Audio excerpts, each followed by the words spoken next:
Chapter 367. What the Qin Jiafu was stunned by Jiang Tian's casual attitude.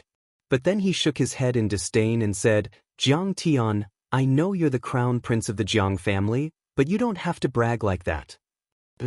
That's right. Now the Medicine King Group has assets of hundreds of billions, and it's the first share of Wuxia's pharmaceutical enterprises. It's amazing. When it came to business management, Qin Jiafu was very good at talking about it. After all, he was an entrepreneurial elite from Silicon Valley, a rising star of wealth. But you know, rapid expansion of a company's assets will only happen at the startup stage, then it will enter a period of stable development, and finally a period of bottleneck and decline. Now the Medicine King Group's development in Wuxia has hit the ceiling, because the market is so big. If you want to build another Medicine King Group, I'm afraid you'll need at least 30 years of intensive cultivation. His words were reasonable and pointed to the heart of the matter. And the Chinese medicine industry in which the Medicine King Group is in is a traditional industry, or even a sunset industry. It doesn't have the gene of fission growth. He suddenly had an idea and said with a smile, if you're willing to cooperate with us, you'll have the gene of the internet. Maybe you can fight your way out. You're from the Giant Egg Network? What's your name? Jiang Tian suddenly stared at him and asked in surprise. Well, I'm Qin Jiafu, the founder of the Giant Egg Network. Seeing the shock on Jiang Tian's face, Qin Jiafu showed a trace of pride and said proudly, now it's in the top 3 of Wuxia's e-commerce enterprises. Oh. Jiang Tian nodded and didn't say anything else. The Giant Egg Network. He was very impressed. In 2012, the Giant Egg Network and the Medicine King Group almost fell at the same time. The founder, Qin Jiafu, also committed suicide by burning gas. At that time, before Jiang Tian committed suicide, he drank a lot of wine on the 1,000-foot cliff. He even drank a cup of wine to this guide on the Yellow Springs Road. In fact, he didn't know Qin Jiafu. It was just that this guy committed suicide before Jiang Tian, so it was quite fate. Of course, the destruction of the Giant Egg Net had nothing to do with the Medicine King Group. Instead, it was because the 3C business was taken over by Shijing Shopping and a few other giants. In the end, the capital chain was broken, and the performance VEM agreement he signed with the major shareholder of the venture capital caused him to bear a huge amount of debt. He left a message on Weibo. Yes, I love you, I don't regret it, and I respect the ending of the story. Then he turned on the gas and committed suicide. Jiang Tian looked at his high-spirited appearance and felt a trace of sadness in his heart. Who would have thought that he would commit suicide in just 3 years? However, everyone had their own destiny, and Jiang Tian was too lazy to intervene in Qin Jiafu's life. Jiang Tian, do you want to cooperate or not? Think about it. Qin Jiafu once again rambled on about the advantages of the dome net. First of all, the Medicine King Group is not a traditional company, but a high-tech company. Also, Jiang Tian smiled faintly and said, I've never been about earning money, but robbing money. Stealing money from consumers? Isn't it still making money? Qin Jiafu shrugged his shoulders and said disdainfully, what do you rely on to rob money? Don't tell me you're going to rob a bank with a gun? After all, he was a nouveau riche. Perhaps in terms of assets, but in terms of understanding of Wuxia, especially the dark world, he was not comparable to those old families, and even worse than Yigufeng. With my fists. Jiang Tian also smiled. Sometimes, he felt that it was not bad to tease this idiot. Sure enough, you're a playboy. You like to fight, is there a screw loose in your head? Qin Jiafu rolled his eyes and muttered in a low voice. You two are so vulgar. Talking business along the way. So annoying. So annoying. Yuan Ning said angrily. Fortunately, they arrived at the Tanjun Palace. At this time, they had already arrived at the highest peak of the snow mountain, King Kong Peak. It was more than 2,000 meters above sea level, and the mountain was even more towering and steep. It snowed all year round, and the roads were covered with white snow. The huge Tanjun Palace had a magnificent aura and a rich ancient charm. Green bricks and green tiles, and the ground was paved with rocks. Standing on the platform in front of the Tanjun Palace and looking into the distance, one could see half of Seoul and many mountain peaks. The scenery was incomparably magnificent. There were many people gathered together to take photos. Master Kong, this is the mountain path to the Tanjun Palace. Beside the palace, there was a passage up the mountain. Li Jianxi pointed and said, the Tanjun Palace was the place of worship for the people of South Korea, and the Tanjun Palace was the residence of the cultivators of the Tanjun lineage. Now, it had become the entrenched place of the Japanese powerhouses. Seeing that Jiang Tian was about to go forward, Chen Jiafu hurriedly pulled Jiang Tian back. His face was pale with fright, and he hurriedly said, Jiangdan, are you crazy? You can't go there. This is the Tanjun lineage's Dao Palace, the residence of the disciples. It is even more heavily guarded than the ancient imperial palace. If you rashly barge in, you will be injured by the guards, or even killed. Is that so? Jiang Tian smiled and said, aren't you quite annoyed with me? If I'm beaten to death, wouldn't that be exactly what you want? Look at what you're saying. I'm quite jealous of you, even quite jealous of you. Chen Jiafu's smile was actually a little simple and honest, and then he said, but after all, we are the descendants of Wuxia, and we had a good chat along the way. I can't just watch you die, right? He sighed sadly and sadly, shook his head and said, besides, I understand that I'm actually not worthy of Yuan Ning. Will she accept me if something happens to you? After all, he's an honest man. Maybe that's why his shares are constantly being diluted by venture capitalists, and he even signed a trap-like him agreement. Jiang Tian sighed in his heart, and then said without thinking, based on what you said, I'll let you handle the Star Moon Group's 3C business. Star Moon Group? Chen Jiafu looked at Jiang Tian with a puzzled face. Come, Jiang Tian, let's take a picture together. Yuan Ning dragged Jiang Tian to the observation deck of the Tanjun Hall and asked Li Jinju to take a picture for her. Chen Jiafu, who couldn't bear to watch this scene, was gloomily browsing the web on his mobile phone. Suddenly, his mobile phone fell to the ground with a clatter. His body trembled violently, and he looked at Jiang Tian and Li Jinju, who were taking pictures for Jiang Tian and Yuan Ning, as if he had seen a ghost. Seeing this, Yuan Ning rolled her eyes and complained, you're a good-for-nothing. You can't do anything. You're shivering. Chen Jiafu's voice trembled, and his fingers trembled violently. He pointed at Li Jinju and said, what's her name again? Oh, her name is Li Jinju, also known as Li Yinxin. She's my daughter. Do you know her, sir? Next to him, Li Jianxi took off his sunglasses and smiled faintly. You? Chen Jiafu turned his head and looked at Li Jianxi in shock. He was so shocked that he fell to the ground. What's wrong? Are you going to have a seizure? Why don't you go to hell? Yuan Ning walked over and frowned at him, looking very unhappy. If you see it, you'll have a seizure too. Chen Jiafu pointed at the mobile phone on the ground and said with a complicated expression. Is the Earth going to explode? 2012 is still far away. Yuan Ning unlocked her mobile phone and saw that it was the official website of Star Moon Group. There were big red and bold words. Major announcement. Star Moon Group's board of directors changes. She clicked on it and saw a picture of Li Jinju, but her name was Li Yinxin. She was now the chairman of the board of directors and had legally inherited all of Star Moon Group's assets. What the fuck? Yuan Ning began to tremble and tremble. She was about to have a seizure. Following that were the relevant introductions and explanations, and then the news that the former chairman and president, Mr. Li Jianxi, had recovered and was now the CEO. Following that was an obituary. The former vice presidents, Li Zirong and Li Hiyu, unfortunately passed away in a car accident. After reading it, she looked at Jiang Tian as if she had seen a ghost. If I remember correctly, Li Jinju. She's your servant? That's right. Li Jinju smiled naturally. Beside her, Li Jianxi also nodded. He even looked very proud of himself. If Song Shuangyan knew about this, she would probably regret it to death. Chen Jiafu mumbled with a dull gaze. Yes, of course. He should really have a trillion. Yuan Ning looked dazed. This time, Yuan Ning nodded with Chen Jiafu. Surprisingly, they had the same opinion.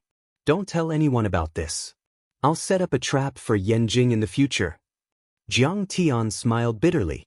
Some things could not be hidden even if he wanted to. It was too coincidental, and the world was too small. Understood. We understand. The two of them nodded together like chickens pecking at rice. They looked at Jiang Tian with a very different gaze. There was some shock, some reverence, some fear, and some confusion. He really controlled the Xianxia family. Damn, this is too heaven-defying. What? You guys can go back. Jiang Tian smiled faintly. No, we'll go down the mountain with you. This time, the two of them were surprisingly in agreement. They had a tacit understanding and spoke at the same time. We have to hug this young Master Zhang's thigh. No one can make me let go. Not even God. Not to mention his thigh, even a strand of his leg hair is thicker than a person's waist. Other things aside, just the Xianxia group's 3C business alone is enough for us to eat until we're fat. Alright. Jiang Tian nodded helplessly. Suddenly, his body shot out like an arrow and landed on the roof of the main hall. Damn, he's hanging from a wire. Chen Jiafu's eyes were filled with shock as he stared at Jiang Tian with wide, round eyes. His eyes were filled with disbelief as waves of shock rose in his heart. The scene in front of him was too shocking. Jiang Tian's movements were like that of a peerless master in a wuxia movie. He flew 100 meters in a blink. If Jiang Tian wasn't wearing modern clothes, Chen Jiafu would have thought that he was a peerless deity. He can't be that kind of person, right? Yuan Ning was born in a family of officials and grew up in Yanjin, the center of power in Wuxia. She was relatively knowledgeable. Suddenly, she thought of a possibility. Her face changed drastically and her eyes flashed with excitement. Li Jianqi and his daughter, as well as Chen Jiafu and Yuan Ning, all stared at Jiang Tian as if they were looking at a god. He looked down at the gate of Lord Tan's Daoist palace in the back of the mountain and roared like a thunderclap, "Japanese bastard, come out and die." The next second, the gate collapsed. Chapter 368. His voice was like rolling thunder, pushing out horizontally. Like a furious dragon soaring into the sky, it soared 90,000 miles into the sky. The mountain gate crumbled, rocks flew everywhere, and the earth shook. The dense forest surged like a tide, and the birds in the forest flew away in shock. For a moment, all the tourists stared at the tall figure standing proudly in the main hall. Their eyes were filled with shock. Behind the snow mountain, on the cliff behind the many palaces, there were many men in black standing outside a cave. All of them were armed with guns and katanas. Their auras were fierce, and their eyes were fierce, as if they were fiends. They were the elites of the Yamaguchi-gumi and Yamaguchi-kai. They could do whatever they wanted in Japan, but they didn't even dare to breathe loudly in this place. That was because this cave was the headquarters of the Ampei family, the Grand Onmyoji who controlled the entire upper-class society of South Korea. Those who could enter were all peerless overlords. Any one of them could be compared to the president of the Yamaguchi-gumi and the Inagawa-kai. In the dark cave, a few white lanterns in Japanese style hung on the wall, emitting a faint light. Under the dim light, the entire cave was filled with a faint blood color. The stench of decay was extremely thick, and it filled the mouth and nose, making it difficult for people to breathe. An old man wearing a black crown and a loose robe with a wide belt sat on a protruding mountain rock at the head of the table. He let the wind blow and the snow flutter, and his gaze was cold as he stared at the rolling blood mist in front of him. The cloud of blood mist was tumbling, and like a holographic 3D projection, it displayed many vivid images. It was the scene of Jiang Tian killing Li Zirong and the other traders of the Xianxia family. Under his command were many Japanese ninjas and kendo masters. There were dozens of these ninjas. Some of them were as violent as lions and tigers, some were as heavy as mountains, and some were as light as the clouds in the sky. Most of them were famous chunin in Japan, and one of them was even a jonin. Chunin's cultivation and strength were comparable to Huaxia's Dao-reaching sorcerers or internal strength martial Dao masters. The power of a jonin was comparable to a transcendent state martial arts grandmaster or a dharma spell perfected cultivator of the ethereal enlightenment level. As for those kendo masters, Each of them held the hilts of their katanas at their waists as they knelt on the ground with their backs ramrod straight. Their eyes were bursting with light, and they were like treasured swords that had been unsheathed, emitting a biting, cold, murderous aura that was unstoppable. Although the old man at the head of the table was already 80 years old, his teeth had all fallen out, and he looked like he was about to die. However, many ninjas and kendo masters did not dare to show the slightest disrespect to him. They all stared at this scene with reverence. This old man was a famous onmyoji in Kyushu, the former president of the Sakura Society's Kyushu branch, and the current president of South Korea, Onpae Clearkong.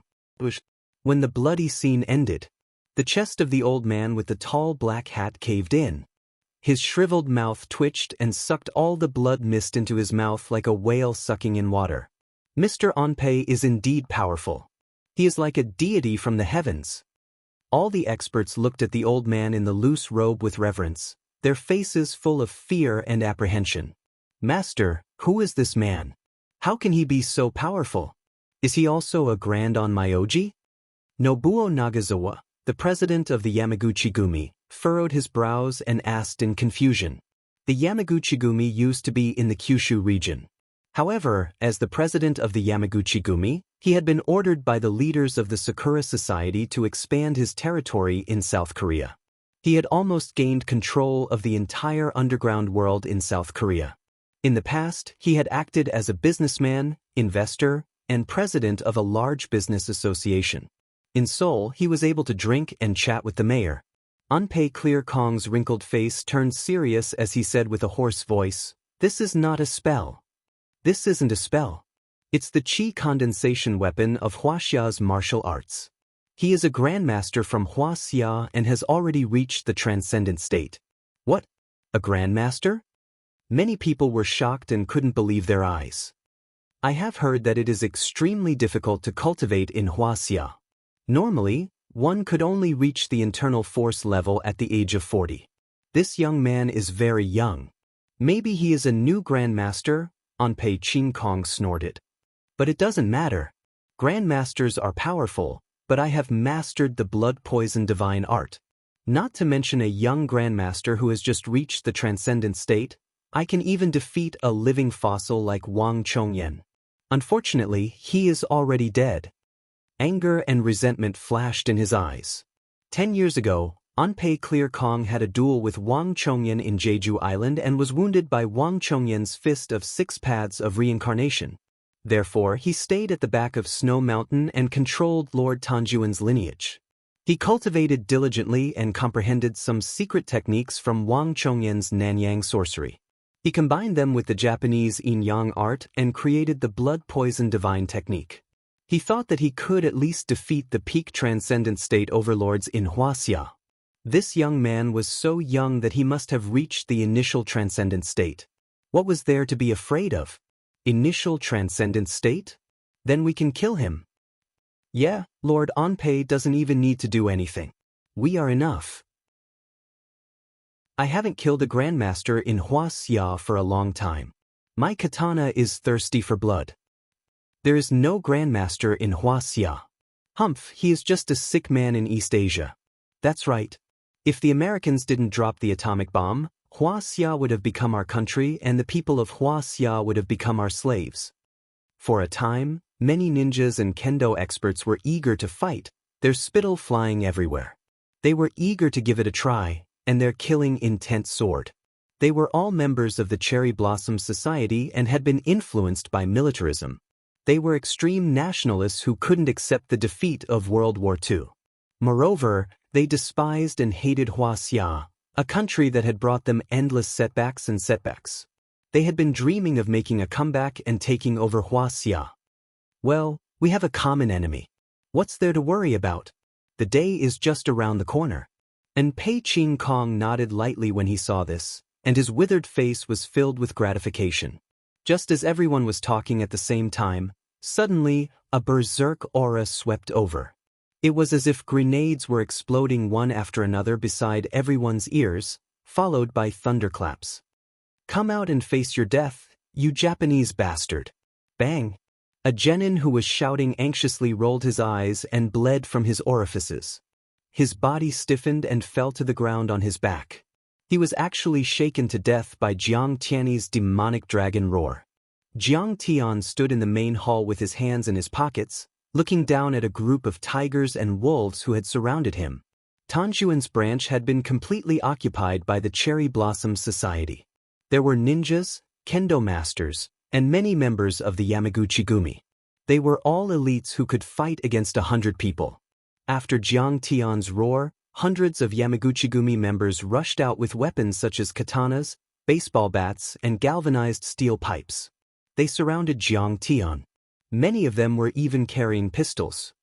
Oh my God, so many people! Yuan Ning and Chen Jiafu instantly became nervous when they saw this, and they broke out in cold sweat for Jiang Tian. Although they saw Jiang Tian jump and shoot dozens of meters, they were still worried and doubtful about whether Jiang Tian could defeat so many fierce people with guns and ammunition. Kill him. A man who looked like a leader waved his hand. Many of the society's experts climbed up the stairs to the top of the hall. They were as dense as a group of black ants. They raised all kinds of weapons and pounced on Jiang Tian. Even if Jiang Tian was only in the body refining realm, he could still fight against 100 of these ordinary people. Not to mention that he was already in the 5th level of Qi refining realm and had cultivated the Gung metal divine body, reaching the 5th level of Qi refining realm? Science. In response, Jiang Tian only laughed coldly. He turned around and waved his finger. A dazzling, 10-meter-long saber radiance swept out, flickering with golden light. The golden blade aura swept in all directions like a rotating galaxy, forming a circle with a radius of 10 meters. Blood spurted out, and waves of blood rolled and surged like a tide. Shrill screams and cries of pain were continuous, making one's hair stand on end and scalp numb. The fierce people of the Yamaguchi-gumi were cut in half at the waist. There were more than 20 of them. Broken limbs, severed arms, heads, and organs rolled on the ground. Many people didn't die on the spot. Some held their intestines and severed legs and screamed miserably. Some rolled on the ground, and some wriggled slowly. There was blood everywhere. It was sticky and slippery when one stepped on it. The hall immediately became a hell on earth. The remaining fierce people of the Yamaguchi-gumi stopped in their tracks. They looked at Jiang Tian in horror, and their eyes almost popped out. They were also fierce people. Killing, arson, and fighting were common occurrences. Who hadn't been in danger? Who hadn't had their hands stained with blood? It could be said that their hearts were as firm as a rock and as hard as cold iron. But at this moment, when they saw the tragic scene, they were all terrified. Their legs went soft, and their clothes were already soaked in cold sweat. They had never seen such a domineering way of killing people. With just a wave of his hand, dozens of people fell. This was not like a human at all. It was more like a legendary demon god. Everyone's face was as pale as paper. They were so scared that their souls left their bodies. They trembled and didn't dare to take a step forward. Second generation head, what should we do? Many fierce people were panicking and slowly retreated. The second generation head was a capable person of the Iha Association.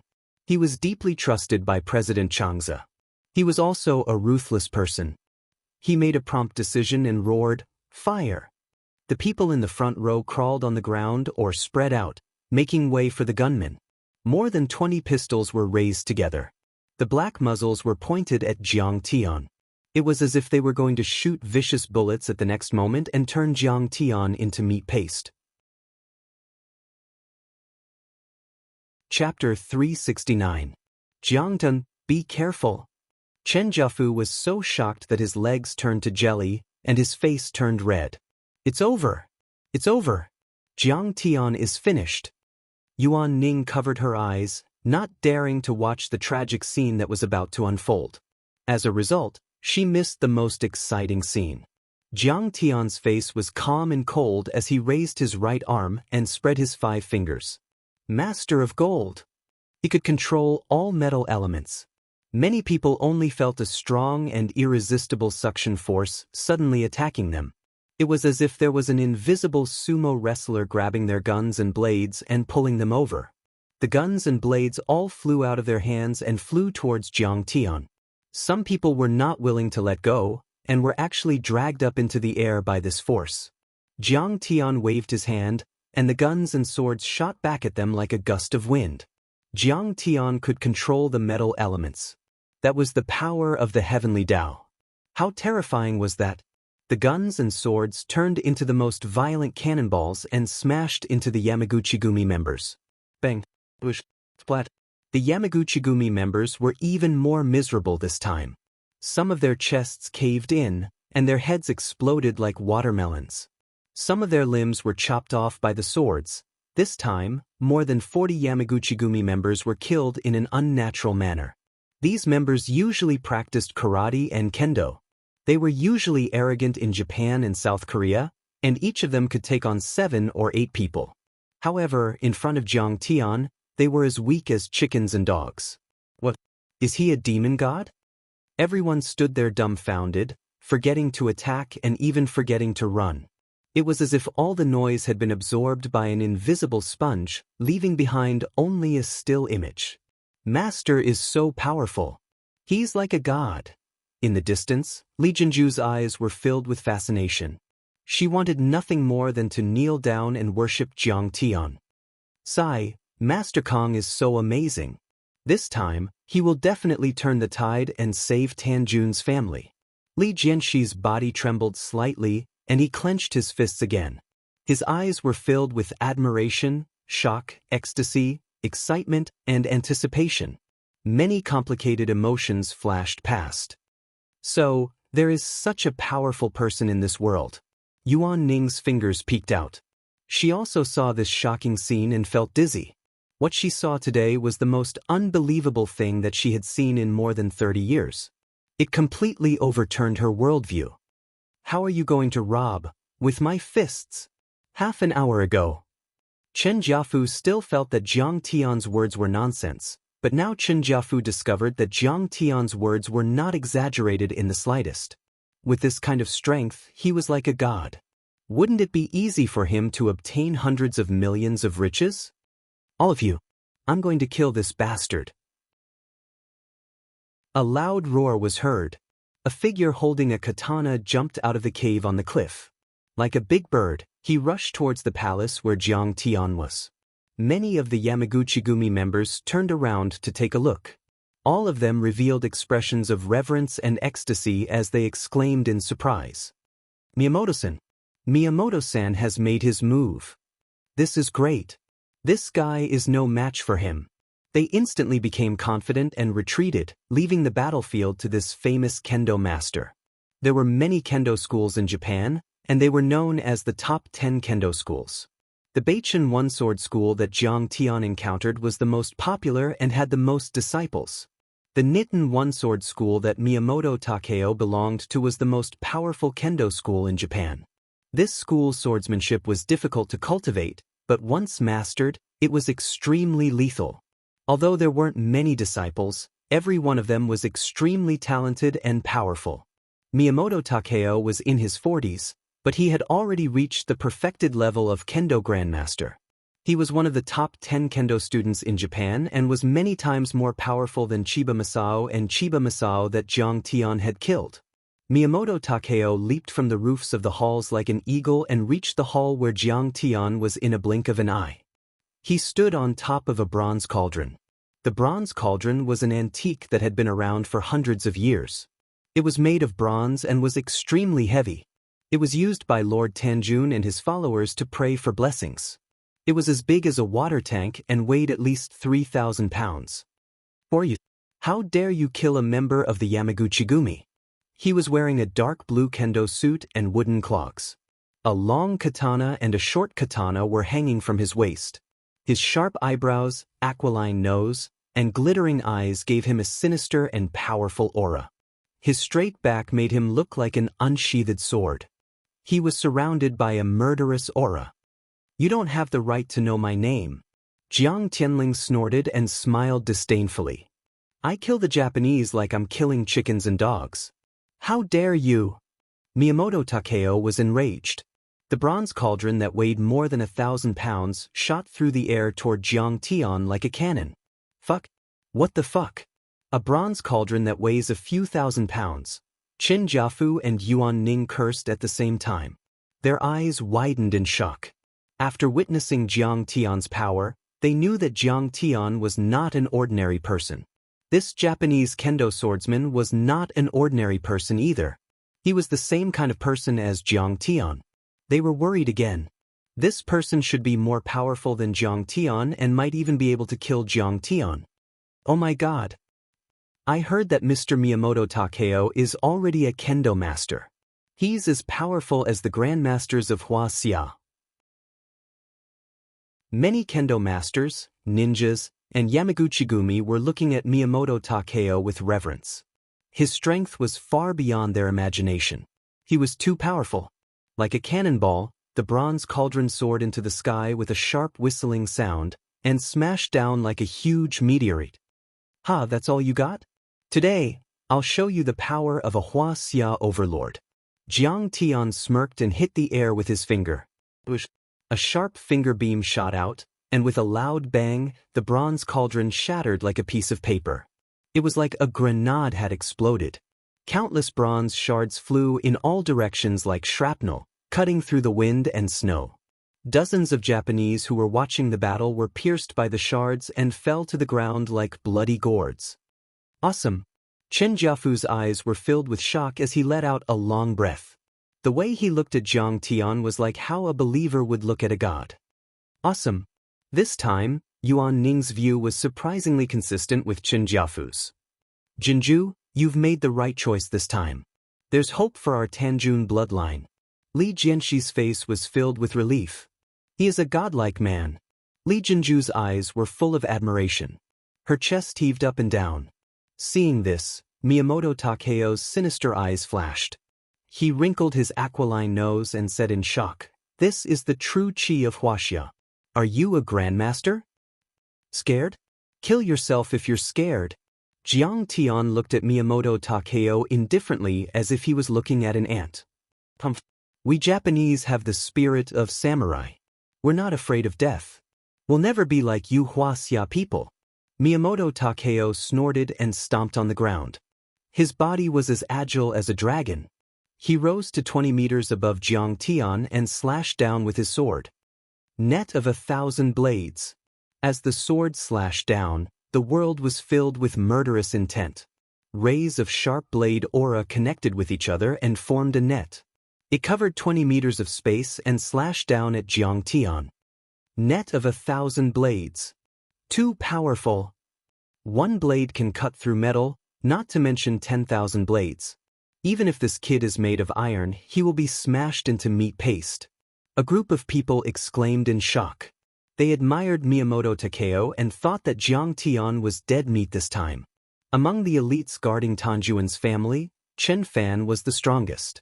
Other than Anpei Qingkong, no one was more powerful than Miyamoto Takeo in terms of combat power. Child's play. Do you Japanese martial artists only have this kind of rubbish? Jiang Tian smirked. Miyamoto Takeo was so angry that he wanted to yell at Chen Fan. But in the next second, his face was filled with shock. Jiang Tianxin reached out and grabbed the 10,000 blades net with his bare hands. It was as if he was tearing apart a piece of cloth. Crash! With a loud sound, the many blade lights all shattered, turning into a mass of chaotic aura and exploding one after another. How is this possible? Miyamoto Takeo's eyes widened as if he had seen a ghost in broad daylight. He staggered and almost fell to the ground. Each of his net of 1,000 blades was extremely sharp and could split a small car in half. There were so many of them, but this kid could tear them apart with his bare hands. Was he still human? If this is all you have, then stop wasting my time. It's time to end this. Jiang Tian stomped his feet and floated in the air. He closed in on Miyamoto Takeo with his hands behind his back. This man is a demon. Let's not talk about justice. Let's attack him together. Miyamoto Takeo shouted and pounced on Jiang Tian. He is a monster. Let's slay him together. Many Japanese kendo and ninjutsu masters leaped up and attacked Jiang Tian together. Ghost Shadow 9 kills. An intermediate-level ninja, Takeda Nagafu, covered his face with a mask. His aura was as dark as a viper's. He formed a series of hand seals with both of his hands. His body suddenly split into 9 figures, each with different postures and moves. They charged at Jiang Tian from all directions. Bang! Jiang Tian didn't dodge at all. He punched one of the figures in the chest. "How did you find out my real body?" Takeda Nagafu spat out a mouthful of blood and fell to the ground. He looked at Jiang Tian in disbelief. Bang! Jiang Tian didn't care about him at all. He stomped his foot down from the sky and turned his chest into meat paste. Then he rose into the air again. Poor Takeda Nagafu died with his eyes wide open. Even in the end, he couldn't figure out how Jiang Tian could tell the difference between his real body and his clone. After that, Jiang Tian started to take the initiative to attack, and he attacked repeatedly. He was like a peerless swordsman who killed people with every step he took, and he reaped the lives of many ninjas and sword experts at will. Chapter 370. Jiang Tian flicked his finger, and the finger aura missed. A ninja in the shape of a fake mountain fell to the ground with blood and brain matter spurting out of his head. He waved his fingers. The golden blade aura was 10 meters long and slashed down. The samurai swords in the hands of 3 kendo masters shattered and were cut in half at the waist. Blood flowed out of their intestines, and they didn't even know how they died. Jiang Tian was like he was taking a stroll in the park. His posture was casual and carefree, but his vicious attacks caused many Japanese experts to feel fear and despair. He threw out the fireball talisman, and a fireball with a radius of more than 20 meters bloomed like a red cotton flower. Nobuo Nagasawa and a dozen Yamaguchi-gumi members were wrapped in flames. They screamed and turned into ashes in the blink of an eye. Jiang Tian slammed his palm down. A 10-meter-long golden chi palm fell from the sky like a Buddha's 5-finger mountain. Half of the palace collapsed, and 7 to 8 East Ocean kendo experts were turned into meat paste. In just a few breaths' time, Jiang Tian had killed more than 50 of Japan's top fighters. These people were all famous in Japan, but before Jiang Tian, they were like chickens and dogs, unable to withstand a single blow. This man is really a demon. How can he be so powerful? It's too scary. Retreat. Report to Lord Onpei. Please ask him to suppress this demon. At first, many Japanese masters fought with all their might, thinking that they could kill Jiang Tian with their numbers. But soon, they realized that the reality was crueler than they thought. Jiang Tian was much more powerful than they thought. Their blood turned cold faster than cow dung in winter. They were completely desperate. They turned around and ran in all directions. Jiang Tian wanted to laugh. Samurai spirit? They were just deceiving themselves. When encountering a true expert, they were more cowardly than anyone else in the face of the threat of death. The only ones who dared to resist were Miyamoto Takeo, Yagyu Shinyu, and a few other Japanese masters. However, they were almost beaten up like stray dogs by Jiang Tian. Yagyu Masayuki was a renowned jonin in the dark world of Japan. He practiced earth element ninjutsu and was as powerful as a perfected cultivator of ethereal enlightenment. His combat prowess was comparable to a transcendent grandmaster. Yellow earth ninjutsu, earth drill. His body transformed into a dark and gloomy earth element aura, hiding in the fake mountains and walls, appearing and disappearing like a ghost as he cast a secret art to attack Jiang Tian. As Jiang Tian activated his ninjutsu, a series of ninjutsu carried the yellow earth, like an earth dragon, suddenly turned into a sharp and sinister long awl, appeared between Jiang Tian's legs and suddenly stabbed out. Motherfucker, the Japanese are really evil. Jiang Tian directly stepped on the mound. In the distance, Yagyu Masahiro was hit by the backfire of his ninjutsu. He spat out a mouthful of blood. His concealment ninjutsu had failed. He clutched his chest and staggered out from the wall, his face pale. Even as he was about to dodge, a shadow appeared in front of him. "Wait, don't kill me." Seeing Jiang Tian's cold eyes, Yagyu Masayuki was terrified. He didn't have time to dodge. He could only beg for mercy, but Jiang Tian had already launched a wind blade. A gash appeared on Yagyu Masayuki's neck. Then, blood spurted out from his neck, sending his head a few meters into the air. His headless body fell to the ground. Nitten Ryu, esoteric art, wheel of sun and moon. Seeing this, Miyamoto Takeo's eyes turned red. With a roar, he lowered his waist and stomped his feet on the ground, crushing the several centimeters thick bluestone into pieces. The two swords in his hands danced wildly and then slashed out. He had been attacking Jiang Tian since the beginning, but Jiang Tian had dodged all of his attacks. His katana hadn't even touched Jiang Tian's clothes. Instead, many of his disciples and friends had been killed by Jiang Tian. It was an endless torment for him. He had used all of his strength in this attack. It was also the strongest attack in the Nitten Ichiro. The so-called Nitten referred to the sun and the moon. After the two swords slashed out, two spheres, one yin and one yang, appeared in the air. The moon's moonlight was cold like a full moon, while the sun's sunlight was hot and dazzling. The surrounding rockery, trees, snow, and eaves were all covered in a layer of white light. The sun and moon blade energy contained endless energy. It spun and slammed toward Jiang Tian. Although I haven't reached the highest level of the wheel of sun and moon, I can still condense the sun and moon, which can blow up an armored car. No matter how strong you are, you're just flesh and blood. Let's see how you can take it. After using this move, Miyamoto Takeo felt like he had run a marathon. He was exhausted and panting, but his face was confident and relaxed. But then he was dumbfounded and complained incessantly. You think you're worthy of using a sword? It's time to end this. Jiang Tian snorted. A black sword suddenly appeared in his hand, and he slashed it. The black sword slashed out a black line. After the slash, the energy of the Great Yin and Great Yang were like paper, shattering tragically. Damn it! How is this possible? Miyamoto Takeo's eyes were filled with shock. He couldn't believe what had just happened. He had never met a worthy opponent since he mastered the Nitten Ichiryu esoteric technique. He had killed countless Western martial arts masters, ancient Muay Thai masters, African black witchcraft masters, awakened Esper ability users, and even Indian yoga masters. He had never lost a single one.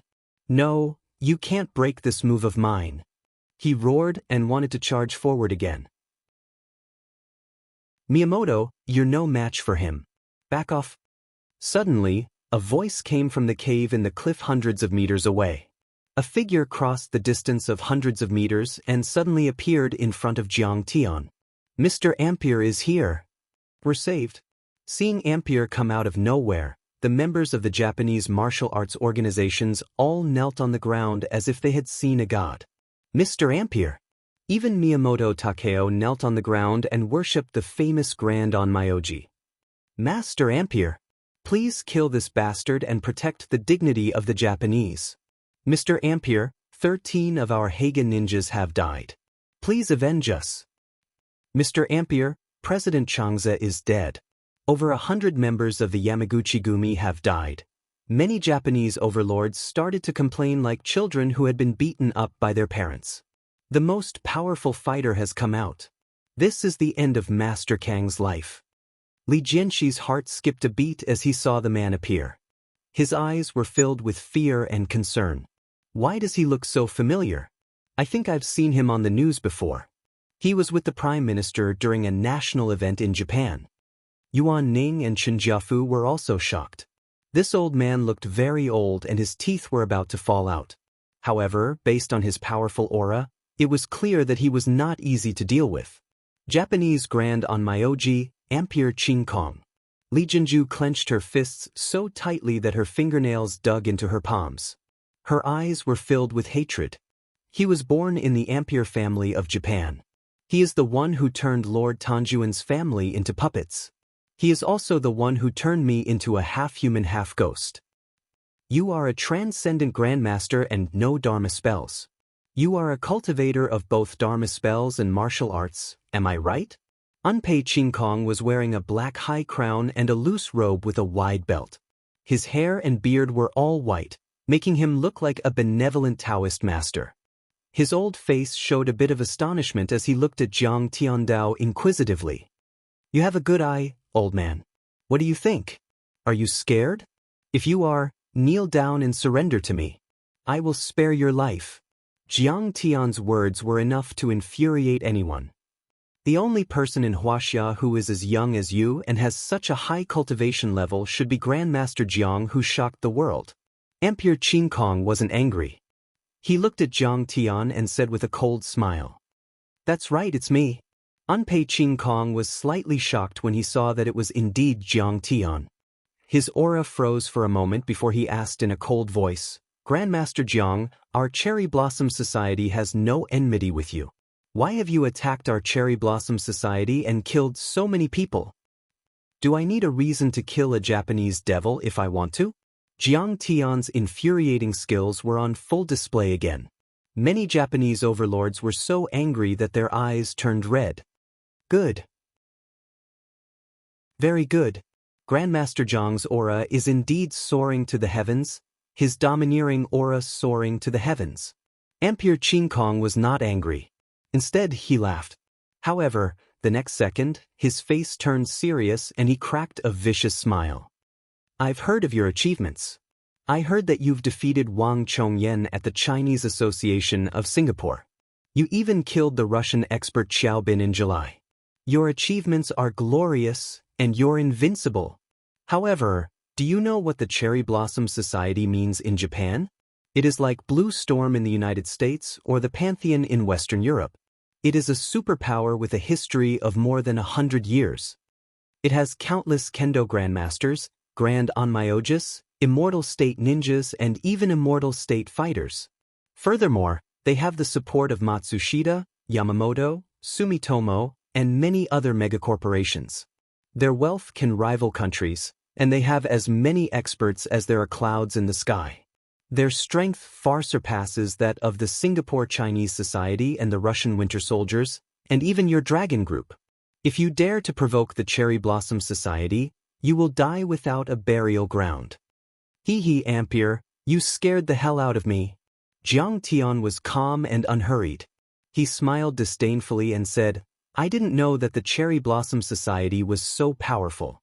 But in my opinion, the Cherry Blossom Society is nothing.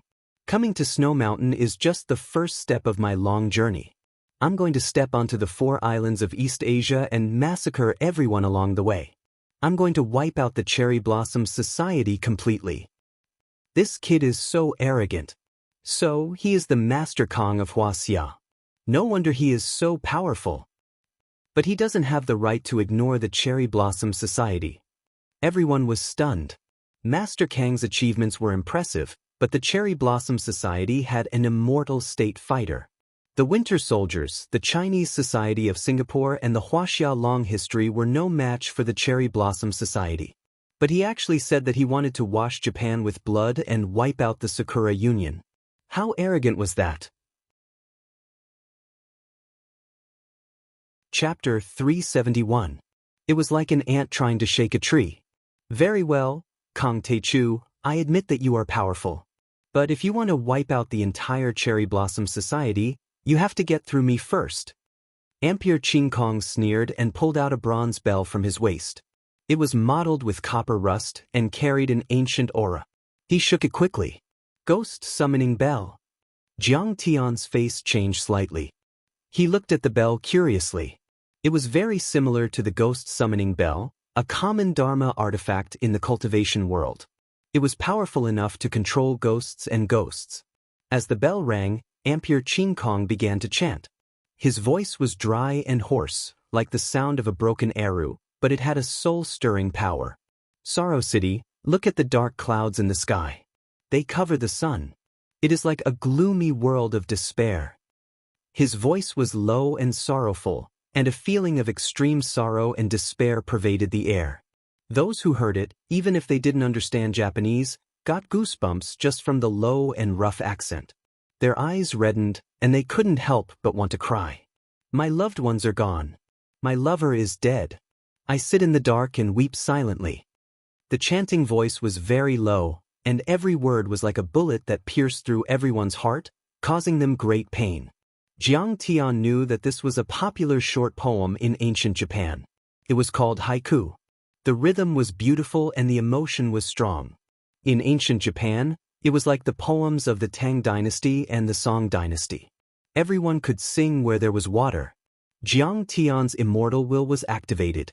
As he chanted, a 3-meter-tall statue in a hall suddenly moved. The golden mud paint peeled off one after another, and it slowly opened its eyes. It stood up and looked around in confusion. At this time, Jiang Tian noticed that vine-like pipes had actually spread out from his back, connecting to the dozen or so followers of Lord Tan's branch around him. The tubes were made of flesh membrane like tentacles. Blood and pieces of flesh flowed inside and were injected into the body of the monster. It was full of vitality. The dozen or so followers of Lord Tan's lineage had already become haggard and skinny. Jiang Tian discovered that their blood and qi had long dried up. They were like dried corpses. Their eyes were tightly shut and they were motionless. This is an evil technique that devours flesh and blood. With one look, Jiang Tian understood what was going on. He felt disgusted. This method was similar to how Xiaobin used the taotai fish to absorb the blood vitality of martial artists. It was forcefully stripping and using the strength of other cultivators for his own use. It was even more primitive. Unexpectedly, it was directly injected into his body without any conversion. It was as if he was eating a living person. I look down on the common people. Mortals are like ants, and human lives are like grass. In a mere few decades, they will be reduced to dust and soil. The haiku continued to chant. It was like a wake-up call, awakening the monster's spirit and consciousness. Break the clouds, I am the great demonic god that walks time. I can devour the heavens and devour the earth. I can use the flesh and blood of mortals like you as my nourishment to strengthen my body. Your life will continue in my body. The haiku suddenly changed its style. It was full of murderous aura and domineering aura, shocking people. Roar. The monster roared at the sky. Its roar shook the heavens and earth. Its body trembled and dust flew. Its body grew taller and taller, reaching more than 4 meters. Everyone was shaken by its roar. They all turned to look at the main hall. The monster's body grew taller again. It tore off many flesh tubes, causing blood to spurt out. With a rumble, it tore a hole in the roof of the main hall. It was already 4 meters tall, and its chest was exposed. What is this thing? Yuan Ning, Qin Jiafu, and the others were frightened out of their wits. Too scary. What kind of monster is this? Many people's faces changed drastically. They were terrified. The world changes. It is as unpredictable as the clouds in the sky. I am also temperamental. I can take away lives at will and destroy everything wantonly. As the haiku chanted, the monster grew taller again. Its body was 6 meters tall. Its hair was disheveled. It had a green face and fangs. Its only eye was looking at the sky. It roared like a fierce tiger, stopping the clouds in the sky and startling the flying snow. It took a step forward. Walls and houses collapsed. The earth shook. Dust and bricks flew everywhere. It walked out of the main hall and revealed its true appearance. It was a monster with hair and one eye. Its whole body was surrounded by blood and covered with blood-red scales. The monster's only eye glowed with blood-red light. It looked at everything with hatred. Its power was extraordinary. It was as if it wanted to tear the sky apart and smash the snow mountain into powder. My heart is as cold as ice and as hard as stone. Even the gods can't stop me from killing. The chanting of haiku was raised by several decibels. It was like tearing brocade and tearing silk. It was getting louder and louder, like an arrow piercing through the clouds. The monster's body expanded again. It was more than 10 meters tall. It was like a moving building. Don't. It took a step forward. The ground trembled. Houses collapsed. The rockery collapsed. Its huge feet stepped on the ground. Suddenly, the ground sank into a deep pit. The green bricks were shattered into pieces. I asked the heavens angrily, why can't I live forever? Why must you suppress me? I will tear this world apart and kill all the gods. The last part of the haiku was full of anger and murderous intent. It conveyed a kind of anger that wanted to destroy everything. Kill, kill, kill. The monster madly rushed out, taking large strides, madly rushing towards Jiang Tian. He was like a raging bulldozer, rampaging through everything in his path. Dust flew into the air as the walls of the courtyard collapsed one after another. Loud bangs rang out in succession as the halls of the courtyard were sent flying. The ground trembled like the skin of a drum, and even large trees that required a person to wrap their arms around were sent flying by the impact. Is this a shikigami? Something's not right. Jiang Tian looked at Anpei Qingkong and asked curiously. Shikigami, also known as shikigami, were spirits or monsters that were raised by onmyologists to serve their master. The ancestor of the Anpei family was Anpei Qingkong, who was known as Xianxia. He was the one who created the shikigami. It was said that he had 12 shikigami under his command. He used spells to summon and control each shikigami. Each shikigami was invincible on the battlefield. During the Edo period, Anpei Qingkong and his family were highly valued by the Tokugawa shogunate. However, according to Jiang Tian's understanding, shikigami should be spirits. They were more powerful than ghost soldiers, ghost generals, and ghost kings, but they should be a kind of soul energy. Originally, spirit-branded retainers were also enshrined in temples and worshipped by believers and countrymen. They were formed from the accumulation of psychokinesis. However, this monster didn't rely on soul energy or the power of faith to survive. Instead, it fed on human flesh. It also had a physical body and was full of vitality. It was purely physical, so it didn't look like a shikigami. Do we need those old shikigami to kill you? This is the new shikigami raised by the Anpei family, the ancestor of zombies, Ingo. Anpei Qingkong snorted and said arrogantly, when the Guangdong army occupied the northeast, they fought for 3 days and 3 nights with the anti-Japanese coalition forces in the Jiaozan Ridge. Countless people were killed and injured. Blood flowed and dyed the earth red. The blood also attracted the zombie king, who was buried deep underground and suppressed by the warlocks of Wuxia for hundreds of years. He killed everyone he saw in the Jiaozan Ridge in the northeast. Wuxia and Dongyang bombarded him with artillery for 3 days and 3 nights, but they couldn't kill him. In the end, it was my great-grandfather, the Grand Onmyoji Anpei Lin, who calmed him down with the ghost summoning bell and the yin-yang secret method. Then he was raised by us. Anpei Qingkong shook the bell and said contemptuously, he began to take charge of Lord Tanjuan's branch 10 years ago. Now he has absorbed the blood of dozens of masters in Lord Tanjun. His strength is comparable to an immortal state master. Kong Teichu, how many heads do you have for him to crush? What a powerful blood qi. At this moment, even Jiang Tian was a little tempted. The blood qi in Ingo's body was even more powerful than the blood qi formed by Qiaobin gathering more than a dozen masters on Moling Lake. If Jiang Tian were to absorb and refine all of this blood qi, his cultivation would most likely increase by another level. However, when he thought about how his blood qi was refined by absorbing the flesh and blood of Lord Tanjuan's branch, he felt a little disgusted. While speaking, the zombie king Ingo had already run to Jiang Tian. Blood qi surged around his body like magma. His large hand that was the size of a round table waved downwards, sweeping out to grab Jiang Tian. Wuxia boy, I'm going to swallow you alive to strengthen my blood qi. Ingo's voice was like thunder, rolling out and shaking everyone's eardrums. Chi-chi-chi. His sharp nails collided with the roof like a hook machine, and more than half of the roof of the palace collapsed. Such a big monster, so scary. Be careful. Seeing this scene, Yuan Ning and Chen Jiafu were scared out of their wits, and their legs went weak. I didn't expect that the god we worship day and night is actually a zombie.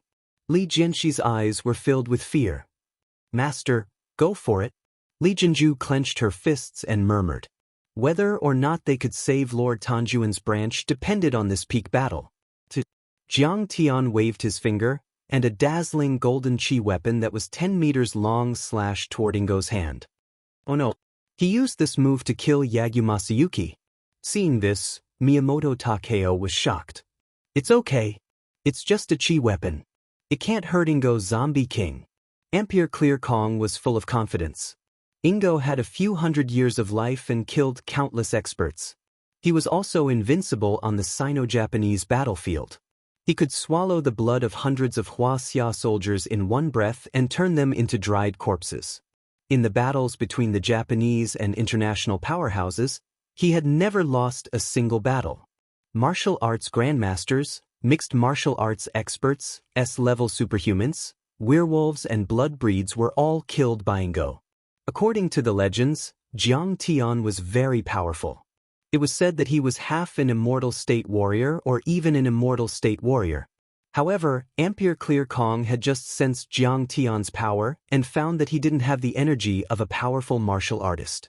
He guessed that Jiang Tian was just an ordinary transcendent grandmaster. If he was just an ordinary transcendent grandmaster, he would be no match for Ingo. As expected, Ingo's hand was cut off by the wind blade, but it was immediately pulled back by the blood chi and reformed. Then, it continued to grab at Jiang Tian. Jiang Tian dodged the attack, and his body rose higher and higher. He waved his hands in the air. Chapter 372. Instantly, hundreds of wind blades flew out as if they were free, forming a dazzling golden wind blade dragon that swept toward Ingo like a hurricane. Tyrannical blood spear. A blood-red spear condensed in Ingo's hand and stabbed at the wind blade dragon. The spear was sharp and filled with blood chi. It pierced through the void and caused intense friction with the air, igniting flames that soared into the sky. Wherever the tip of the spear passed, buildings would collapse and rocks would fly everywhere. Deep gullies would appear on the ground as if it was a ruin after an earthquake. Zombie King Ingo is too terrifying. After all, he has a lifespan of hundreds of years and absorbed many powerful bloodlines. Now, he has absorbed the blood essence of dozens of masters from Lord Tan's branch. The spectators in the distance were all dumbfounded. They were scared out of their wits, and their hearts were palpitating. Boom! With a loud bang, the dragon-like wind blade collided with the blood-red spear. It was like a huge explosion, and waves of monstrous air blasted out in all directions. As the air waves rolled, the palaces collapsed one after another. The towering trees that could be hugged by two people were snapped in half. The millstone-like boulders were thrown away as if they were thrown by a catapult, flying hundreds of meters away before crashing to the ground. Experts like Anpei Qingkong and Miyamoto Takeo were fine. With the protection of the yin-yang technique, they were fine. But the experts of the Yamaguchi Gumi were miserable. Some of them vomited blood and fell to the ground, while others were cut into pieces by the wind blades and debris. Yuan Ning, watch out. Seeing a piece of stone flying toward them, Chen Jiafu quickly pushed Yuan Ning aside and protected her with his body. Bang! The place where Yuan Ning was originally at was smashed into a mess by a huge rock, and the building was shattered. Thank you. For the first time, Yuan Ning felt the warmth from Chen Jiafu and smiled gratefully. Chen Jiafu just smiled honestly. This zombie king is really terrifying. I wonder if Master Kong can create a miracle this time. Li Jianxi was frightened, and white sweat appeared on his face. Father, Master Kong is like a divine dragon in the sky. He can do it. Li Jianju's clenched fists tightened once more. Her expression was resolute as she looked expectantly at Jiang Tian's figure. The fate of Tanjuan's branch and the fate of the Xingyue family were all tied to Jiang Tian.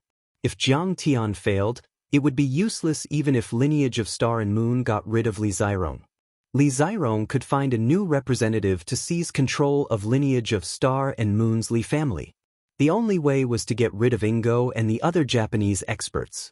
At this time, the battle between Jiang Tian and the zombie king Ingo had already entered a white-hot state. Jiang Tian's Dao arts, magic treasures, and celestial martial arts were all unleashed. Wind blades, chi weapons, fireballs, and thunderclaps were all unleashed. Xiao Hei's flying sword flew around the mountain, piercing through the void.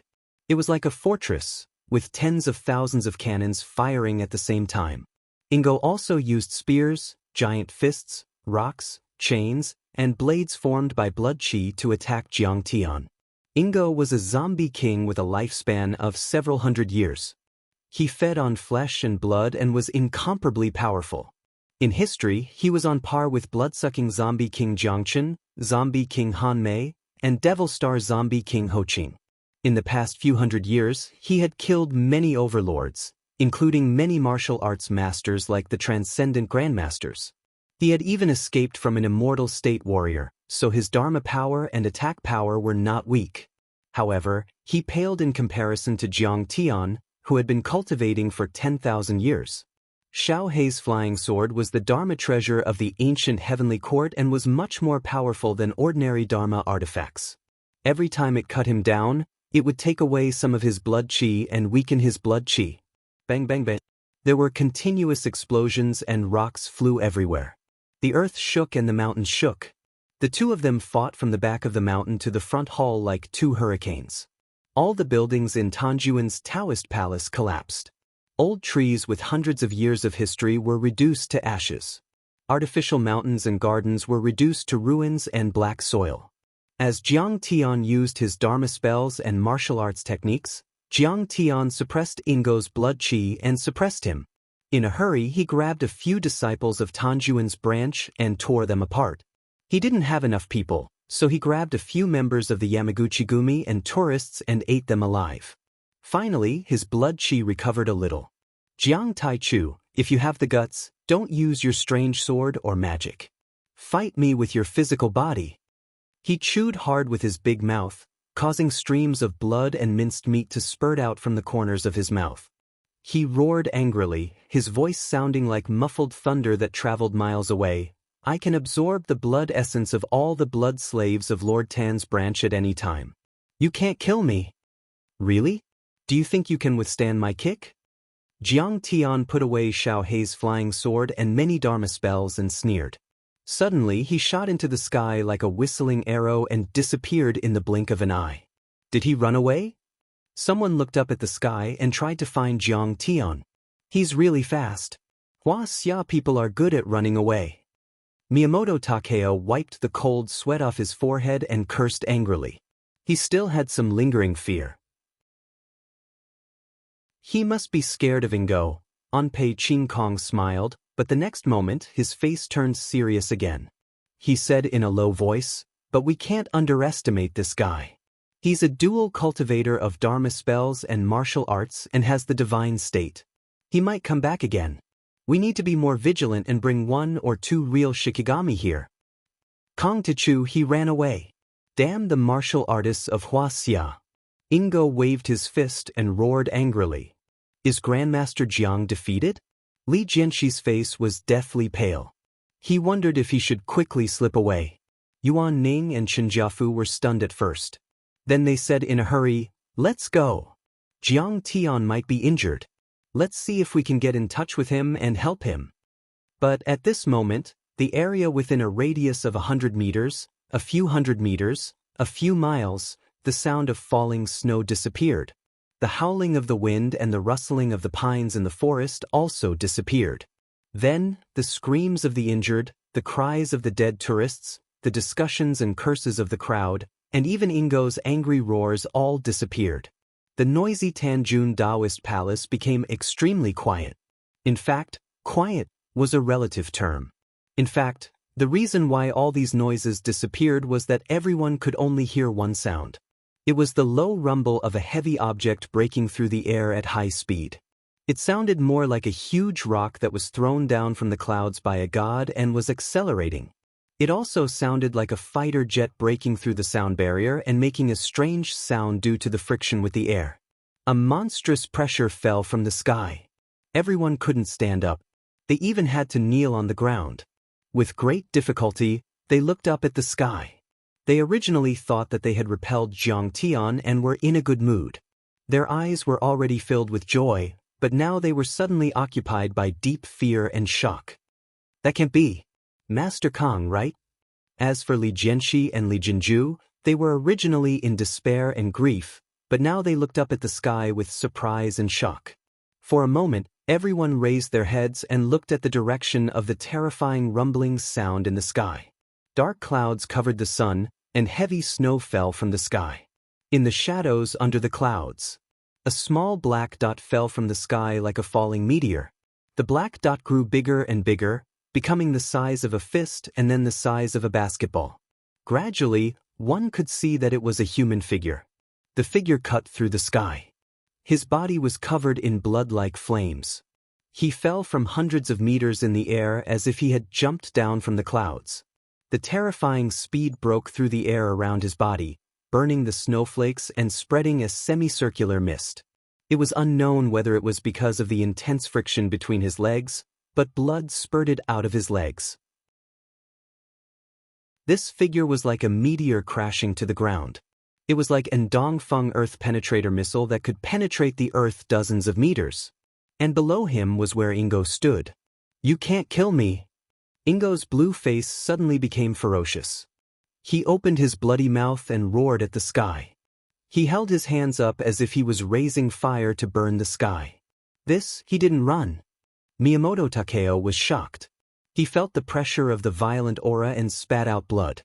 His body was on the verge of collapse. This wasn't the true chi of a martial artist, nor was it the chi of heaven and earth. It was just pure air. But under the powerful force of this rapid kick, even the air became a lethal weapon. Waves of air blasted onto the ground, causing snow to flutter, ice to shatter, dust to fly, and basketball-sized rocks to scatter all over the ground. 9 Dragons Protection Art.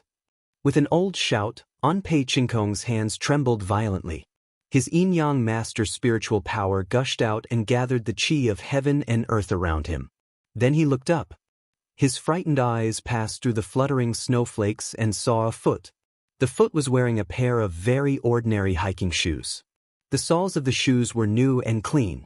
There was no dust, only a little snow. After all, there was snow on the road today. The moment he saw this foot, a thought uncontrollably appeared in Onpei Chinkong's mind. Death had come. When everyone saw Jiang Tian's figure, Ingo's arrogant and unyielding body was already kneeling on the ground. Boom! His knees and feet, which supported his body, smashed the hard bluestone into pieces. He gritted his teeth and coughed. Hot blood spurted out of his nose. He struggled to raise his head. His eyes were gradually filled with fear. He grabbed a 3-meter-long rockery and raised it above his head like a shield. He wanted to block this terrible blow. The foot from the sky was like 1,000 mountains. It stepped on Ingo's raised boulder like a hot knife through butter. The hiking shoes were unable to withstand this terrible strength and began to crack inch by inch. The huge boulder with a radius of 3 meters exploded in an instant, turning into countless pieces of rubble that shot out in all directions. Ingo didn't even have the time to let out a groan before his thick, pillar-like arms were turned into muscled tendons under that unstoppable and incomparably terrifying power. The white bones that had just been exposed were instantly pulverized. Blood spurted out of his nose, eyes, ears, and mouth like arrows. The foot broke through the boulder and continued to descend through the flying blood and flesh. Finally, it easily stepped on Ingo's head. Ingo's head, which was still staring in shock, was directly stomped into his neck by this foot.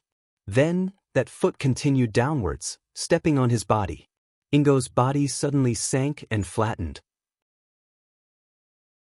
Then, it directly exploded, turning into countless pieces of flesh, blood, and shattered bones that shot out in all directions.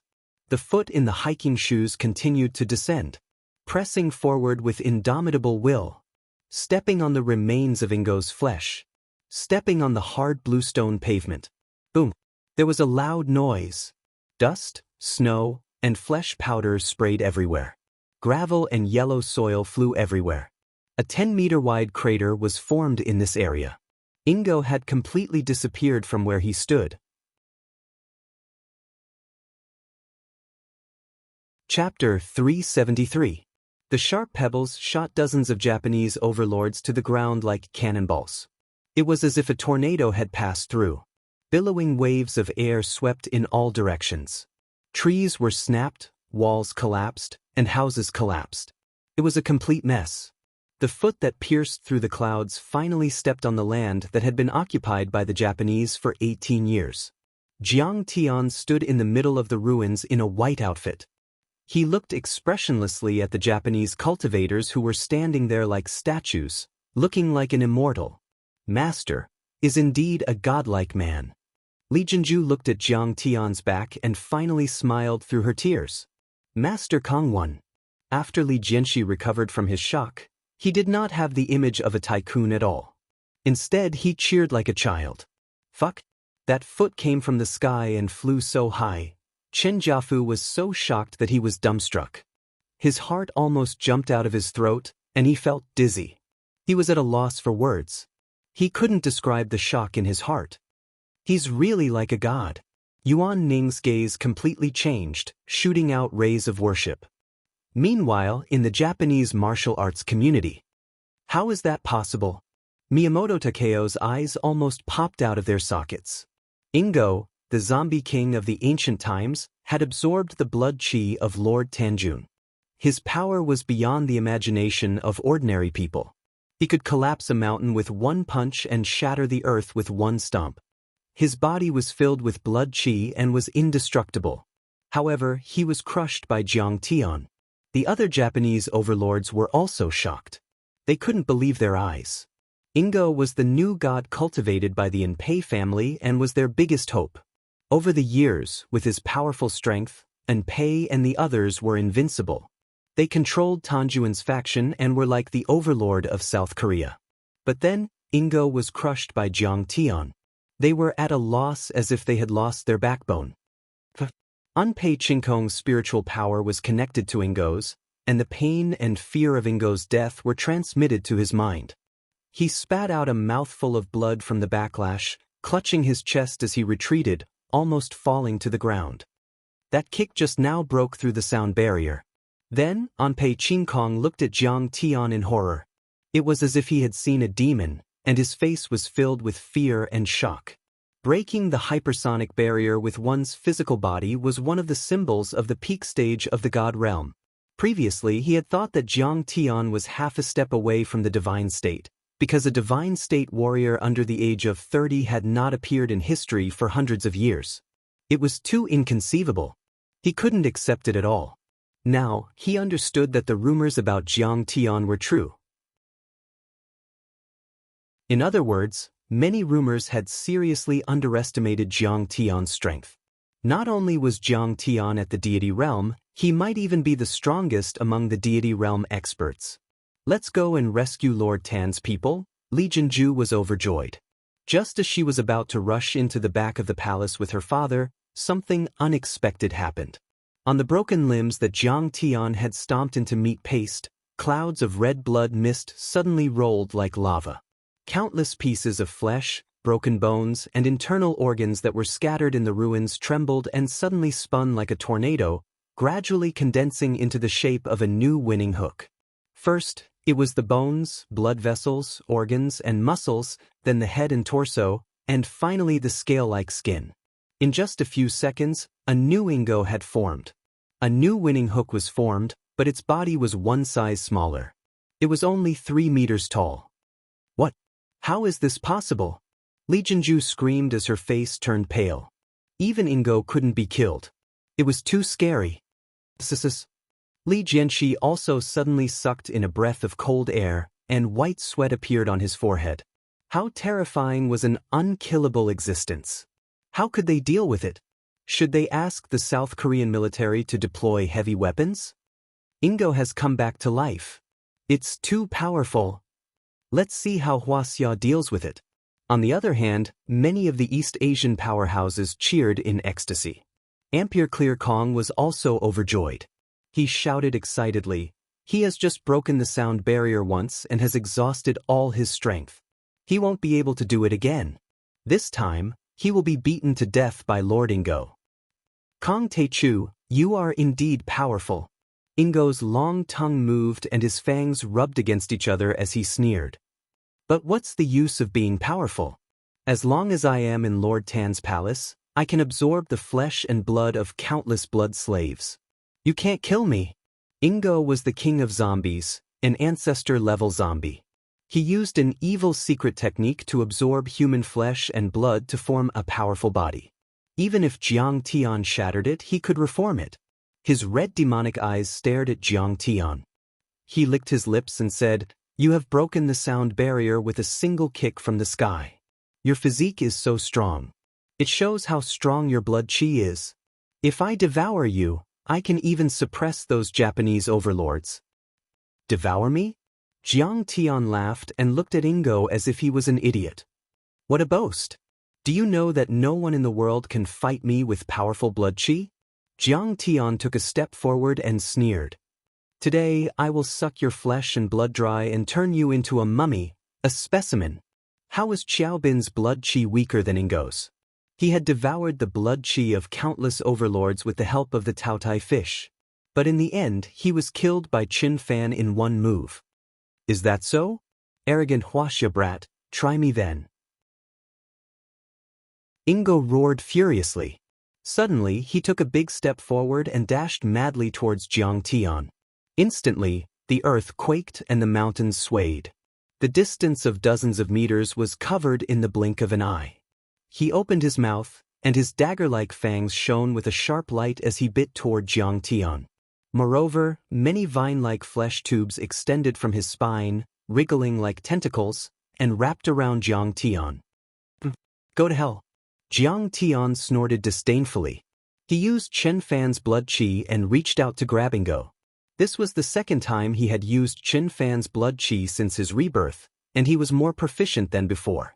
Everyone was shocked to see a fountain of blood spurting out from Ingo's body and flowing toward Jiang Tian's palm. The streams of blood were scarlet and translucent, as if they had a mind of their own. They rushed into Jiang Tian's hand. What secret technique is Lord Ingo using this time? It's too powerful. At first, many of the Japanese powerhouses did not understand. They thought that Ingo was devouring Jiang Tian's blood essence. But soon they realized that something was wrong. What kind of evil technique is this? Ingo screamed in fear as if he had seen an evil ghost. He turned around and ran away. "It's too scary." He suddenly felt a terrifying sense of emptiness. Blood flowed out uncontrollably as if his body would dry up in the next moment. However, he could not hold on any longer after running 2 steps. His blood essence flowed out even faster. It was 7 to 8 meters thick and was rushing toward Jiang Tian like a river of blood. "Kong Teichu, what kind of evil technique is this? Why is my blood flowing out? Let go of me." Ingo struggled with all his might, roaring angrily. His terrifying roars and screams spread for several miles. "A mere zombie that devours rotten flesh. Your technique is extremely crude, and you claim to be immortal. What a joke." But Jiang Tian would not stop. He sneered and unleashed the Jinjin Shogo to the extreme. The blood ball between his fingers kept shrinking and turning from liquid to solid. It also went from the size of a basketball to the size of an egg. Every time the blood ball increased in size, it would shrink again. The solid red ball also condensed and became like a ruby, sparkling and translucent, sparkling and dazzling. "Everyone, let's save Lord Ingo together." Emperor Qingkong's expression changed drastically as he shouted. "You want to win with numbers? What kind of waves could a bunch of ants cause? You're courting death." Jiang Tian opened his left hand and continued to absorb Ingo's blood essence. With a light shake of his right hand, Xiao Hei's flying sword tore through the air with a strange howl. Today, he was going to start a massacre. More than a dozen Nitin first-rate Japanese kendo experts rushed forward and surrounded Jiang Tian in a semicircle. They jumped high into the air and slashed down with the katanas in their hands. This was the joint attack of the Nitin Ichiryu, also known as the combined slash. The dozen kendo masters jumped, fell, and slashed at the same time. The blade chi converged into a massive blade chi that spanned 10 meters across the sky. It was as powerful as an attack from a half-step immortal state warrior. However, before their swords could reach their target, sizzle, sizzle, sizzle, sizzle, sizzle, sizzle, sizzle. Blood arrows shot out one after another. Xiao Hei's flying sword turned into a black light and pierced through the chests of the sword masters one after another. The blood arrows were almost connected from head to tail, and their trajectories formed a smooth arc thump. Thump. 18 kendo masters fell to the ground at the same time. None of them managed to escape. Art of Yin Yang, Heart Cursor Ray. While the 18 kendo masters attacked, the Grand Onmyoji of the Ampere family also made their move. They shifted their positions and stepped onto the array formation. Simultaneously, they formed hand seals and shot out beams of white light from their eyes as they poured their spiritual energy into Anpei Qingkong. On the other hand, Anpei's eyes flickered with a bright light. He formed a profound seal with his hands and spat out an obscure haiku. He pointed at Jiang Tian in the air and shouted explosively, "Break!" Mantra, Annihilation. Although Onmyoji had a different name, they were similar to Dharma spells and witchcraft. They could control the chi of heaven and earth and cast spells in the air. Only Ingo, a new god, was more powerful than the others. Ampere Clear Sky decided to gather the mental power of the Onmyojis and use the word of truth to kill Jiang Tian.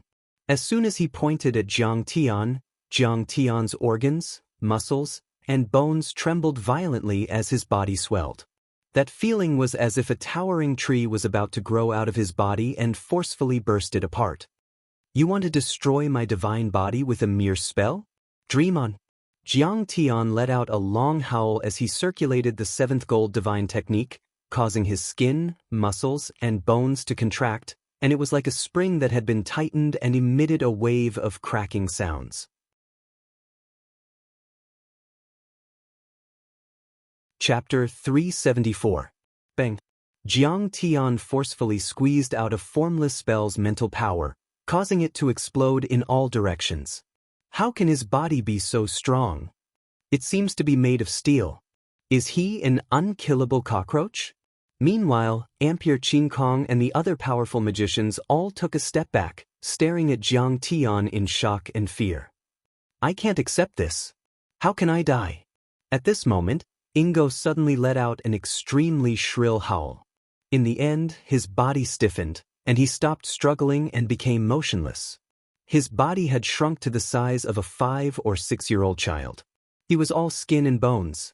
His eye sockets were sunken. On the blue stone ground, there were messy scratches with blood stains. He had actually used both of his hands to forcefully grab the ground. It could be seen how much pain he had suffered before he died. The blood ball in Jiang Tian's hand had shrunk to the size of a fist. It had absorbed all of Ingo's blood chi. What? Is Lord Ingo really dead? What should we do? Everyone was terrified, their eyes filled with fear. The Japanese overlords didn't dare to attack anymore. They backed away step by step. Kong Teichu was too terrifying. He could even kill Ingo. He was like a demon from hell. "Master Kong, please spare my life." Miyamoto Takeo was overwhelmed by despair and fear. He knelt on the ground and trembled. "Lord Ingo."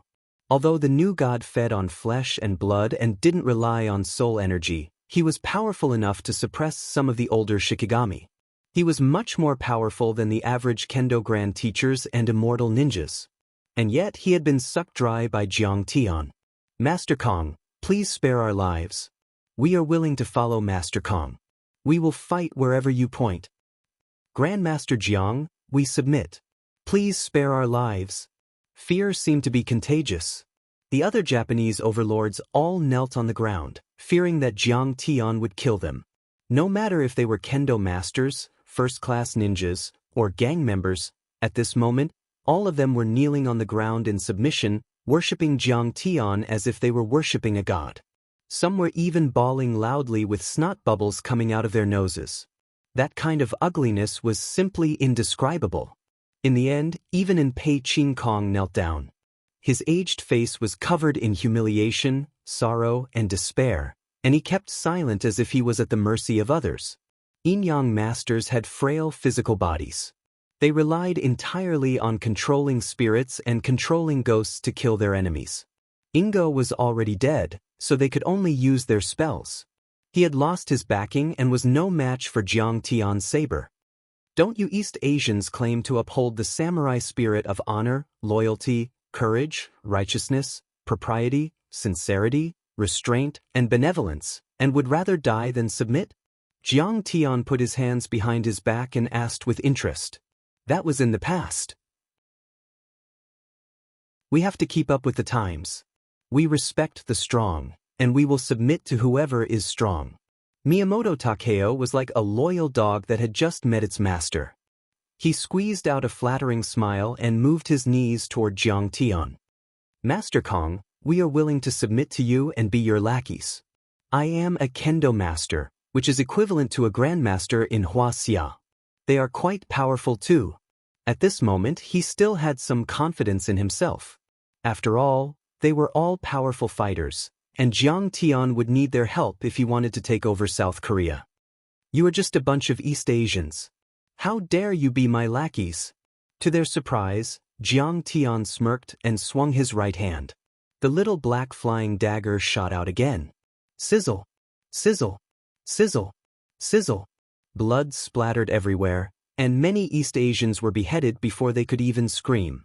The little black flying dagger was also faster than the speed of sound, and these people were killed before they could react. Even Miyamoto Takeo did not manage to escape. His head was sliced open by the black flying dagger. Master Kong, if you kill me you will regret it. Only Ampere Clear Sky managed to let out a cry of surprise. But Jiang Tian's divine will moved. The little black flying dagger stopped 3 inches away from Ampere Clear Sky's chest. Master Kong, please spare my life. Ampere Clear Sky's face was pale, and his lips were trembling. I thought you had some backbone, but you are just the same. You also know how to beg for your life. Jiang Tian clasped his hands behind his back and sneered.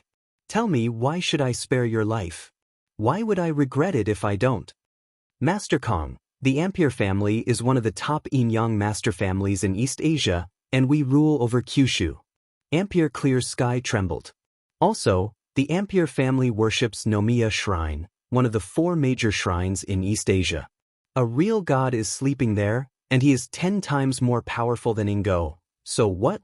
I said before, I want to exterminate them all, not leaving a single one alive. Jiang Tian said with a cold smile.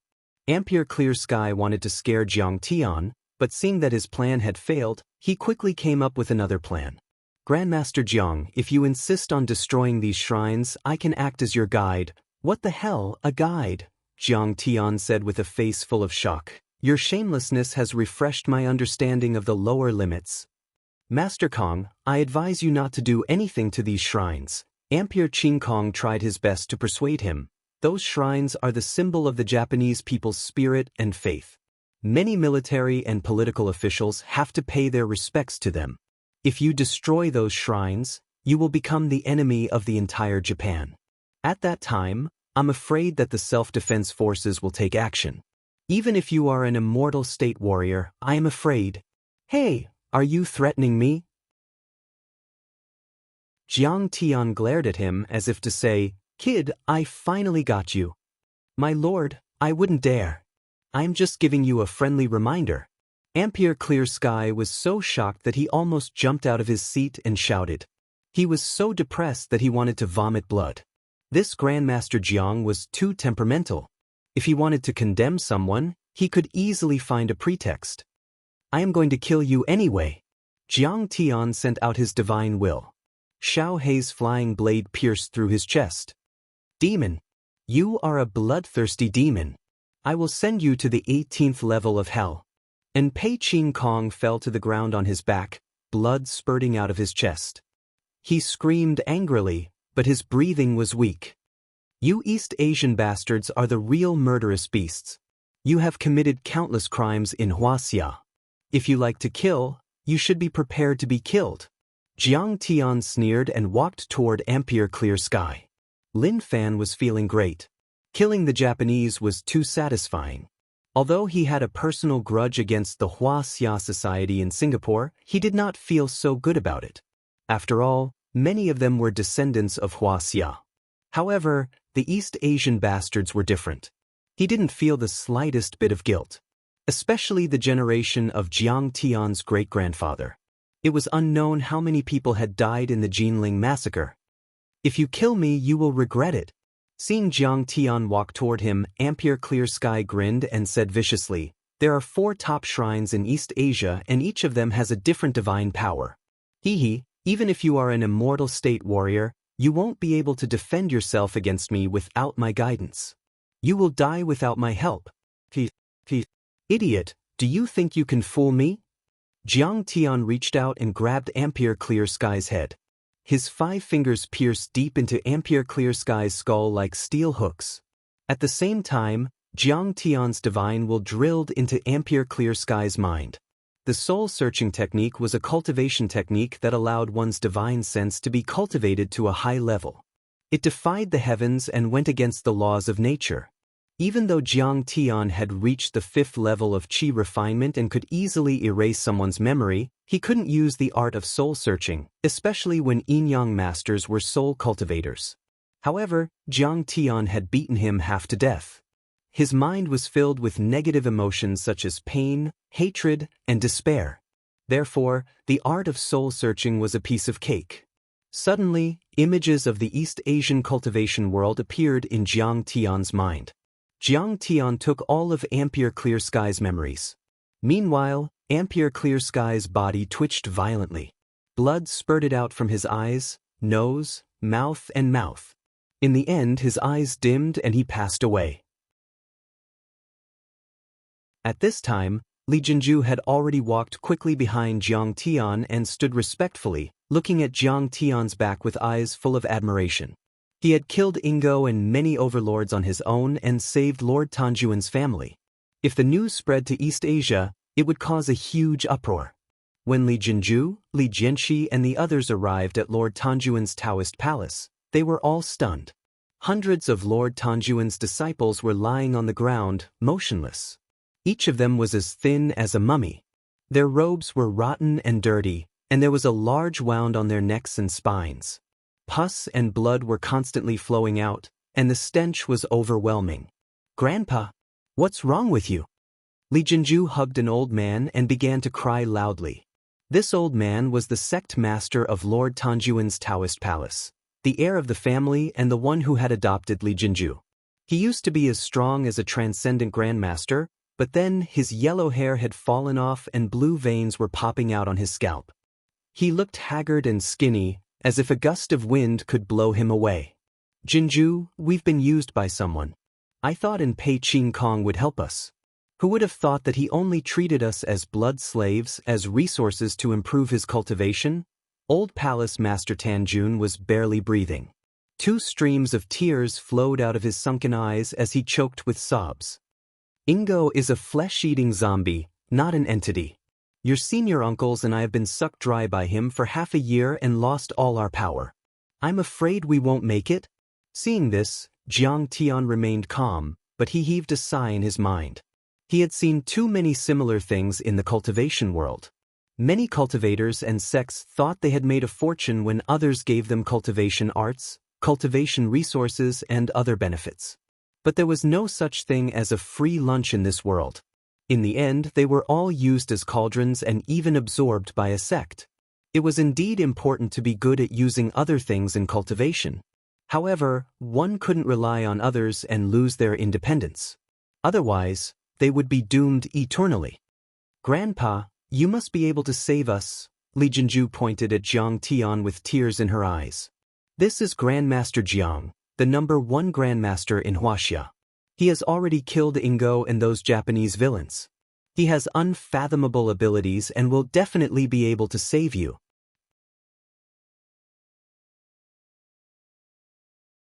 Chapter 375. Master Kong? Is that the Kong Teichu who killed Wang Chongyan and Xiao Bin, the founder of the Winter Soldier Organization on Moling Lake? "I've heard a lot about you." Old Palace Master Tanjun's originally turbid and lifeless eyes suddenly blossomed with rays of light, as if he was on the verge of death. He stared at Jiang Tian with a face full of ecstasy and shock. Seeing Li Jinju nod, he hurriedly threw himself in front of Jiang Tian's feet and kowtowed, tears of gratitude flowing down his face. Thank you, Master Kong, for killing the evil spirit of East Asia and avenging our Tanjun lineage. He said passionately, Tanjun lineage and the people of South Han will never forget your great kindness for generations to come. Old sir, it's nothing. You're welcome. Jiang Tian quickly helped him up and sat him down on an armchair. He fed him a qi-nourishing elixir and infused a stream of true essence to nourish him. He knew that Palace Master Tanjun was already at the end of his life, and he was only holding on with resentment. At this time, the powerful enemy had been killed, and without the support of the resentment he would probably die in a second. Then, Jiang Tian gave Li Jinju a bottle of elixir and asked her to share it with everyone. Everyone took the medicine and forced themselves to sit on the ground. They looked at Jiang Tian with eyes full of respect and gratitude. Li Jianxi called many subordinates of the Xingyue Li family to collect the corpses and tidy up the damaged courtyard. Master Kong, where did this elixir come from? After taking the elixir, Palace Master Tanjun suddenly felt a lot more energetic and couldn't help but ask curiously. Oh, I made it myself. Master Kong also knows alchemy and medicine? Palace Master Tanjun was shocked again and couldn't believe it. Tanjun's lineage included both Confucianism and Taoism, especially in the study of alchemy. This was not surprising. On Snow Peak Mountain, there were hundreds of years old ginseng, deer antler, fongfong, schisandra, north cicada grass, and other precious herbs everywhere. They played to their strengths and avoided their weaknesses. They adapted to local conditions and put in a lot of effort in this aspect. In the study of alchemy, they were far superior to Hua Xia's Shinnong school and the Chuanjin school. But at this time, Palace Lord Tanjun felt that the medicinal pills they refined were far too lacking compared to Jiang Tian's medicinal pill. They could not be compared at all. Just a little. Jiang Tian smiled faintly. This was just an ordinary qi-nourishing pill. Its effects were far from comparable to the vitality-nurturing pill and the vitality-nurturing pill. Master Kong is a descendant of the Medicine King group. He invented many new drugs and swept Hua Xia clean. Li Jinju said with a look of admiration. I've long heard that Master Kong is a peerless scholar who knows everything. Now that I've seen it for myself, it's true. Old Palace Lord Tanjun had a look of reverence and shock. This Master Kong could make a name for himself with his alchemy skills alone and establish a sect. Not to mention that he was also a martial arts powerhouse and a spell master. Indeed, he lived up to his reputation. Palace Lord, you're too polite. Jiang Tian also smiled and did not take it to heart. Seeing Jiang Tian's humble attitude, Old Palace Lord Tanjun could not help but revere Jiang Tian even more. This was the demeanor of a true expert. He suddenly had a brainwave and his eyes flickered as he said, Master Kong, this junior has a presumptuous request. Palace Lord Tanjun, you're too polite. You and I can talk as equals. Just call me by name. Yes, yes, Master Kong. Palace Lord Tanjun still had a respectful look, making Jiang Tian very speechless. Let's talk about it. Jiang Tian was helpless and felt a headache coming on. This junior would like to invite Master Kong to be the Palace Lord of Tanjun Daoist Palace. Li Jianxi, Li Jinju, and many of Tanjun's disciples were dumbfounded by the old Palace Lord's words. Tanjun was the ancestor of the South Korean people, just like Nuwa, Fuxi, and other gods in the eyes of the Chinese. The Palace Lord of Tanjun Daoist Palace was like the ancient imperial preceptor who could communicate with the ancestors. His words represented the will of the gods and could guide the people to the right path and protect the country. The Palace Lord of Tanjun Daoist Palace had a supreme status in South Korea. Even the president had to be courteous and kowtow to him. And now, the old Palace Lord was willing to give up his position to Jiang Tian. How honorable and honorable was that? Master Kong, please accept. Li Jinju quickly came to her senses and looked at Jiang Tian with a pleading look. She knew that Tanjun Daoist Palace only existed in name and had lost its legacy. In the eyes of the Japanese overlords, Tanjun Daoist Palace was like an ant that they could crush with a wave of their hand. Now that Jiang Tian was gone, they could make a comeback. The old palace master's decision seemed unreasonable, but it was actually quite insightful and the wisest choice. Tanjun Daoist Palace could only revive Tanjun Daoist Palace by relying on someone as powerful as Jiang Tian. Old Palace Lord, thank you for your kindness. Jiang Tian shook his head with a wry smile and said, but this is not suitable. I am from Wuxia, and Tanjun Daoist Palace is the spiritual symbol of South Korea. I am not suitable to be the Palace Lord. Master Kong, if you can be the Imperial Preceptor of Singapore, why can't you be our Palace Lord? The old Palace Master's withered hands grabbed Jiang Tian's big hands tightly. His sunken eyes were filled with tears as he begged pitifully, only when you become the Palace Master can I leave in peace. Singapore has a large population of Chinese, and Li Xianlong is also a Chinese from Southeast Asia. This is different. Jiang Tian declined. He did not want to do things that were not legitimate. His position was not stable and it was troublesome. Master Kong, if you don't agree, this old man will kneel before you. The old Palace Lord stood up with tears streaming down his face and knelt down. Only you can revive Tanjun Daoist Palace. If you don't agree, this old man will not rest in peace. He looked up and screamed. He was so anxious that he vomited a mouthful of blood. A man's words were kind when he was about to die. Tanjun Daoist Palace had declined in the old Palace Lord's hands. He wanted a bright future for Tanjun Daoist Palace, and he did not even care about his dignity. Old Palace Lord, Master Kong, please agree to my master's request. Seeing the old Palace Lord vomiting blood, many of Tanjun Daoist Palace's disciples exclaimed and knelt on the ground, begging with tears in their eyes. Master Kong, please agree and let the old Palace Lord rest in peace. Li Jinju, Xingyue, and the Li family's faces also changed. They quickly knelt on the ground and begged. Jiang Tian helped the old Palace Master up and sat him down on the bed. He said sincerely, Old Palace Lord, I suggest that Miss Li Jinju take over Tanjun Daoist Palace's legacy. Don't worry, with me here, I will help her revive Tanjun Daoist Palace. Jinju, you and Master Kong? The old Palace Lord's aura was weakening. He was dying. In fact, the old Palace Lord had not figured out the relationship between Jiang Tian and Li Jinju. It happened so suddenly that he did not have time to explain.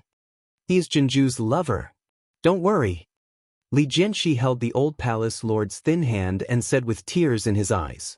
Good.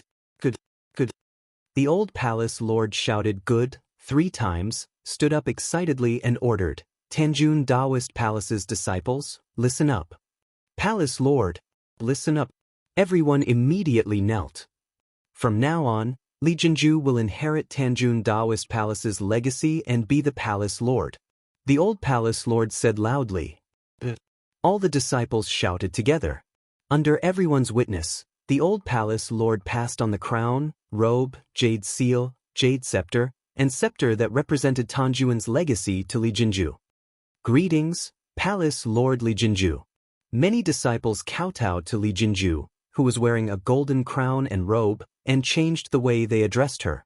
Li Jinju led many disciples to burn incense and worship the statue of Tanjun, swearing to worship the god.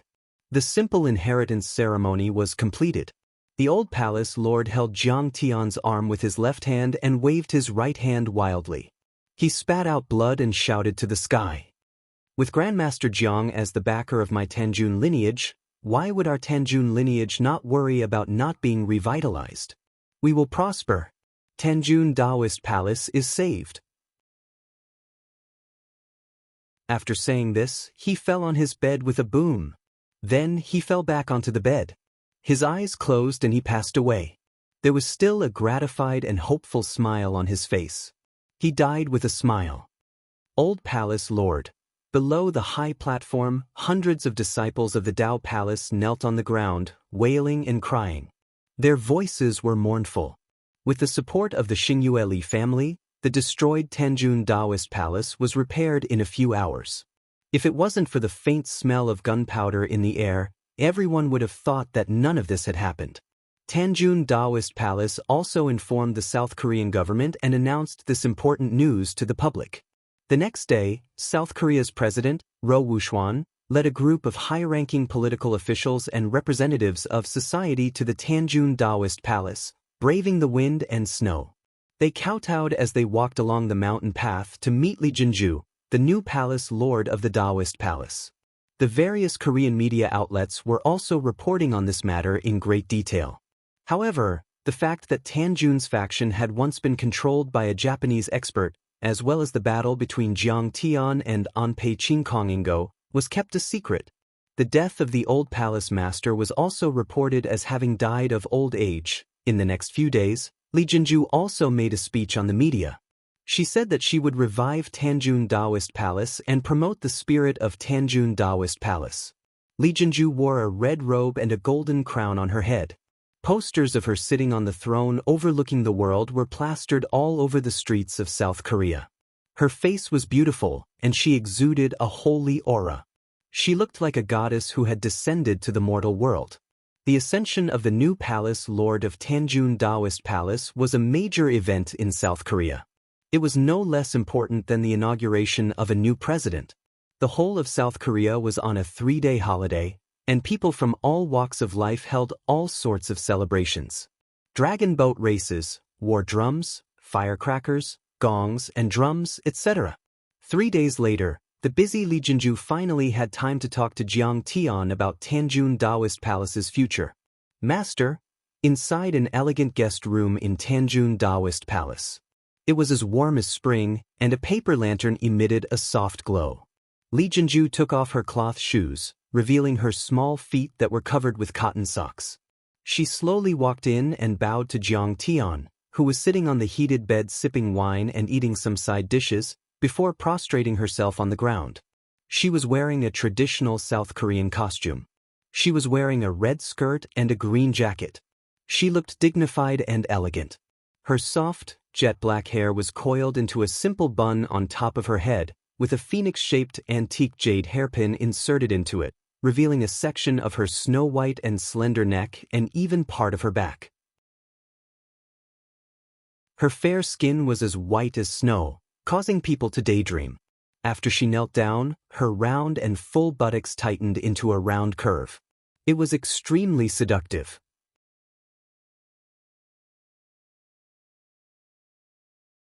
Chapter 376. Get up. Did everything go well? Jiang Tian nodded. Yes, master. Who would dare to defy you? Li Jinju sat up. She reached out with her slender, jade-like hand and poured wine for Jiang Tian. Her hand was as smooth as spring water. All the powerful fighters in Tanjuan's faction had their blood sucked out of their bodies and lost their cultivation. Who would dare to challenge you? Moreover, their master had indeed turned the tide and saved Lord Tanjuan's lineage. They were also convinced by him. Now, I have taken over all the assets and arranged for my men to take over all the important positions. Tanjuan's faction was not as simple as a Taoist palace. They had controlled South Korea for a few hundred years and had built temples and palaces all over South Korea. They also had charitable foundations and cultural companies. They were as powerful as the Xingyue family. Other than that, they also had a lot of magical herbs. Although they were not very useful for Jiang Tian's cultivation, they were very useful to the Medicine King group. Therefore, they had sent all of them to South Korea. There was even a 1,000-year-old ginseng that was the most precious of all. This old ginseng had already grown into the shape of a human. It had all 4 limbs and features. It was extremely rare and was about to become a medicine spirit. Jiang Tian accepted it with a smile. After all, he was not short of money. However, these herbs were priceless and he needed them badly. Very good. Jiang Tian picked up a piece of sour and spicy kimchi and nodded approvingly. But Master Kong, I used to represent Tanjun in some foreign affairs and public relations activities. I have never cultivated for a long time.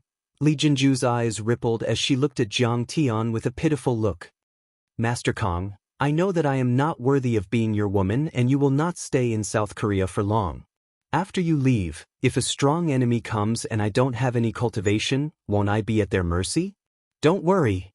Jiang Tian cracked a smile and said, if you want, I can help you reach the transcendent master level in one night. Of course I'm willing, but how is that possible? Li Jinju sucked in a breath of cold air, her face full of shock. Tanjun's lineage also cultivated both techniques and martial arts. She knew that a martial artist's cultivation was like rowing a boat against the current, and it was filled with difficulties. Every single step forward required 10 years of bitter effort. How could it be as simple as Jiang Tian said? Take this blood pill and you'll be able to do it. Jiang Tian waved his hand and a sparkling, translucent and dazzling pill appeared in his hand. It was the size of an egg and emitted a pungent smell of rust and blood. This is, Li Jinju suddenly understood, her eyes filled with fear. Is it the blood essence that Master extracted from Ingo? Yes. To be exact, it also contains the blood essence of the old palace master and your martial uncles, senior brothers and junior brothers. Jiang Tian said with an indifferent expression. After you swallow it, I can help you absorb and refine it. Although it is against the laws of nature, it can indeed help you reach the transcendent state overnight. The question is, do you dare or do you want it? The thought of swallowing the blood essence of her senior brothers made Li Jinju's stomach twitch. She was so disgusted that she almost vomited. However, the thought of stepping into the transcendent state in one night was extremely tempting to her. Her eyes gradually became heated and determined. In the end, she pursed her red lips and said with determination in her eyes, "Okay, I'll do it." Cultivation is indeed the most attractive thing. Jiang Tian looked at Li Jinju who was choking on the blood pill and shook his head gently. He took a sip of liquor.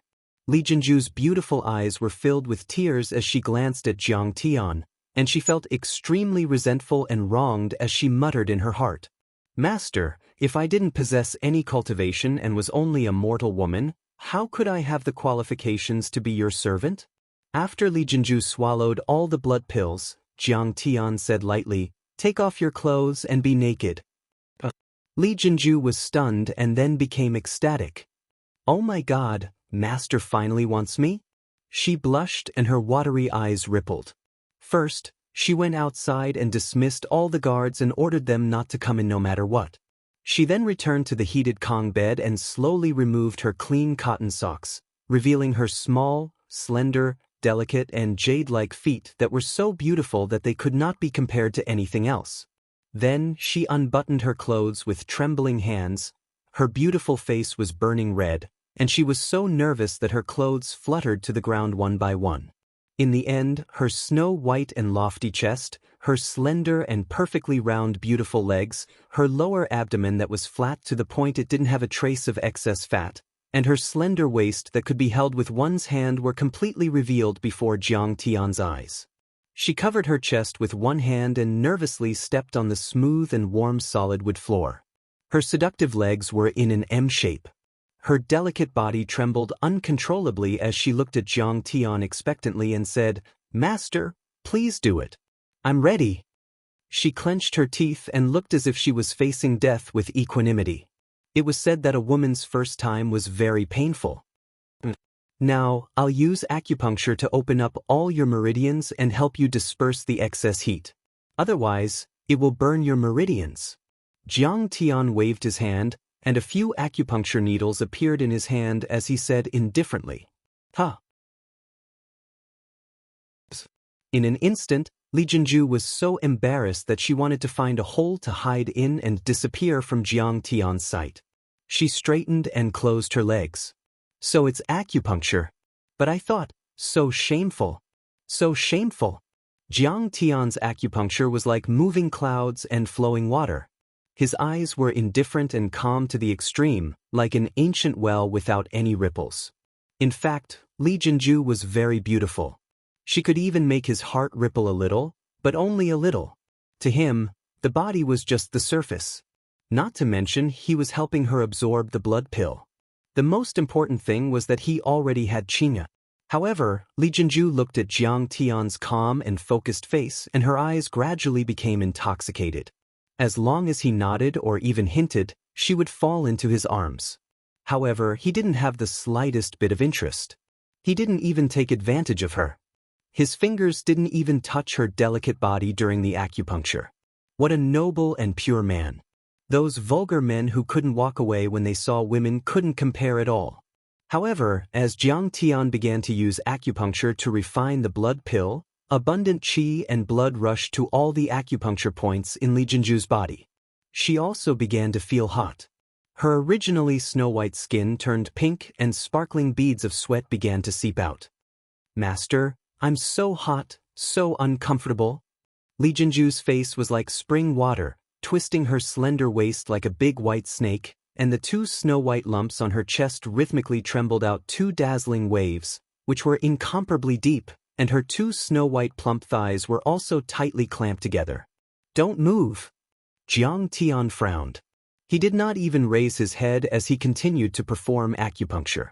"Otherwise, why would I ask you to take off your clothes?" In ancient times, there was a saying about dispersing your body. It means that after you take a medicinal pill and medicinal powder, you have to wear a wide robe with long sleeves. In fact, you have to walk around naked so that the excess medicinal properties will spread out and prevent your acupoints from clogging and damaging your cultivation base. "But I'm so hot," Li Jinju complained. "Get into the bathtub. This blood pill contains the essence blood of dozens of experts. How can it be so easy to refine?" Jiang Tian had already filled the bathtub with cold water. He directly carried the girl into the bathtub and sat behind her to perform acupuncture. "It's still hot," Li Jinju said gloomily. "If it's uncomfortable, you can scream. But you absolutely can't move. If the needle is wrong, you'll die." Jiang Tian was helpless. "Then I'll scream," Li Jinju suddenly said with an intoxicated face. "Master, it's so comfortable. My whole body is soft." She was already immersed in a realm where she forgot everything, and even some images that were not suitable for children appeared in her mind. Her voice was charming and seductive. It was simply a wave that overturned the sky and reached a new height. Fuck, what kind of lines are these? How could Jiang Tian not know what she was thinking? Black lines suddenly appeared on his forehead. He wanted to cry but had no tears. He was so angry that his teeth itched. If she wasn't breaking through layer by layer and was at a critical moment, Jiang Tian would have directly slapped her. He made up his mind to stay away from this Li Jinju in the future.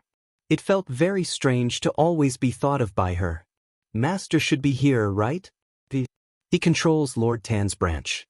The central government rewarded him again. I'll give him a surprise. A vigorous figure dressed in night clothes jumped up and down on the eaves of Lord Tan's palace. It was like a nimble skylark, but also like a vigilant leopard cat. It stepped on the snow without leaving a trace, landed silently, and flew over. Finally, Tang Linglong stood on a palace and was about to land on the ground. She walked toward the big house where Jiang Tian was. Suddenly, her pretty face stiffened as if she was struck by lightning. She was completely stunned on the spot. What is this sound? She seemed to have realized something. Her pretty face was red and then pale. For some reason, a crazy anger filled her heart. She floated to the ground and angrily rushed toward the door. She lifted her leg and kicked the door open. She rushed in with her sword. The scene in front of her made her delicate body tremble like a sieve. Her beautiful eyes were filled with tears. She was so angry that she almost exploded on the spot. In the bathtub, Li Jinju lazily leaned on Jiang Tian's chest. Her pretty face was red and full of satisfaction and joy. Jiang Tian also lazily leaned on the inner wall of the bathtub, looking weak. But when they saw Tang Linglong suddenly come in, both of them were shocked. Even a fool would know what had just happened. Which? How dare you seduce my master? Go to hell. Tang Linglong was so angry that her full chest violently heaved. Her voice was like the sad cry of an injured little beast. She raised her hand and stabbed her sword. The cold light flickered and was incomparably sharp, piercing toward Li Jinju's neck. What are you doing? Jiang Tian frowned and shouted. With a wave of his hand, a huge pressure blasted out. Tang Linglong was shocked and flew out of the door.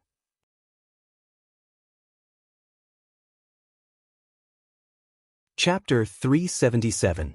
You hit me. You actually hit me for the sake of a witch, for the sake of a bitch. Tang Linglong fell into the snow. She was stunned at first, Then she felt sad and aggrieved. Tears rolled down her cheeks.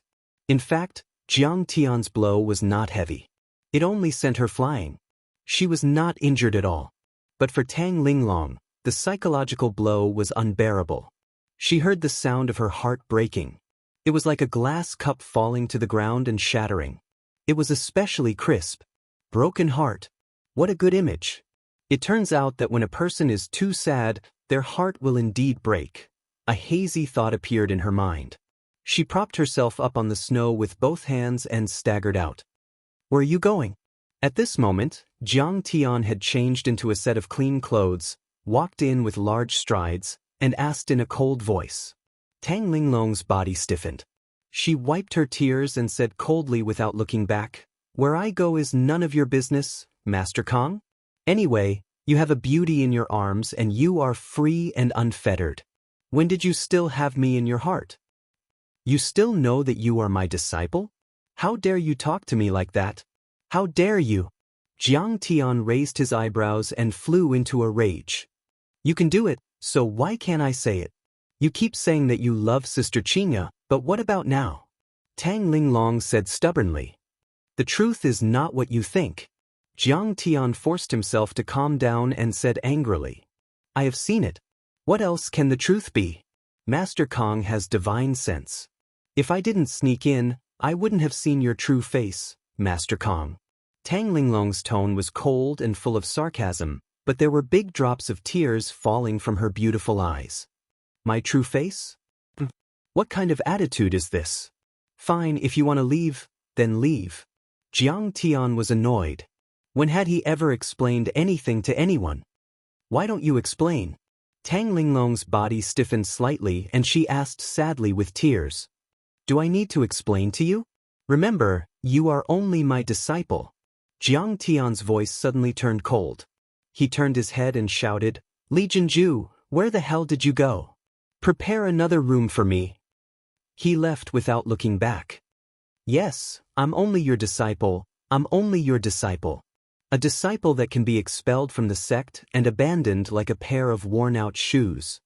If a disciple dies, he can take in another one. If you don't like it, you can hit and scold them as you wish." Tang Linglong clutched her chest and clenched her teeth. Her face was full of tears as she kept sobbing. "You want me to die cleanly, right? Fine, I'll die in front of you." In the next moment, she took a deep breath, and her beautiful face was filled with determination. She staggered out of the courtyard against the wind and snow and disappeared into the deep night. Jiang Tian did not take Tang Linglong's departure to heart. He directly entered a quiet room to meditate and cultivate. Her current cultivation was also very strong. Other than top experts like Xiao Bin, not many people could hurt her. She was not a child anymore. Unpei Qingkong and many other experts who were stationed at Lord Tanjuan's place were killed by Jiang Tian along with the members of the Yamaguchi-gumi. Although the South Korean government kept a tight lid on the news, the earth-shattering battle between Jiang Tian and Ingo was witnessed by many tourists. The news still reached Japan a few days later. Kyushu Island, Nomiya Shrine.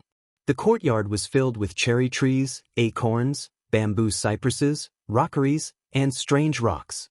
Black palaces overlapped one another. The environment was quiet, ancient, and pleasant. Stepping into the courtyard was like walking into the distant Edo period. In a tea room, people were kneeling on tatami mats. Unpei Qingkong and the new Shinigami Ingo have fallen in Lord Tanjuan's Daoist palace. Unpei Jipping's gloomy eyes flashed with sorrow as he said these shocking words. He was already 100 years old and was Unpei Qingkong's eldest brother. He was one of the top 3 grand onmyologists in Japan. His cultivation was many times stronger than Unpei Qingkong's. Wei Shuofeng of Lingnan, Wang Chongyan of Singapore, and Venerable Master Hongfyun were all inferior to him. If there were any Japanese cultivators here, they would be shocked. The 4 people in the room were all top-tier overlords in Japan. If they worked together, they could dominate Kyushu. How is that possible? There is no one in South Korea who can kill Ingo. A Sword Dao great teacher who was close to 60 years old was in disbelief. His name was Nagaki Miyamoto, and he was the master of Niton first-rate kendo. He had reached the level of a kendo grand teacher and was rumored to be as powerful as an immortal state warrior. Although he was already in his 60s, he didn't look old at all. His thick eyebrows extended to his temples, and his nose bridge was high. His eyes were glinting brightly as he looked around. His back was as straight as an unsheathed sword, exuding a domineering aura. "I heard that he is from Wuxia." Another man chimed in. His aura was dark and gloomy, as if he had blended in with his surroundings. If he used ninjutsu, he could even disappear on the spot. He was one of the top ninjas in Haga, and one of the top 10 ninjas in Japan, Hattori Hanzo. Wuxia. Nagaki Miyamoto was shocked. Ingo is as powerful as an immortal state warrior, but there are no immortal state warriors in Wuxia. Even Xianxia is only half an immortal state warrior and is on par with Ingo. Could it be that an elite from the Yin sect of Wuxia has appeared? Ancient Wudong? Ancient Diansong? Or the sword cultivators of Mount Shu, ancient Kunlun? That's impossible. Hattori Hanzo pondered for a long time before finally shaking his head. From what I know, the cultivators of Wuxia's hidden sects pursue the supreme heavenly Tao in order to become immortals and gods and ascend. They have never interfered with the affairs of the mortal world. They didn't even intervene during the war between China and Japan. The Yin sect will not intervene unless it is the end of the world. And Pei Jipping nodded in agreement. Masters, I have received accurate information that the man is not from the Yin sect. He is an elite from the secular world of Wuxia. A charming woman in a black kimono with a white flower on her chest said with a smile. Her hair was tied up high, revealing her snow-white neck. She was about 40 years old, with a fiery figure and a curvaceous figure. She was as seductive as a honey peach, making one unable to resist the urge to take a bite. Ishii Yurin, an elite from the secular world. Could it be Xianxia? When Nagaki Miyamoto looked at her, there was a burning desire in his eyes, but it quickly disappeared. A woman must be beautiful and filial. The widow, Ishii Yurina, was actually already a middle-aged woman, but her phoenix eyes were still as gentle as water. Her jade-like skin was set off by the black mourning clothes, making her appear even fairer.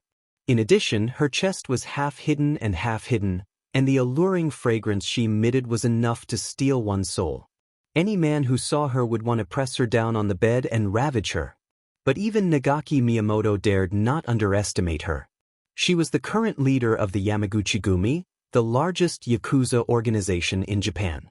She was proficient in kendo, ninjutsu, and yin-yang jutsu. She was very powerful and ruthless. Her husband, the former leader of the Yamaguchi-gumi, Tianganga, died in his home. Rumor had it that it was her doing. But over the years, she had used bloody means to suppress the leaders who wanted to betray her and firmly controlled the Yamaguchi-gumi. In the entire Japan, she could do whatever she wanted. She could drink and chat with the mayor of Nagasaki and was highly regarded by the higher-ups of the Sakura society. She was known as the queen of the Japanese underground world.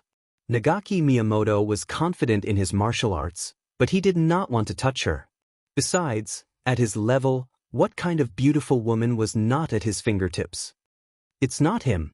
Everyone please look. Ishii Yurin smiled and put the tablet on the coffee table.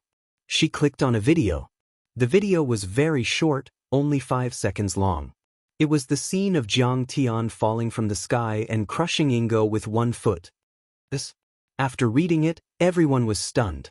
Their expressions were incomparably solemn, and their eyes were filled with fear. They all sucked in a breath of cold air.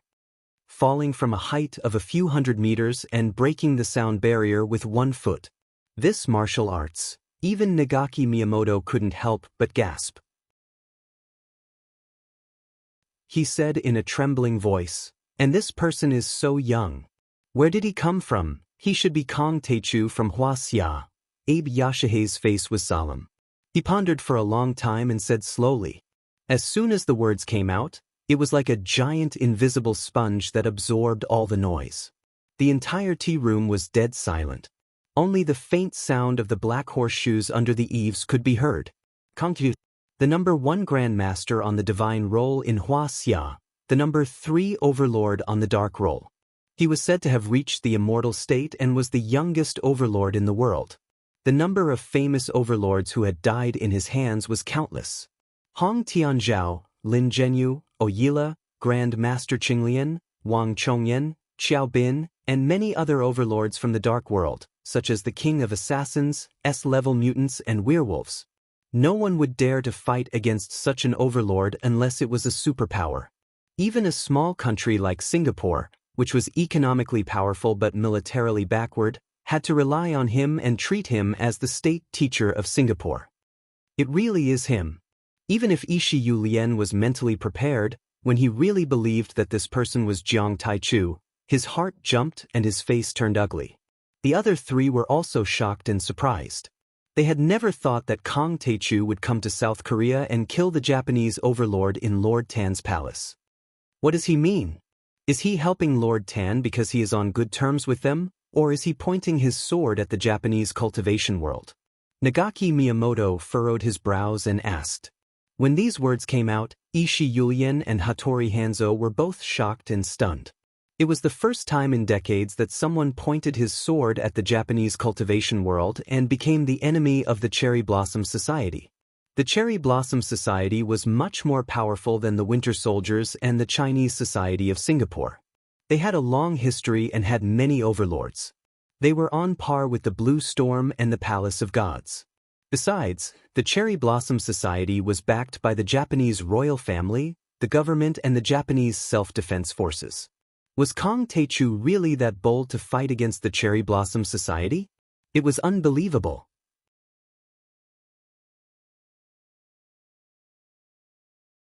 Chapter 378. I don't care if he has the intention or not. He deserves to die for messing with the Ampere family and the Sakura Society. Ampere Jipping's sinister eyes flashed with a cold light and murderous intent as he said in a deep voice, Ishiyurin, send someone to keep an eye on Kong Taichu. Hattori Hanzo, Nagaki Miyamoto, you two are on standby. Once Kong Taichu leaves South Korea and attacks Japan, kill him immediately. Yes, my lord. The three of them bowed together, and a terrifying murderous aura surged out, filling the tea room. While Nomiya Shrine was moving, Jiang Tian had already made arrangements for Tanjuan's family. Xing Yu Li family's 3C business was also handed over to Chen Jiafu's giant egg network. Chen Jiafu and Yuan Ning were extremely grateful to Jiang Tian. They went to the Daoist palace and thanked Jiang Tian again and again. It could be said that Jiang Tian only needed to say a few words to get the business that they had been begging for months without success. Grandmaster Jiang, we hope that you can come to Yanjing when you have the time. Let us do our part as a host and express our filial piety and gratitude. Yuan Ning and Qin Jiafu went to the Daoist palace together. After bidding farewell to Jiang Tian, they invited him with a smile. I will definitely go to Yanjing. Jiang Tian smiled, but a glint of sharpness flashed in his eyes. Seeing this, Yuan Ning's heart skipped a beat. She was worried for Song Shuangyan. She even saw the president of South Korea, Ro Wuyun, waiting outside to meet Jiang Tian. He was the ruler of a country, but he had to wait for Jiang Tian. With Jiang Tian's current power, he might not be able to crush the Song family, but he could at least give them a headache. Grandmaster Jiang, that's great. We'll definitely welcome you with open arms. Qin Jiafu hadn't thought of this yet, and said excitedly. In his heart, Master Kong was like a god. He never dared to dream of being on equal footing with Jiang Tian. But if Jiang Tian were to go to Beijing, he would be able to help him drive, carry his bags, arrange trifles, and wait for orders. Being Jiang Tian's henchman was equivalent to hugging a thick thigh. As for Jiang Tian, even a little bit of soup leaked out from between his fingers was enough for him to eat until his belly was round. The two of them didn't dare to delay Jiang Tian too much. After expressing their gratitude, they got up and left. Jiang Tian suddenly waved his hand and said, "Oh right, Qin Jiafu, remember, never sign a performance-based gambling agreement. This will only harm you." Our investor, Sun Jingyi from Japan SoftBank, wants to sign a performance-based VM agreement with me. How did you know? Qin Jiafu was shocked. God, as expected of a god, foreseeing the future. Don't worry about it, just don't sign it. Jiang Tian was too lazy to explain. Don't worry. Master Kang's words are an imperial edict to me. Qin Jiafu thanked him and went over. When they went down the mountain, Yuan Ning took the initiative to hold Qin Jiafu's hand, which made Qin Jiafu very excited. Yuan Ning, what are you doing? From now on, Brother Fu, let's date. Yuan Ning's beautiful eyes curved into a beautiful crescent moon shape. What? That day when Master Kong was fighting with the Zombie King, you pushed me away without caring about your own safety and blocked the flying rocks for me. From that day onwards, I decided. Yuan Ning held his hand tightly and smiled. I know, you're not good with words, but you love me in your heart. I'll definitely treat you well. Chen Jiafu was so moved that his eyes turned red, and he once again thanked Jiang Tian in his heart. Damn, he could tell that there was a girlfriend just by watching a fight. The goddess actually fell in love with him. At noon, Li Jinju brought breakfast and served Jiang Tian. She said a little embarrassedly, Master, that day, did I cause some misunderstanding? What's with you shouting like that? If you dare to do that again, I'll slap you to death. It would have been better if she didn't mention this, but once she did, Jiang Tian was also a little angry, and he glared at her and scolded. Yes, Master, this servant won't dare to do it again. Li Jinju was so scared that her face turned pale and she trembled. After waiting for Jiang Tian to finish eating, she put away the bowls and chopsticks and looked at Jiang Tian. Is that young lady from yesterday your disciple? Will this matter spread to your wife's ears? Don't worry, my wife trusts me a lot. She won't misunderstand. Jiang Tian said indifferently. Quickly putting this matter to the back of his mind, Jiang Tian left the room, pulled Li Jinju onto the flying sword, and quickly arrived at a place with abundant spiritual energy. Master, what are you doing? Li Jinju was puzzled. Jiang Tian took out a bunch of winchim grass seeds and planted them. He then set up a small spirit gathering formation at the side and said, This is very important to me. These few days, I've been looking around Snow Peak and found that this place is suitable for planting. You have to look after it in the future. Don't let anyone take it away. Actually, from the moment Jiang Tian set foot on Snow Peak, he found that the spiritual energy here was much more abundant than that of Mount Fulong. However, he still couldn't move his entire family here. After all, the Jiang family's foundation was still in Jinling and the Medicine King group. He could only settle for the next best thing, which was to plant the winchim grass and absorb the spiritual energy here to make the vitality enhancement pill in the future. Yes, Master. I'll guard it strictly. Li Jinju's expression turned serious, and she quickly agreed. Treat it as the most important secret. Don't let too many people know. Jiang Tian reminded her worriedly. A stalk of winchim grass was as effective as a supreme-grade pill. If any cultivator found out about it, they would probably be beaten to a pulp. I understand. Li Jinju was very smart. She immediately understood what Chen Xiaobei meant. After that, Jiang Tian's operation in South Korea came to an end. He stretched his body and said, It's time to go to East Asia. I'm afraid the East Asians have already found out about it. Master, are you leaving now? Li Jinju asked reluctantly. She was completely captivated by Jiang Tian. Yeah, South Korea doesn't have a lot of resources. Other than Lord Tan, what else can I get? Jiang Tian yawned dispiritedly. Master, let me accompany you to East Asia. I'm already a phenomenal stage cultivator. Li Jinju tugged at Jiang Tian's sleeve and begged. I won't be a burden to you. That's enough, Jinju. I understand your filial piety, but it's not appropriate for you to go. Jiang Tian shook his head. Li Jinju was reluctant to part with Chen Xiaobei. Then she begged again. The South Korean government officials and tycoons want to meet you during Lord Tan's ceremony. Can you stay for 2 more days? I don't have time. Jiang Tian shook his head, causing Li Jinju to feel like they were fated, and she almost cried. After sending Li Jinju to Lord Tan's palace, Jiang Tian was about to fly to East Asia on his flying sword. Suddenly, Jiang Tian's cell phone rang. Jiang Tian looked at the caller ID and quickly answered the call. Jiang Tian, I'm coming to South Korea now. Are you still there? Pick me up at the airport in 3 hours. Mom, why are you here? Why are you here? Jiang Tian was confused. What do you mean? Zhang Wanqing retorted. The International Medical Exchange Conference is being held in South Korea, and we are here to attend it. What's wrong? You are having too much fun outside, and you don't even want to meet me? I'm more than willing to meet you. Jiang Tian immediately agreed and smiled. I will go and pick you up now. 3 hours later, Seoul International Airport. A Gulfstream G550 commercial jet slowly landed on the tarmac. This jet was custom-made by Medicine King Group from U.S. Gulfstream Aerospace.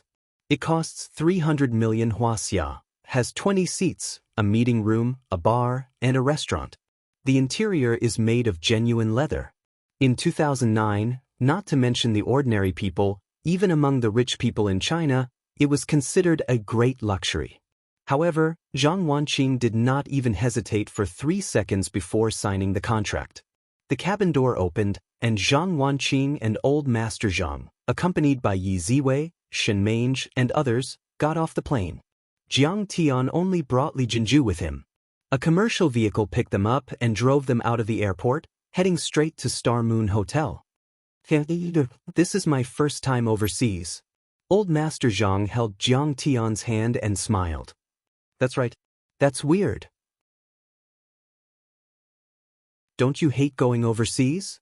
Why do you insist on going overseas this time? Jiang Tian asked with a frown. In his opinion, medicine was a small matter. His grandfather and mother should focus on their cultivation. But he knew that his grandfather was passionate about Chinese medicine and had devoted his life to it, so he did not blame him. Korean medicine is applying for the World Heritage Site. Old Master Zhang slammed his walking stick on the car and said angrily, if they succeed, they will be recognized internationally. There will be no Chinese medicine in the world. There will only be Korean medicine. About that, Grandpa, what's your plan? Jiang Tian was stunned for a moment before he understood what was going on. He smiled understandingly and said in a mocking tone, Korean medicine originated from Wuxia's Chinese medicine. The Neijing Materia Medica, treatise on febrile diseases, diagnosis, and prescriptions are all adapted from Wuxia's Chinese medicine. The 4 symbols medicine that they are so proud of is also adapted from Wuxia's Daoist theory of yin-yang and 5 elements. But South Korea likes to take other countries' things for themselves. For example, they had successfully taken Chu Yuan, Li Bai, Feng Shui, and Xian Shu as their own and even applied for the Dragon Boat Festival. They even criticized Wuxia for celebrating the Dragon Boat Festival. They even changed their capital from Seoul to Seoul. They think this way, they can get rid of Wuxia's influence and satisfy their self-esteem. If we have the ability, we can erase 60% of the Chinese characters in their language. Let's see if they can still speak. Jiang Tian, you are right. Old Master Zhang agreed. Jiang Tian still remembers. In his previous life, in 2009, Korean medicine's application for the World Heritage Site was successful, and the whole Wuxia was in an uproar. His grandfather was furious and got drunk that night. He even fell ill and was sent to the hospital. On the hospital bed, Old Master Zhang grumbled that Wuxia's Chinese medicine was not united and everyone was fighting for themselves. He also said that the relevant departments were not doing enough to promote and develop Chinese medicine. But Old Master Zhang could only sigh. In this life, it seemed like the old man wanted to fight with them. Old Master Zhang is too cunning.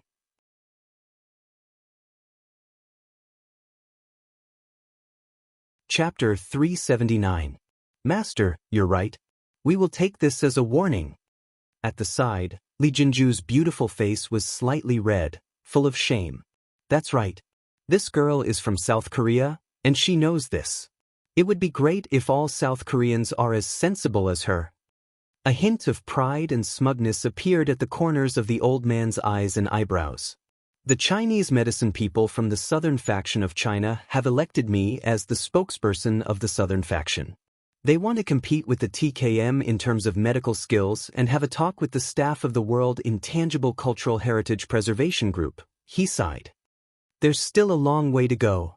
Fine. Let's get them. Jiang Tian chimed in. Those bastards. As long as our Chinese medicine is still around, they won't be able to do anything to us. That's only one of the reasons. Other than that, we also found out that Medicine King Group's imitations have appeared in South Korea. Yi Ziwei frowned. Detoxification pill, small revitalizing pill, 7 of our core medicines, including the Rising Dragon Yijing pill, which is only sold to the military. What? These South Korean pirates are too arrogant. Jiang Tiandu was stunned and could not believe what he had just heard. The main ingredients were listed on the packaging of the medicine, but the ratio and manufacturing process would not be listed. If the South Korean pharmaceutical manufacturers were patient and capable of experimenting, they would be able to replicate Jiang Tian's formula. Of course, without the core component, the reactor, the effect would be greatly reduced. But if the dosage was increased, the effect would be much better than normal medicine. Li Jinju blushed and was speechless. She wished she could bury her head in her pants. These are the South Korean imitations, made by a company called Daewoong Pharmaceutical. Yi Ziwei took a few samples from the accompanying staff and handed them to Jiang Tiandao. Fuck. Plagiarist. Jiang Tian scanned the imitations with his divine sense. The ratio of the ingredients was almost the same, but the manufacturing was slightly different. Who is this old man? Looking like a sly old fox? Jiang Tian pointed at the picture of an old man with slicked back hair, gold-rimmed glasses, and a white coat. Pu Qingtai. Yi Ziwei said, the chairman of South Korea's TKM Medical Association, the dean of Kyunghee University's TKM Medical School, the #1 doctor in South Korea's TKM Medical School, and the chairman of Daewoong Pharmaceutical. He's also the person in charge of the TKM application this time. Master, I know this person. Li Jinju hurriedly said, I can help you inform him to stop the infringement, make a public apology, and even pay compensation. I know you are a man of your word in South Korea. Waving his hand, Jiang Tian faintly said, but this is a battle between TCM and TKM, and it involves the righteousness of the nation. We can't rely on external forces, and we have to defeat them fairly. Yes, Master. Li Jinju hurriedly nodded. If it's not necessary, don't make a fuss. I'll take care of them myself, Jiang Tian said with a smile. Soon, the car arrived at the Star Moon Hotel. Jiang Tian let Li Jinju leave first. After settling down with his family, they immediately went to the conference room on the 4th floor for a meeting. It turned out that the Jiang family was not the only one who came. There were also many reputable physicians in Wuxia. It could be said that the TKM application had caused an uproar in the TCM industry in Wuxia. Any one of these people was an expert in their respective fields. They were famous and could be the distinguished guests of high-ranking officials and rich people. Even socialites had to be courteous to them. Old Jiang, it's been a long journey. Madame Zhang, you're finally here.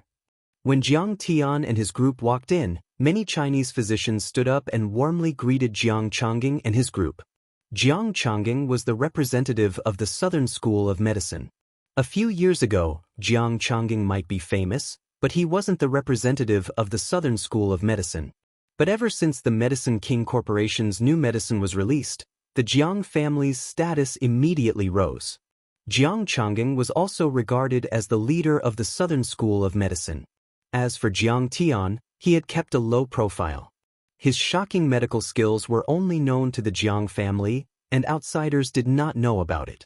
They only treated him as the young master of the Jiang family. He was not bothered by their disrespect. He sat in the corner behind his grandfather and played with his phone. He was reading the information about Pu Qingtai's family that Li Jinju had sent him. Other than Jiang Changing, there was also a secretary of the TCM promotion department under the Ministry of Health. He was also the president of the Chinese Medicine Association. His name was Mo Jingrong, and he was the leader of the TCM exchange team.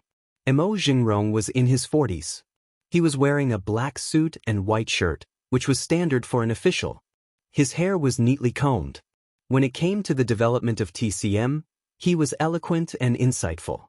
He seemed to be a scholarly official. With Jiang Changing's arrival, The atmosphere of the meeting reached a climax. Everyone rubbed their palms together. With old Zhang's presence, they were confident that the TKM team would be defeated. However, after Jiang Changing arrived, Mo Jingrong did not start the meeting immediately. It was as if he was waiting for someone important. Elder Zhang is here. Zhang Yanghao, the leading figure of the northern faction and the expert of the Imperial Hospital. I heard that he's also the outer elder of Shenong School. At this moment, a few people walked in. Everyone stood up in unison. The sound of chairs being flipped could be heard in the hall. Everyone exclaimed. The northern faction was led by Zhang Yanghao, a veteran imperial doctor, accompanied by his disciple Qin Jisher. Thank you for your hard journey. Zhang Yanghao was wearing a moon-white robe. He was hale and hearty. His face was ruddy, and he looked like an immortal. He cupped his fists at everyone. It's not hard at all.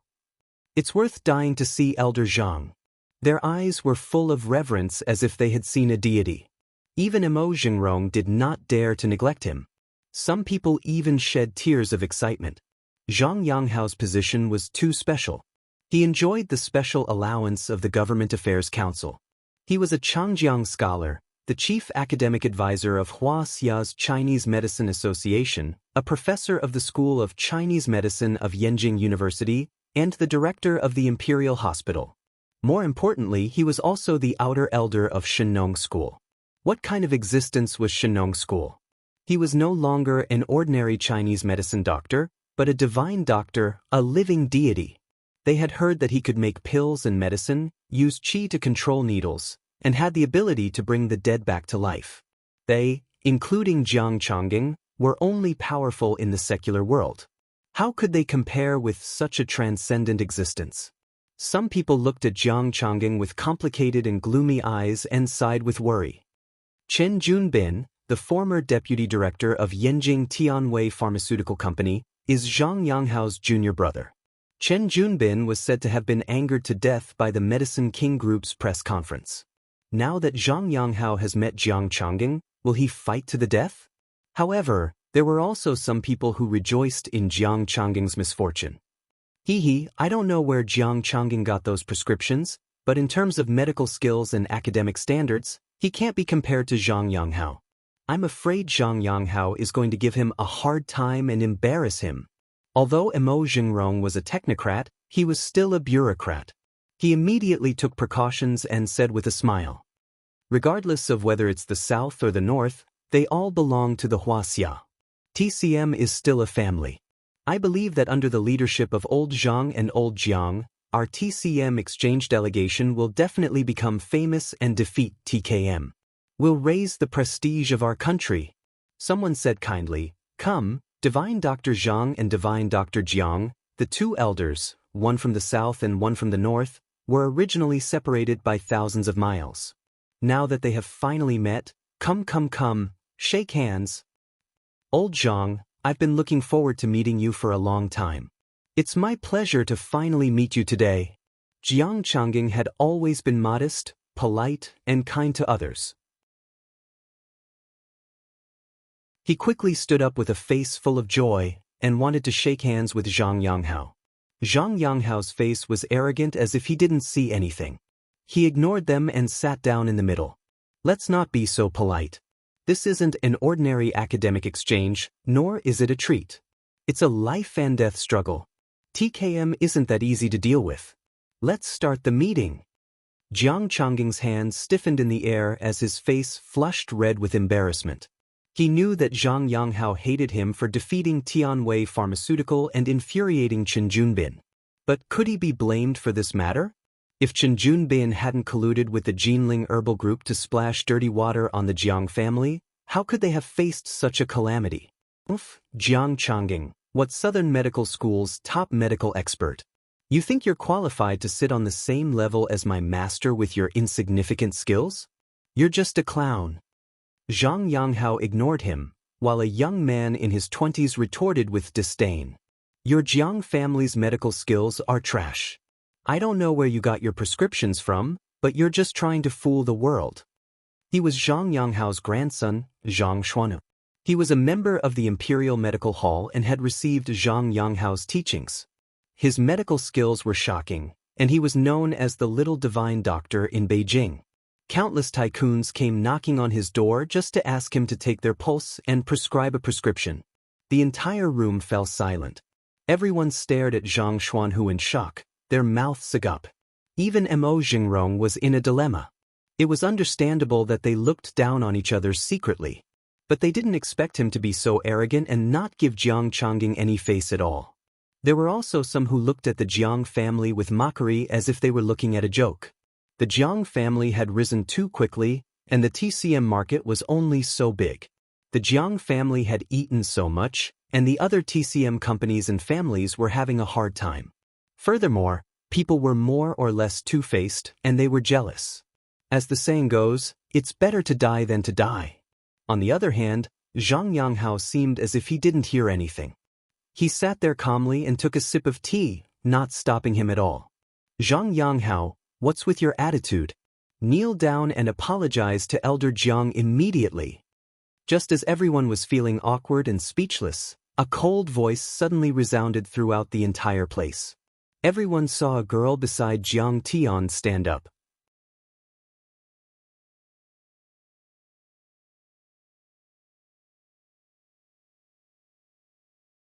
He was deeply grateful to Jiang Tian. In his mind, Jiang Tian was his teacher, or even a high and mighty immortal. But Jiang Tian didn't think so. He was very strict when it came to choosing disciples. Only talents, character, loyalty, and many other conditions could be met. If anyone who received a few words of guidance from him was called his disciple, then he would have too many disciples. Master Kong. Zhang Yanghao had just stood up, but when he heard the second half of the sentence, his body stiffened. He was anxious and almost burst into tears. At this moment he finally understood that Jiang Tian was the son of the Jiang family in Jinling, the grandson of Jiang Changing. He regretted it very much. He had been blinded by hatred and had been rude to Jiang Changing. He was afraid that it would be difficult for him to receive guidance from Master Kong in the future. Sit down and continue the meeting. Seeing everyone's suspicious eyes, Shen Mange didn't bother to explain and directly ordered indifferently. Elder Jiang, Master Kong, and Madame Mange, please take the main seat. Everyone make way. Zhang Yanghao immediately gave up his seat and said politely, "That's right, this way please." Although Mo Jingrong found it inconceivable, he also knew that this Master Kong was definitely an expert. Thus, he immediately went along with it. "I'm fine sitting here. It's quiet. You guys can continue with your work." Jiang Tian waved his hand and refused. He had also heard their discussion. It was nothing more than arguing with reason and verifying history to prove that TCM was the origin of TKM. Wasn't it a little too naive? It was like scratching an itch through a boot. "We would like to ask Elder Jiang, Madame Mange, and Master Kong to give us some guidance," Zhang Yanghao said respectfully. Jiang Tian lowered his head and played with his phone. He didn't even bother with Zhang Yanghao. Jiang Changing also tactfully refused. Zhang Yanghao had no choice but to sit down. Suppressing his uneasy heart, he opened his script and prepared to speak. Behind him, Zhang Xuanhu frowned and mumbled, "Grandpa, why did you kneel to him? He's just a brat." Zhang Yanghao turned around and slapped him. He scolded angrily, "Ignorant brat. Master Kong is the head of the Shenong school. He's a peerless scholar, and his medical skills are unfathomable. Even Zimu has to call himself his disciple. How dare you speak so arrogantly?" Hiss. Everyone gasped. They were so shocked that their eyeballs almost popped out of their sockets. Their hearts were in turmoil. Their expressions changed as they looked at Jiang Tian. Shenong School. What kind of existence was that? It was known as the origin of TCM. All medical skills in the world originated from Shenong. The disciples and successors of Shenong were like living fossils.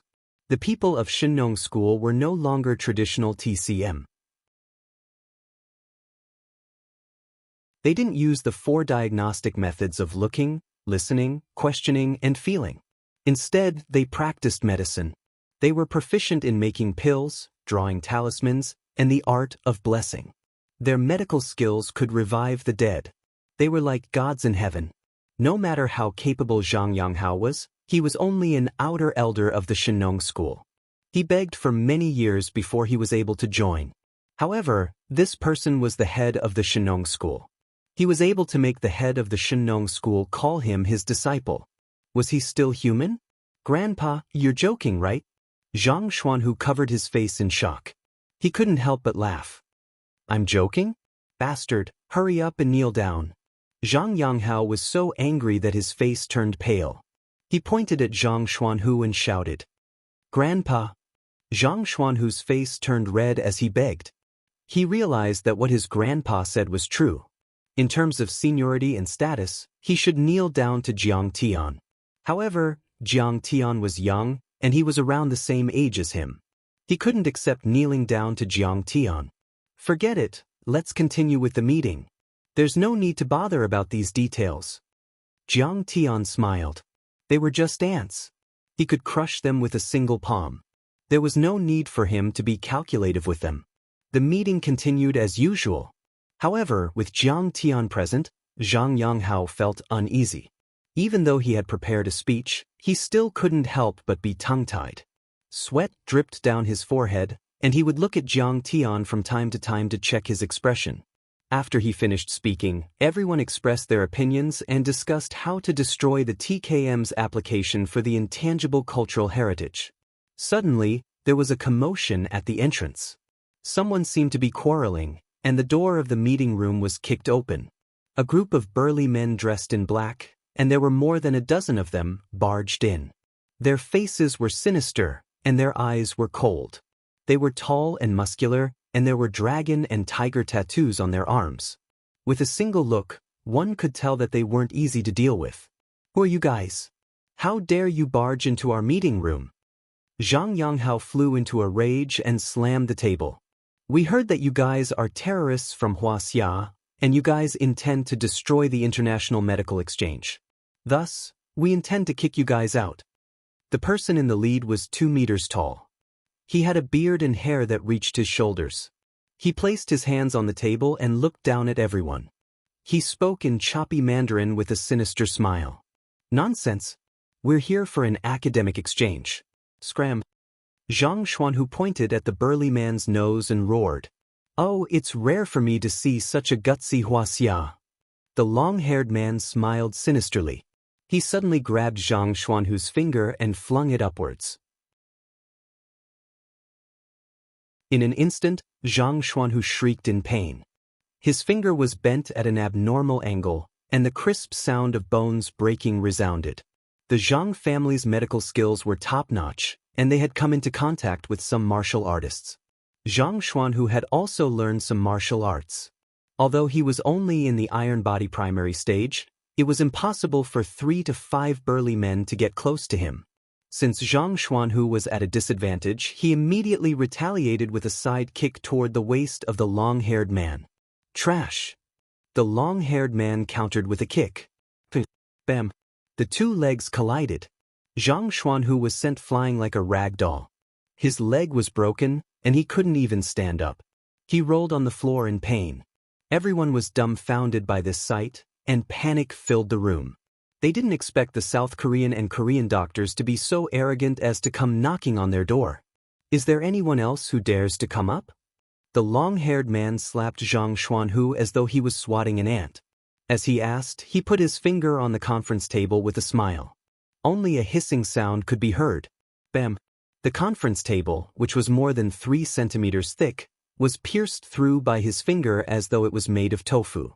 In an instant, everyone sucked in a breath of cold air. Their hearts shuddered, and cold sweat trickled down their foreheads. They were capable of saving lives and scolding others passionately.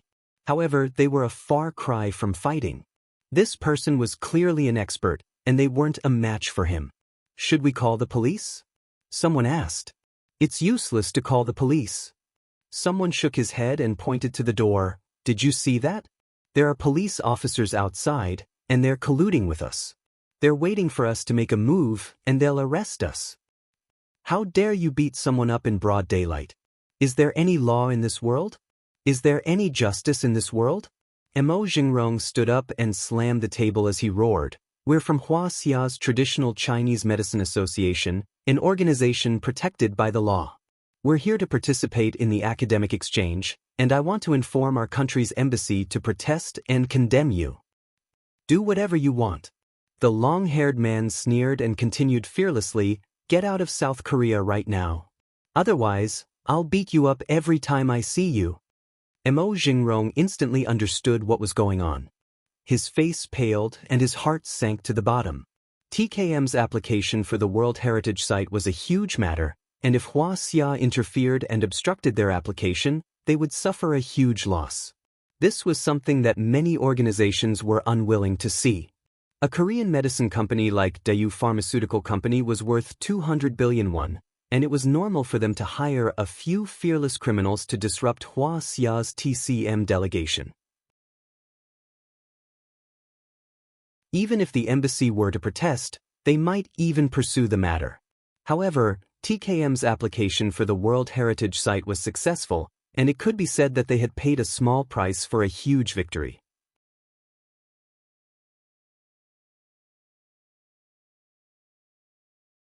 Chapter 381. President Emo, have you made up your mind? Do you want me to give you a hint? While he was still in a daze, the long-haired man waved his hand. A dozen men in black pulled out their swords wrapped in newspaper and pressed them against the necks of the Chinese physicians. Forget it. Why don't we return to China? It's too dangerous in South Korea. That's right. We can't afford to lose our lives. Why don't we return to the embassy first and come back tomorrow night for the academic conference? Let's go.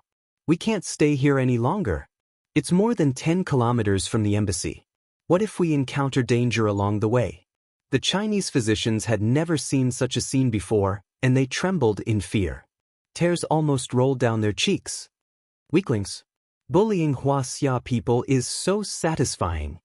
Seeing this, the long-haired man and the other South Korean hoodlums laughed triumphantly. Historically, South Korea was heavily influenced by Huaxia's culture, and they sent tributes to the Chinese court every year. In recent years, Huaxia's economy has risen, and their international status is rising. South Korea's influence as one of the four little dragons of Asia is in danger, and many South Koreans have a distorted sense of pride. That's why they hate Huaxia. At this moment, when they saw how everyone was trembling in fear, their vanity was so satisfied that it was about to explode. We can't leave. Master Kong, what do you think? Zhang Yanghao had been through a lot, but he still felt uneasy when he saw this. He looked at Jiang Tian, hoping that Jiang Tian would step in. In fact, he didn't have much hope. After all, many of them had offended Jiang Tian and disrespected the Jiang family. Will Jiang Tian be willing to stand up for them? Unexpectedly, Jiang Tian did not do anything, but Yi Ziwei stood up and walked to the conference table. What is she doing?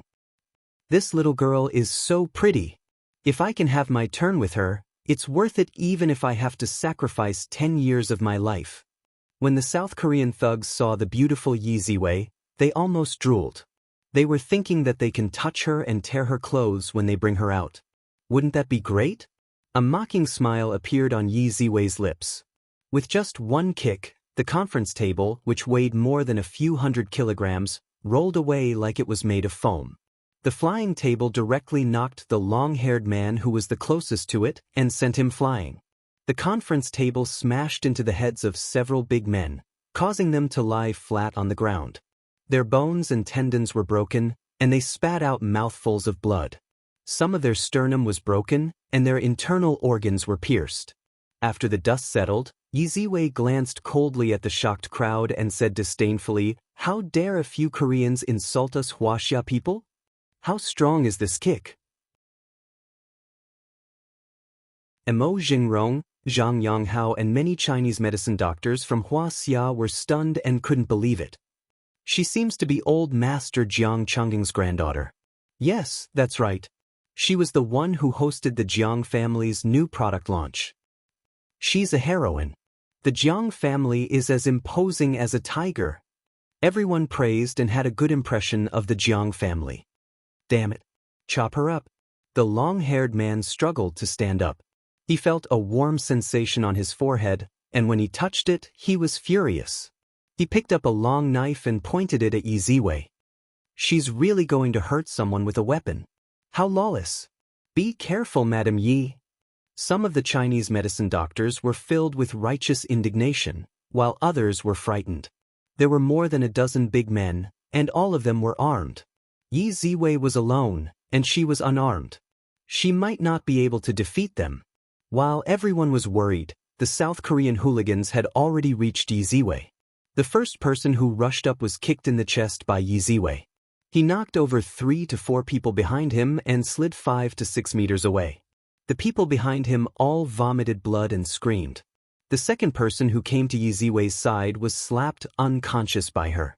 The third person was sent flying with a backhand punch, and the fourth person's leg was broken by a kick. Yi Ziwei continued to attack as she closed in on the long-haired man. These people were no match for Yi Ziwei. Yi Ziwei's movements were beautiful, as if she was otherworldly.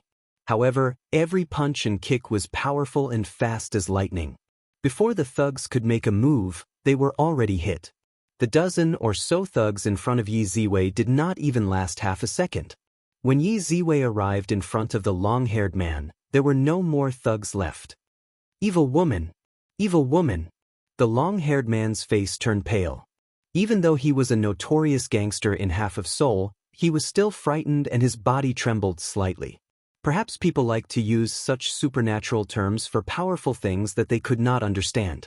He screamed in fear. The scene was filled with ghostly wails and howls. Everyone's hair stood on end, and they looked at Yi Ziwei with fear. Yi Ziwei slapped him in the face. An irresistible force hit him. The long-haired man flew 3 meters away and fell to the ground. His head hit a coffee table, and the table was smashed into pieces. Police! Director Quan! The long-haired man screamed in fear. He was afraid that Yi Ziwei would beat him to death. That's quite a commotion. Looks like these Wuxia people are being toyed with. The police officers did not expect the long-haired man to be killed. They were smoking and chatting outside. Like these thugs, they had been arranged by Daoist Pharmaceutical Company and Pu Jingtai's family to obstruct the Wuxia Academic Exchange Group. If the thugs succeeded, they would not have shown up. If these Chinese medicine doctors dared to make a move, they would be arrested for causing trouble. But they did not think there was a need to make a move. With these thugs scaring them, they would probably run away. After all, they were just a bunch of weak scholars. Something's happening. Let's go in and take a look. Hearing the long-haired man's screams, the police officers threw their cigarettes on the ground and rushed in. They were immediately dumbfounded. This was too tragic. Dozens of thugs had broken bones and tendons. Some were even unconscious. No one knew if they were dead or alive. Li Zhenglong, the leader of New World, who dominated Half of Seoul, had his leg broken and was crying for his parents? Most importantly, the one who did it was a beautiful woman in a branded business suit. This was unbelievable. Shiba! Director Quan Zhengyu of the Dezhong police station shouted angrily. He pulled out his gun and pointed it at Yi Ziwei. Stop, or I'll shoot. He took someone's money and had to help them. To put it bluntly, he was just a dog raised by Daoist Pharmaceutical Company. The rest of the police officers also pulled out their guns. But suddenly, many of the guns flew out of their hands. The police officers were dumbfounded. What was going on? How come the pistol can fly now? Quan Zhengyu could not figure it out, but he still pointed at Yi Ziwei and the others arrogantly. Kneel down and put your hands on your heads. You are suspected of assault. Go to the police station to assist in the investigation. A translator explained the situation to everyone. This is too much. They were the ones who came to beat us up first. Okay. We were only defending ourselves legally. Everyone was so angry that they were about to go crazy. Zhang Yanghao's lungs were about to explode. He shouted, "You are twisting the truth. The police are gangsters. This is too much. This is too much." Mo Jingrong wiped the cold sweat off his forehead when he saw the police had taken out their handcuffs and was about to arrest them. He quickly called the embassy to inform them of the situation. The embassy staff told him that this was a troublesome matter.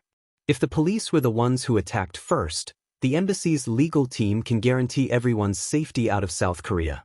But they will have to go through legal procedures. Currently, the visiting team still has to cooperate with the local police and abide by their country's laws. Also, if the beating was serious, it might be considered excessive self-defense, and they might even be held accountable. Clap, clap, clap. At this time, with a few crisp claps, an enchanting woman in luxurious clothes, wearing sunglasses, and carrying a limited edition Gucci handbag walked in with several bodyguards around her. She was wearing pink high heels. Although she was wearing sunglasses that covered most of her face, just by looking at her jade-white sharp chin, one could tell that this girl was definitely a stunning woman. She was chewing gum and laughed proudly. Ha! Caught by the police? How are you going to challenge TKM? What a joke! Don't worry. The medical industry is one, and I will send lunch boxes to all of you. Who is she? Although the other party was speaking in Korean, everyone could tell from her tone that it wasn't anything good. Her name is Park Yoon-jong, the granddaughter of Korea's Sungtae. She's also the current CEO of Daewoo Pharmaceutical Company. She is also known as the #1 lady of TKM in South Korea. Someone immediately replied. Hiss, it's actually her. Everyone sucked in a breath of cold air.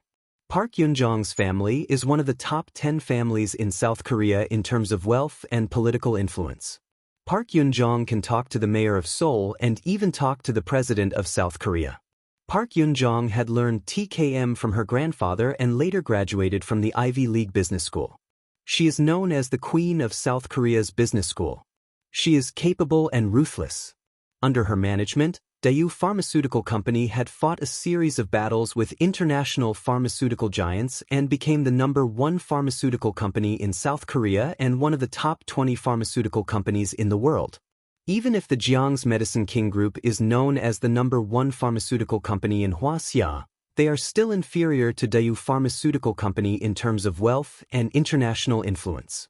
In South Korea, Park Yoon-jong is known as South Korea's 4 great socialites, along with Star Moon Corporation's Lee Fujin, Hyundai's Jong Mingshin, and Korea's Housing Corporation's Choi Eun-hee. This is all part of her scheme. What's the point of setting up a trap? If you have the guts, then compete with us in medical skills. Everyone instantly understood what was going on and gnashed their teeth. However, there's nothing they could do about it. Pu Yoonjing's snow-white feet stepped on a pair of pink deerskin crystal diamond-studded high heels as she walked over. She has a tall and slender figure with curves in the front and back. Her silver-gray dress wrapped around her long legs, making her look sexy. But she has a harmless baby face, fair skin, and exquisite makeup. She looks like a superstar. However, her face was arrogant and her eyes were full of disdain. Her temperament was like that of a demoness in Prada. She crossed her arms and looked down at the crowd. I advise all of you to abide by South Korea's laws and cooperate with the investigation. This is not Wuxia. All of you might be influential in Wuxia, but it's useless here.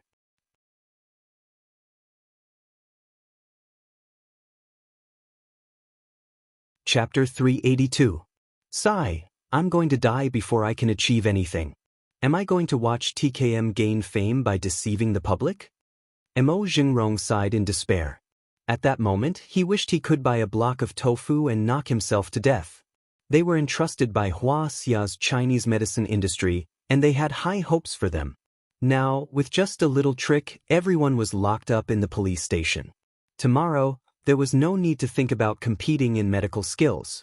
However, if they were to return in defeat like this, with their faces covered in dirt, how could they face the sincere hopes of Qi and Huang, and how could they face the leisurely mouths of the citizens?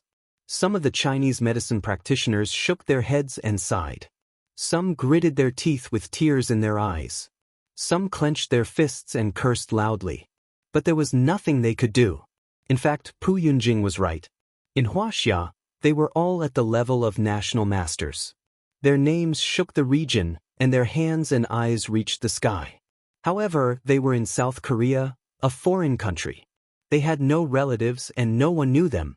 Now, even the embassy was useless. What else could they do? They were puppets at the mercy of others, lambs at the mercy of others. You're Pu Yunjing, right?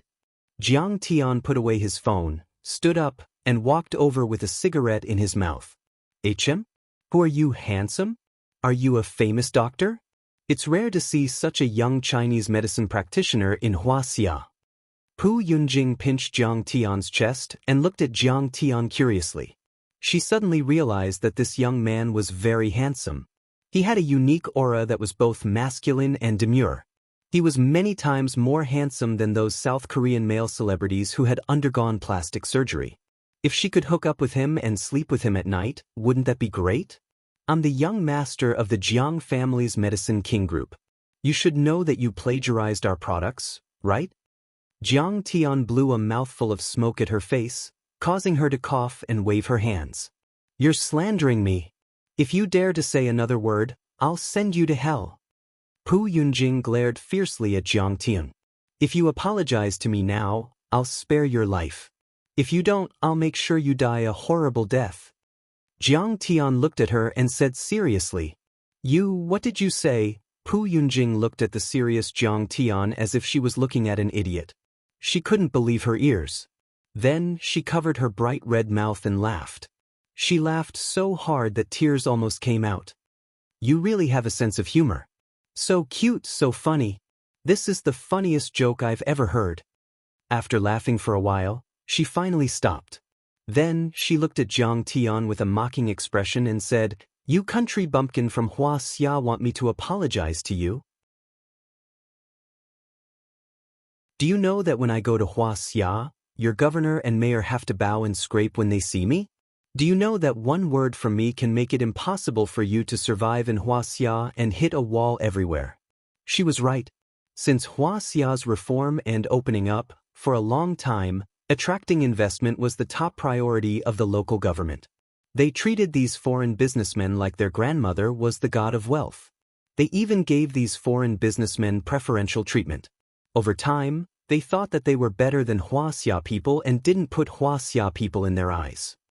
Oh, so you're not going to apologize? Jiang Tian smiled faintly and suddenly started to roll up his sleeves. What are you doing? Pu Yunjing opened her eyes wide and looked very curious. She looked very cute. Is he going to hit me? At this moment, her heart was calm and she even wanted to laugh. She was so beautiful, like a fairy. How could he bear to hit her? Moreover, there were so many bodyguards and police officers around. How could he dare to hit her? Before she could finish her words, Jiang Tian heavily punched into Pu Yunjing's stomach. Pu Yunjing didn't even have the chance to scream. Her two eyes opened wide and then turned white. Her mouth was wide open and drooling. Her whole body hung weakly on Jiang Tian's fist. The handbag she was carrying weakly fell to the ground. Jiang Tian grabbed the girl's beautiful black hair and put his cold eyes close to the girl's frightened face. He said, Fuck you, you dare to plagiarize my family's product? I'll teach you a lesson. Are you grateful? Pu Yunjing didn't even have the strength to cry. She could only look at this fierce man with teary eyes. Her stomach was still pressed against Jiang Tian's fist. I'm asking you if you're grateful. Jiang Tian coldly asked again. His fist left the girl's body and then he displayed his amazing inch strike. His burning fist once again smashed into the girl's stomach. Pu Yunjing opened her mouth and with a cry, she spat out a large pile of tomato skin and thick liquid. Yi Ziwei pondered, did she eat borscht for lunch? Maybe it was scrambled eggs with tomatoes. Zhang Wanqing lightly said, Are you grateful? How dare you not be grateful?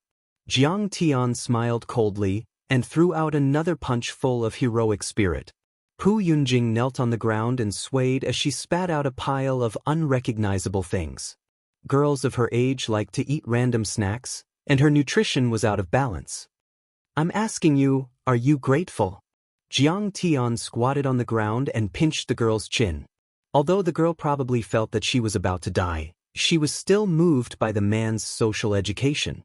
She weakly said, Yes. Grateful.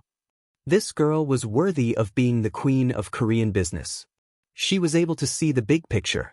Jiang Tian lazily stood up and said, I'll let you live for now. Let's see how you perform later. The girl's hands were unable to hold her stomach and cry. She had completely given up on vomiting and calling for help. Her head was on the ground, and her body was curled up on the ground like a snail that was sprinkled with salt. How dare you hit Mississippi Park? You arrest him. Quan Zhengyu was dumbfounded. He even forgot to stop Su Tao and only reacted at this moment. After all, no one expected that Su Tao would really hit a socialite who was like a princess. Mister, you're suspected of intentional assault. Please cooperate with the investigation. Several policemen were covered in cold sweat as they held onto their batons and pistols tightly as they approached Jiang Tian. They knew that this matter had blown up. Pu Yunjing was actually beaten up. If they didn't take down the culprit, it would be a serious dereliction of duty. They would be stripped of their uniforms and punished. I'll see who dares to arrest her. All of a sudden, a cold voice sounded out. Everyone looked towards the source of the voice and saw the crowd parting like a tide. A beautiful woman wearing a long dress that reached the ground was about to collapse. She was tall and slender. Including her high heels, she was more than 1.78 meters tall. She looked down on the crowd like a high and mighty empress.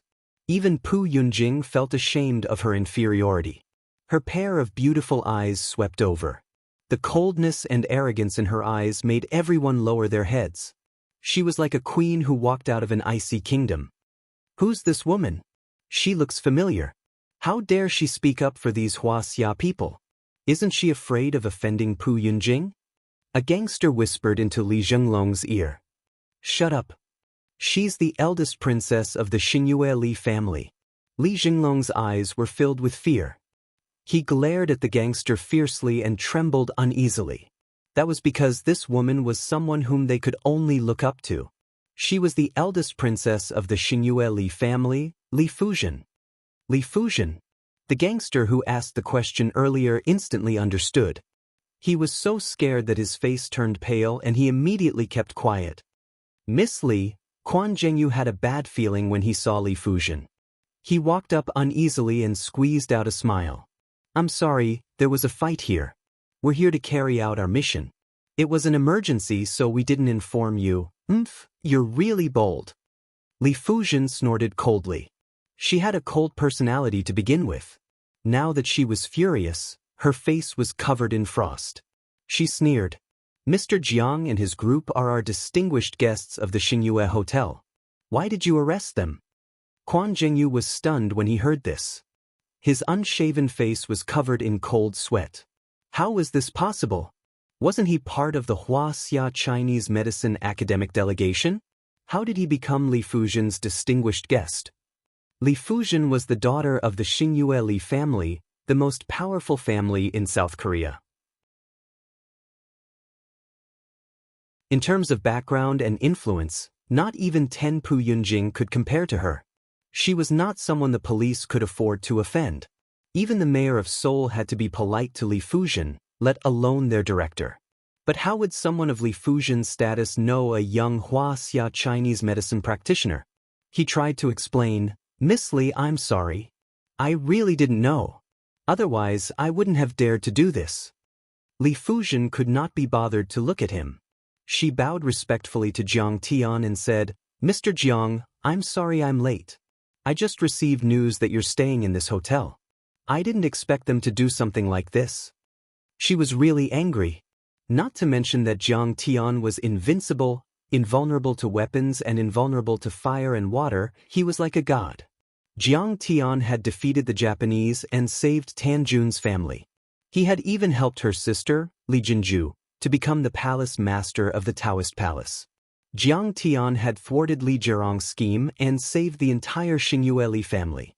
Jiang Tian had used a miraculous pill to save her father, Li Jianxi, who was the soul of the Xianxia family.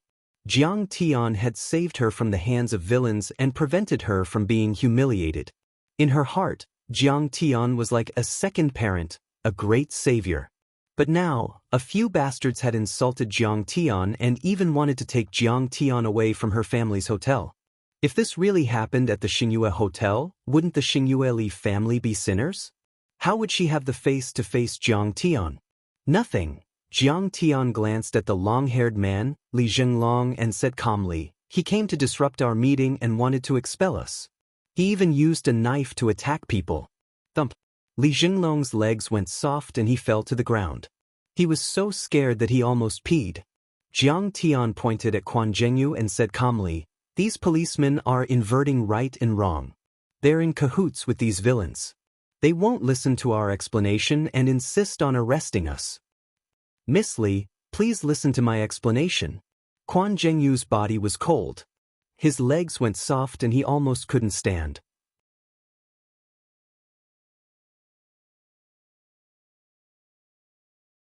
Chapter 383.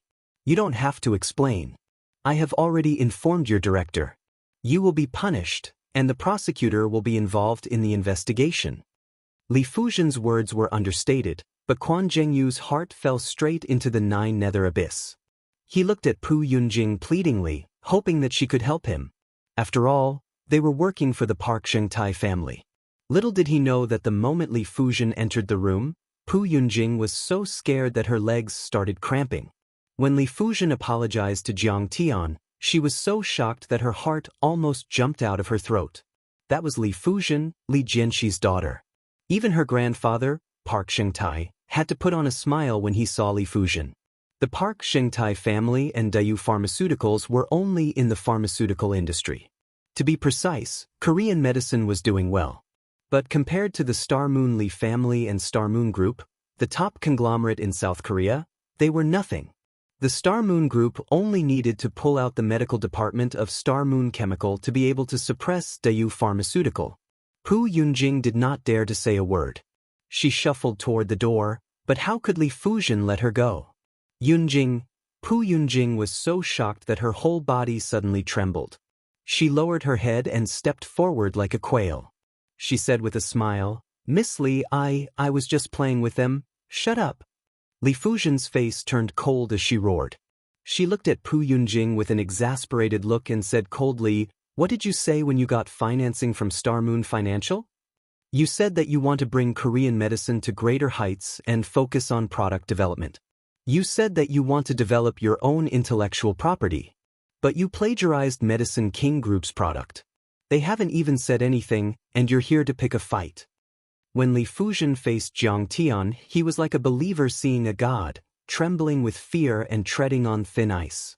But when facing Pu Yunjing, she was completely like a high and mighty empress, ordering people around and giving orders.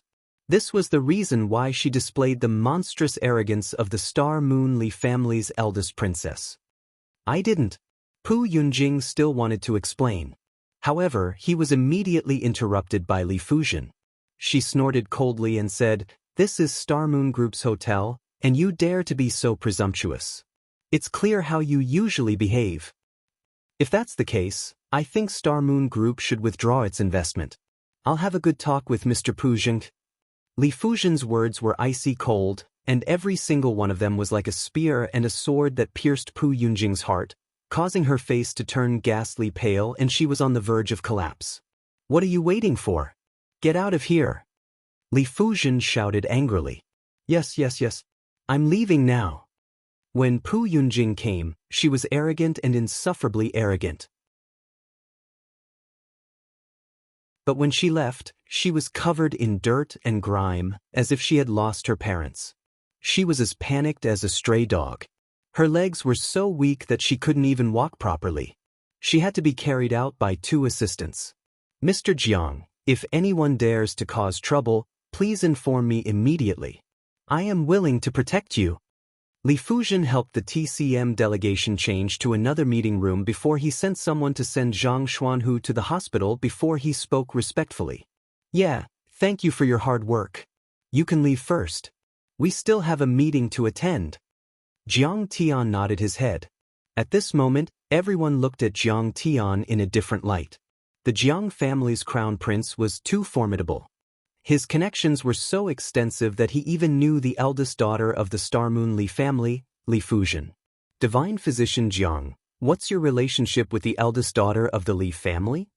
Someone couldn't hold back his curiosity and asked. "Friends?" Jiang Tian couldn't be bothered to explain. He turned to Shen Mange and said, "Follow her. This time, I want to ruin her reputation."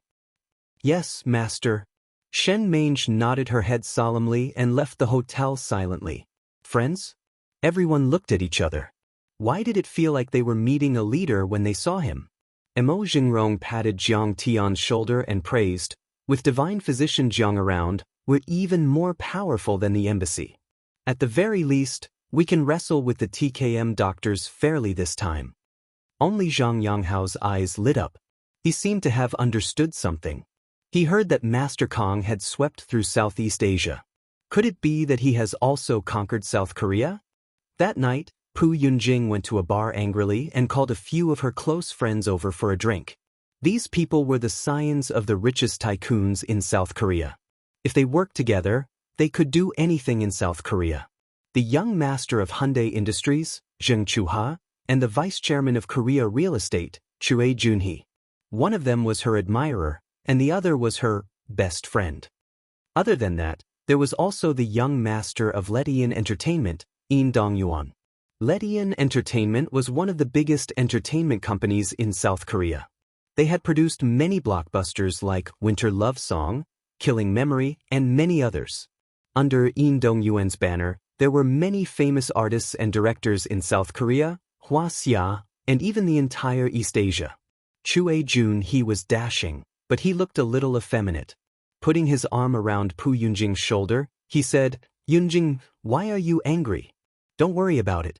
Wuxia's TCM isn't a match for TKM.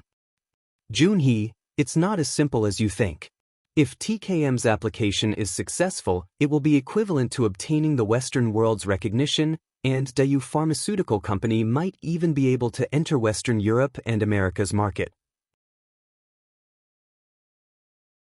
Zheng Chuha might have pursued Pu Yunjing for many years, but he was not surprised by Chue Junhee's intimacy.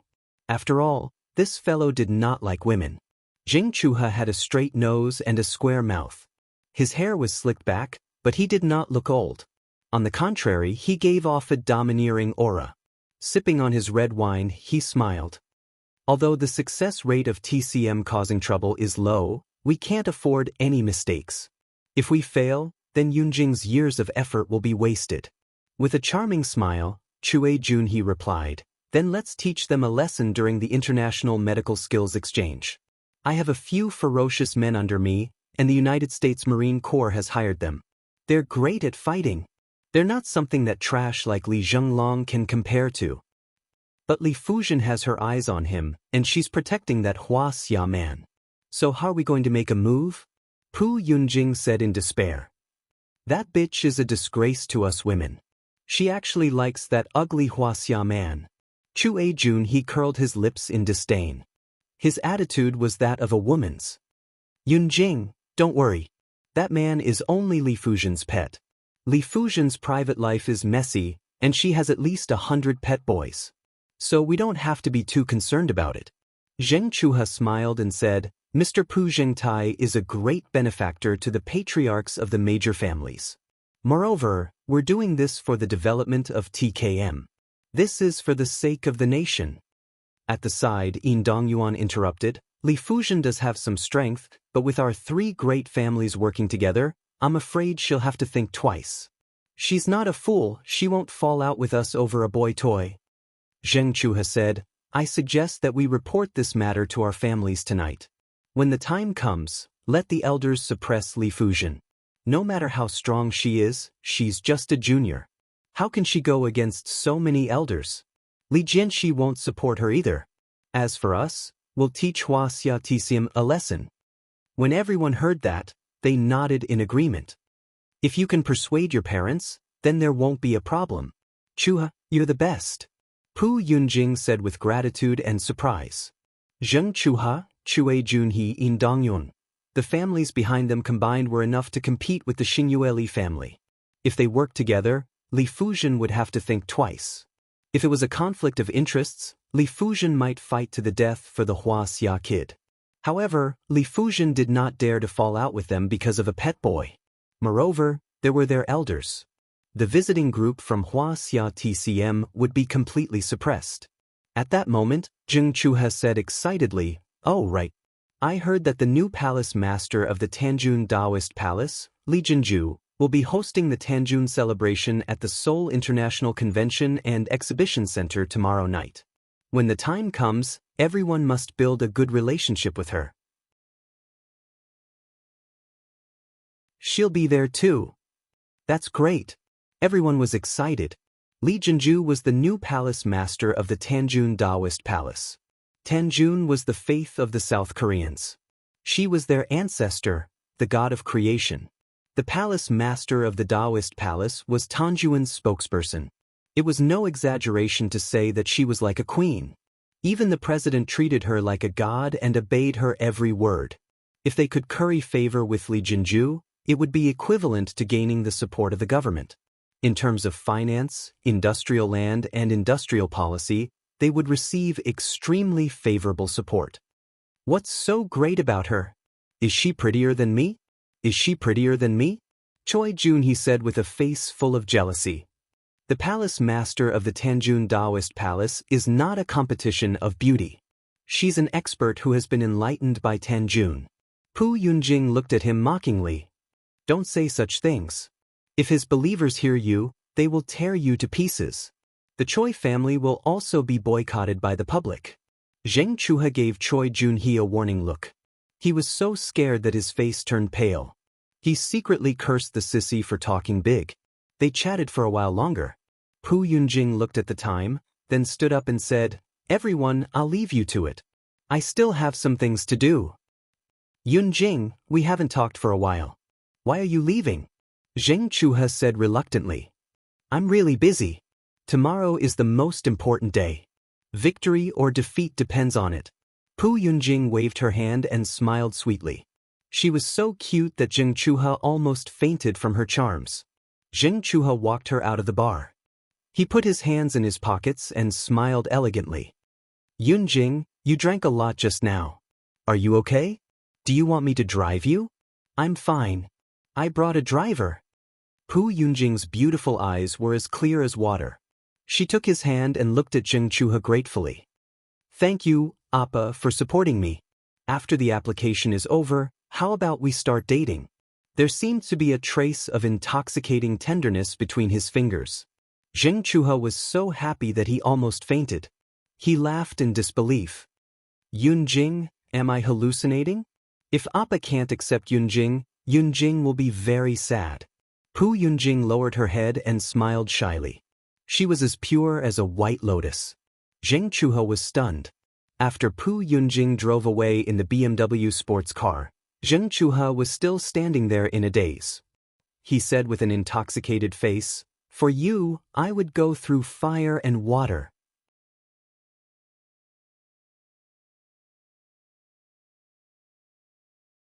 Chapter 384. Pu Yunjing soon arrived at the car park of a five-star hotel. She put on her sunglasses to cover half of her face and went to a presidential suite on the 5th floor. "Beautiful Miss Pu, TKM's application has been approved. We just need to announce it tomorrow.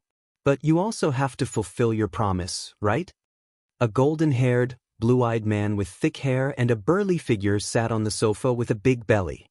He smiled and said, "I wonder how Miss Pu would like to thank me?" He was the person in charge of UNESCO's Intangible Cultural Heritage Protection Group. At the same time, he was also a famous medical scientist. He was a tenured professor in America's Washington Medical College and also an academic consultant for several medical journals. "Charles, I've said that I won't treat you unfairly." Pu Yunjing took off her sunglasses and took out a paper bag from her purse. She handed it over and said, "Bearer bonds issued by Daewoo Pharmaceutical Company with a face value of $2 million USD. The liquidity in the market is very good.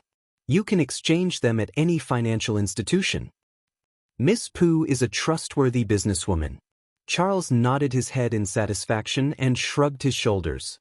"But the conditions you mentioned before don't seem to be limited to these, right?" "Of course, I didn't forget." Pu Yunjing smiled faintly and unbuttoned her shirt, revealing her snow-white and towering chest. Subsequently, her skirt, underwear, her clothes fell to the ground one by one. "You're really an enchanting little vixen." Charles's gaze gradually heated up, and his breathing became heavier. In the end, a delicate body with exquisite curves, snow-white skin, and tight curves appeared, like a white rose that quietly bloomed in the dark night, completely exposed before his eyes. Miss Pooh, you're amazing. You're simply like an angel that brings warmth to the cold world. 10 minutes later, Charles, who was sweating profusely, roared with a satisfied smile on his face. There's one more thing that I need your help with. Pu Yunjing held a thin female more menthol cigarette in her mouth and lit it with a custom-made lighter made of pure gold. She leaned on the bed wrapped in leather and said, "If there's a suitable price, I can help." Charles had the face of a shrewd businessman. Huaxia's Medicine King Corporation might file a lawsuit against us for intellectual property infringement. Pu Yunjing explained the situation to him. I want to know if you guys are really infringing? Otherwise, I can't help you. Charles felt the seriousness of the situation. His brown bear-like body sat up, picked up the Camel cigarettes on the bedside, and put one in his mouth with a solemn expression. Pu Yunjing hesitated for a brief moment before she bitterly smiled. It's a real infringement. We purchased a lot of their herbs and used the most advanced biochemistry experiment to analyze the effective ingredients. Then, we used 8 months to imitate them using different ratios. She took out a stack of documents from her purse and handed them to Charles. She sighed and said, I didn't expect these Huaxia country bumpkins to have such a strong sense of intellectual property protection. They actually found out. They also want us to stop production and compensate for their losses. They will file a lawsuit in Huaxia, which is naturally disadvantageous to you. Charles quickly flipped through the information and shook his head. Therefore, we must get an authoritative appraisal from the International Intellectual Property Office to prove that our drug is original. I see that there's an additional ingredient in your medicine. Why do you say that it's an infringement? Charles asked. You don't understand Eastern medicinal herbs. Pu Yunjing said, the medicinal herbs I added have mild medicinal properties. In short, they are ineffective ingredients. At least, they have no effect on this prescription. You're a smart person. Looks like you've thought of this day a long time ago. Charles reached out his bear-like hand and pinched the girl's supple and smooth buttocks. He smiled and praised. But I didn't expect it to be so fast. Charles, can you help me with this? Give me a clear answer. Pu Yunjing panted and whispered into Charles's ear. The director of the International Intellectual Property Office's appraisal center is my senior. I think if you're willing to pay $5 million USD, he should be willing to help you. Charles gritted his teeth. However, he also likes gentle Eastern women. I'm afraid you'll have to serve the two of us this time. No problem. I like the two of you who are strong the most. If we can enjoy good sex together, that's even better. Pu Yunjing said vaguely. They didn't know that outside the room's window, a graceful and vigorous body was lying there like a gecko. At this moment, with a soft swish, she jumped down like a nimble leopard cat and landed silently. Shen Mange got into a red Mercedes-Benz sports car, turned on the camera, clicked the play button, and enjoyed the video. Both the picture and the sound are very clear. Military products are of excellent quality. She chuckled and stepped on the accelerator. The Mercedes-Benz sports car rushed out of the parking lot like a red lightning bolt and disappeared into the night. At 8 o'clock the next day, Li Fuzhen arranged a number of luxury cars to send Jiang Tian and the Chinese medicine delegation to the venue of the celebration of the successful application of Koryo medicine. Jinju is preparing to attend the Tanjun ceremony and accept the worship of many senior officials and rich businessmen. She can't accompany you, so she arranged for me to accompany you. But she still hopes that you can attend the Tanjun ceremony in the evening. Li Fuzhen said with a sweet smile. She was wearing a red evening dress and a diamond necklace around her neck. Although she was 35 years old, her eyebrows were picturesque, and she had a mature charm. Her skin was white and lustrous, which still gave people a feeling of radiance, like a princess in splendid dress. Thank you for your hard work. Jiang Tian did not comment and got into a Lincoln limousine. The rest also got into the limousine. The motorcade drove along the wide street and headed straight to the Seoul International Convention and Exhibition Center in Gangnam District. In the car, Li Fuzhen smiled. Actually, if Master Kong is willing, he can stop the application with just a word from Jinju. Why do you have to go through the trouble of competing with them? No, the medical world has its own rules. What matters is the effect, the ability to treat patients. Jiang Tian smiled faintly. I can't use my authority to oppress others, but I have to convince them with my skills. I have to make the South Korean medical community accept their defeat. Yeah, Jiang Tian is right. Beside them, Jiang Chang'an also nodded in agreement. Mo Jingrong and Zhang Yanghao also nodded their heads. I never imagined that there would be such a magnificent man in the world. Li Fuzhen looked at Jiang Tian's handsome side profile as Jiang Tian's words echoed in her ears. For a moment, she was captivated. She felt that she had met so many men, but none of them could be compared to Jiang Tian. I hate that I didn't meet him before I got married. If I was 10 years younger, my sister wouldn't be here. Her heart was filled with surprise, tenderness, regret, and disappointment. Her heart was filled with hundreds of knots, hundreds of twists and turns. The Seoul International Convention and Exhibition Center was located beside the Han River, overlooking the Jianghuawen Bay at the mouth of the Han River. The strangely shaped building protruded out of the sea like an island. Under the bright sunlight, the glass dome shone with a dazzling luster.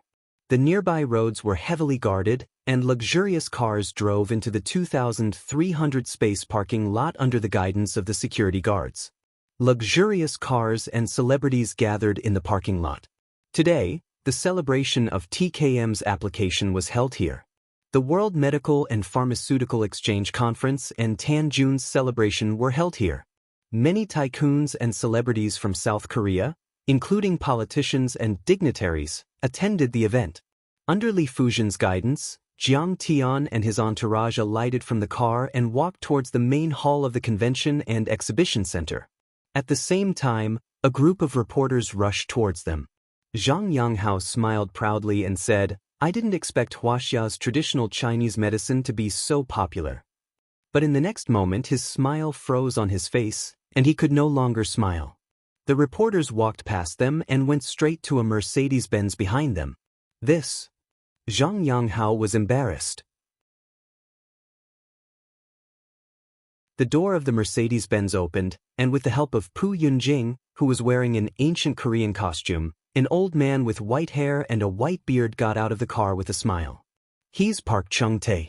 He's very popular in South Korea and even internationally.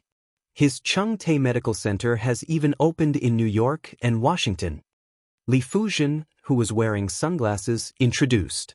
Jiang Chang'an's face turned green as he said angrily. It's just TKM, and they had only learned bits and pieces from TCM. But now, they want to establish their own brand and gain the recognition of the international community. They want to suppress TCM. This is the biggest joke in the world. That's right. They even stole the Medicine King's patent and took it for themselves. They are no different from thieves. Zhang Yanghao supported Jiang Chang'an and said angrily. All these years, the Ministry of Health has not given enough support to TCM. Our next step is to increase our funding and policies. We also need to promote TCM in public. In fact, it was just as Jiang Chang'an and Zhang Yanghao had said. In the international arena, TKM was far more famous than TCM. Many of the essence and skills of TCM had been lost, but TKM still had some. Furthermore, South Korea values their national spirit and traditional culture. They treat TKM as a treasure and promote it throughout the country and even the world. TKM's application to the World Heritage Site is their most significant achievement. Just like today, when the TCM delegation arrived, the media did not even bother to look at them. They are unknown in the international community, and they are disappointed. On the other hand, Park Chung-tae and many other TKM doctors are surrounded by throngs of reporters. Surrounded by many media reporters, they threw out one question after another in reverence, as if they were believers who had seen a god.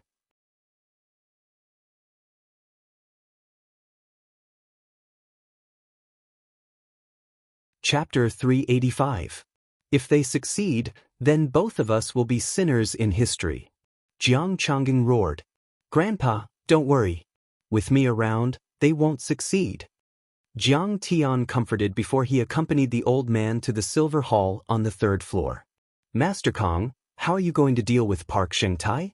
Li Fuzhen asked curiously as she walked. I'll compete with them in terms of medical skills to see who's better. Jiang Tian smiled. I'm afraid that they have already guessed it and prepared a troublesome patient in advance. Li Fuzhen locked her brows together. She was worried that Park Shengtai would have the home ground advantage, and it wouldn't be a fair duel. It's fine. Jiang Tian smiled. By the side, Zhang Yanghao was even more confident as he said, Grandmaster Zhang's medical skills are unfathomable. He has the ability to bring the dead back to life. With him making a move, won't that old punk Pu Jingtai kneel and beg for mercy? There's still an hour before the start of the exchange, and Jiang Tian and the other physicians from Huaxia were resting in a Western restaurant in the Silver Hall. Kim Jinju is calling, and she must be asking if you guys have arrived safely. I'll go and answer the call. Li Fuzhen's phone suddenly rang. Alright, go ahead. Jiang Tian nodded his head, and Li Fuzhen went to the bathroom to answer the call. The Star Moon Hotel serves Korean cuisine, and everyone wasn't used to it. Hence, they ordered some simple dishes and chatted as they ate. Just when Jiang Tian was discussing with Jiang Tian and Zhang Yanghao, a surprised voice resounded. Jiang Tian. Andy Zhang. Old classmate, it's you. Jiang Tian raised his head and saw Li Huiyan, whom he had not met for a long time. 2 years ago, Lu Yiting wanted to hire a spokesperson for her beauty store, and Li Huiyan was holding a concert in Linzhou City. Hence, Jiang Tian went over to mediate. He didn't expect Li Huiyan's agent, Guomingjia, to be so disrespectful to Jiang Tian. In fact, Jiang Tian did not take it seriously. However, his fiery sister-in-law, Zhao Qianru, quarreled with the other party and even got physical. In the end, it was Li Huiyan's boss, Bai Choufei, and Zhou Zhenghao who appeared together to calm things down. However, from then on, Jiang Tian and Li Huiyan no longer interacted. In fact, Li Huiyan had visited Zhang Wanqing in the past 2 years when she went back to Jinling to visit her relatives. She even offered to endorse Medicine King's products for free, but Zhang Wanqing politely declined. She also wanted to see Jiang Tian, but Jiang Tian had been in Singapore for the Spring Festival last year and in Jiangzhuang the year before that. He had so many things to do, so how could he have time to see her? However, Jiang Tian often heard news about her on the car radio. She had released a new song, acted in a popular TV series, and so on.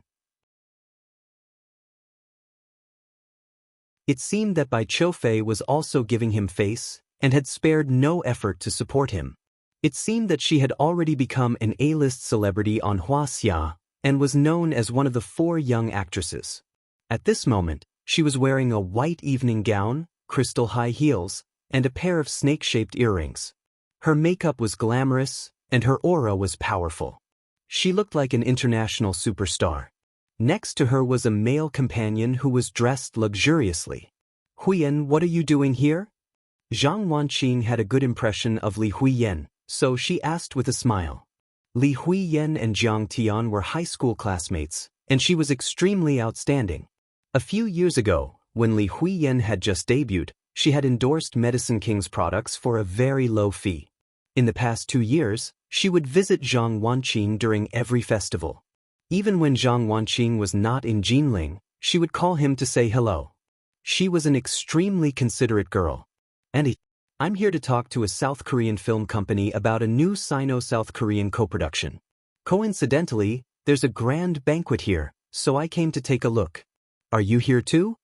Li Huiyan pulled Zhang Wanqing's hand like an excited little sparrow as she chattered. She had always been a cold goddess in front of the public, but she was not qualified to be cold in front of Zhang Wanqing. We have some business to attend. Zhang Wanqing smiled and did not explain further. Oh, then Andy Zhang, Jiang Tian, can I treat you to dinner after the event? Li Huiyan looked at Jiang Tian expectantly.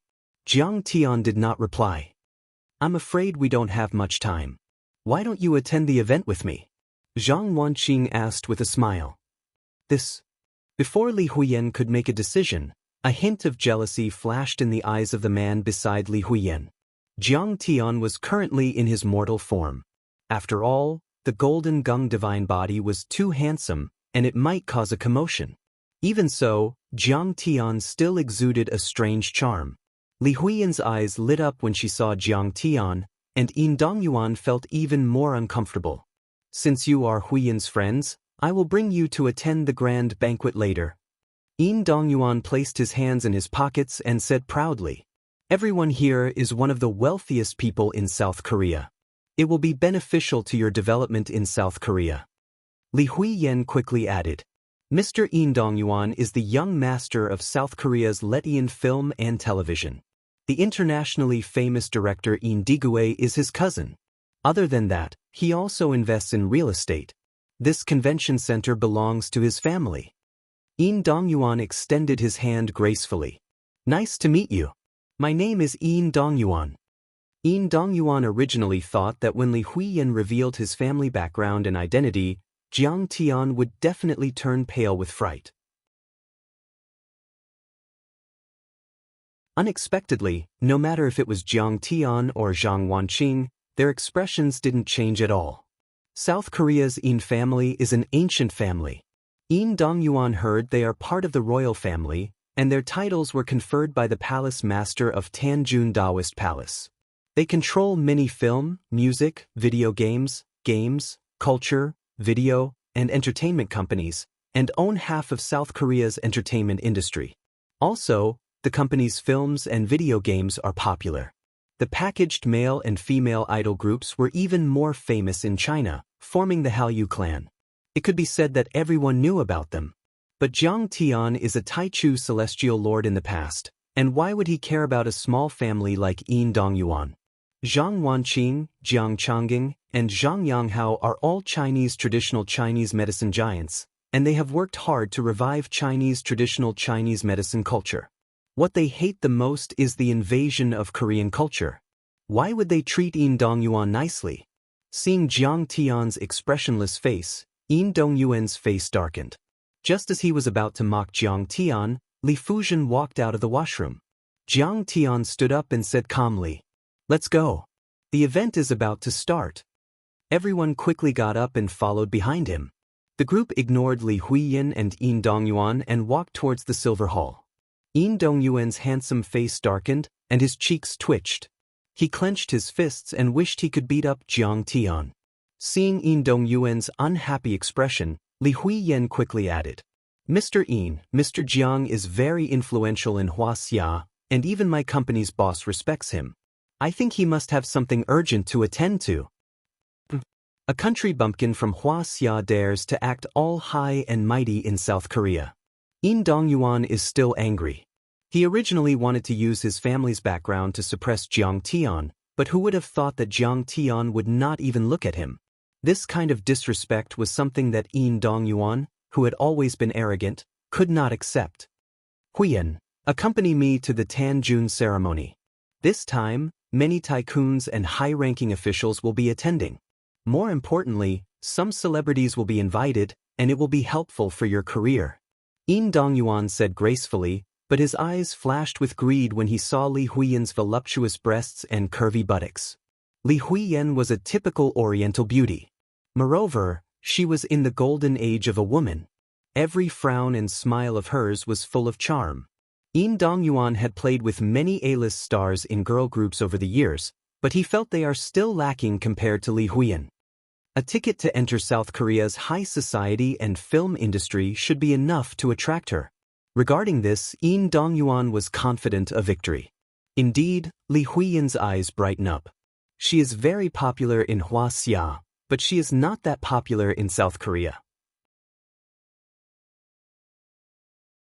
Yin Dongyuan's family is influential in the film industry, and they are more influential than any film company in Wuxia. If she could really become the female lead of the Sino-Korean action blockbuster, it would be equivalent to being able to walk out of the country and even break out of Asia to go international. But Li Huiyan hesitated as she looked at Jiang Tian's back. Although she only met Jiang Tian once 2 years ago, the scene of Bai Chofei begging for mercy was deeply engraved in her mind. Furthermore, the king of medicine, Jiang Tian's family is the most powerful family in Jinling. But on second thought, no matter how powerful the Jiang family is, it has nothing to do with the film industry. When she saw Jiang Tian's group entering the Silver Hall, she sighed and said, "Let's go." When Jiang Tian's group entered the Silver Hall, everyone's attention was drawn to them. Many important events, including the G20 summit, have been held here before. The hall is more than 300 square meters, and there are more than 50 medical leaders, experts, and medical officials from the Guo family from around the world. There are more than 500 people in total, and there are also many seats for the media. The Chinese medicine delegation is here. Are they here to cause trouble? What's the use? The TKM application is basically set in stone. The TCM of Wuxia is here to make their presence known. They're just asking to be humiliated. I wonder how sad and disappointed they will be when they see TKM in this state. Serves them right. It's only right that they don't respect the things passed down by their ancestors. The leading figures and experts in the medical field from all over the world looked at Jiang Tian's group with disdain and started discussing among themselves. The experts of Wuxia's TCM field are here. I've been paying attention to the development of TCM in Wuxia. This must be Imperial Physician Zhang, and this is Mr. Jiang. I've heard of your names for a long time. At this moment, Pu Zhengtai, who was sitting in the front row, heard the voices and greeted them with a smile. He spoke fluent Chinese and shook hands with them. Behind him were Pu Yunjing, Zheng Chuha, Choi Juanxi, and many other young talents from South Korea. Yes, Mr. Pu. Nice to meet you. Although Jiang Changing and the rest were displeased, they still maintained their poise. At this moment, Pu Yunjing took a step forward and walked to Pu Zhengtai's side. She said with disdain, "Grandpa, according to the rules of the conference, there are no seats prepared for the Chinese physicians because they were not invited. Wuxia's TCM is just a medical school that can't be brought to the table. It's third-rate and has no right to step onto the international stage."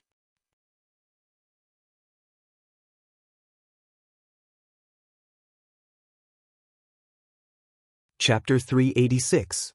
How can you be so rude to guests from afar? Pu Zhengtai pretended to be angry.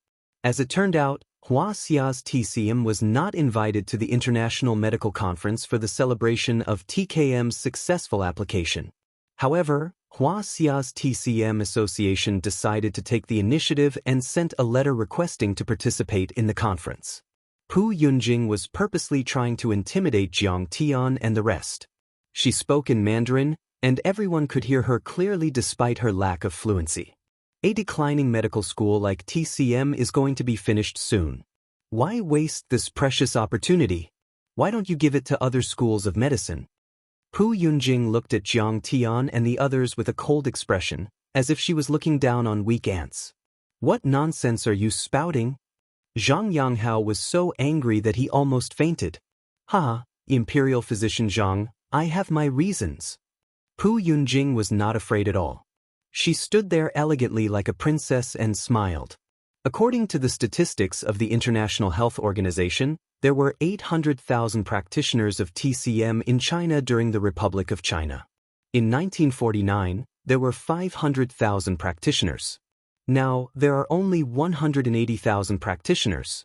According to the research of the International Health Organization, most of the practitioners of TCM in China are just hanging sheep's head to sell dog meat.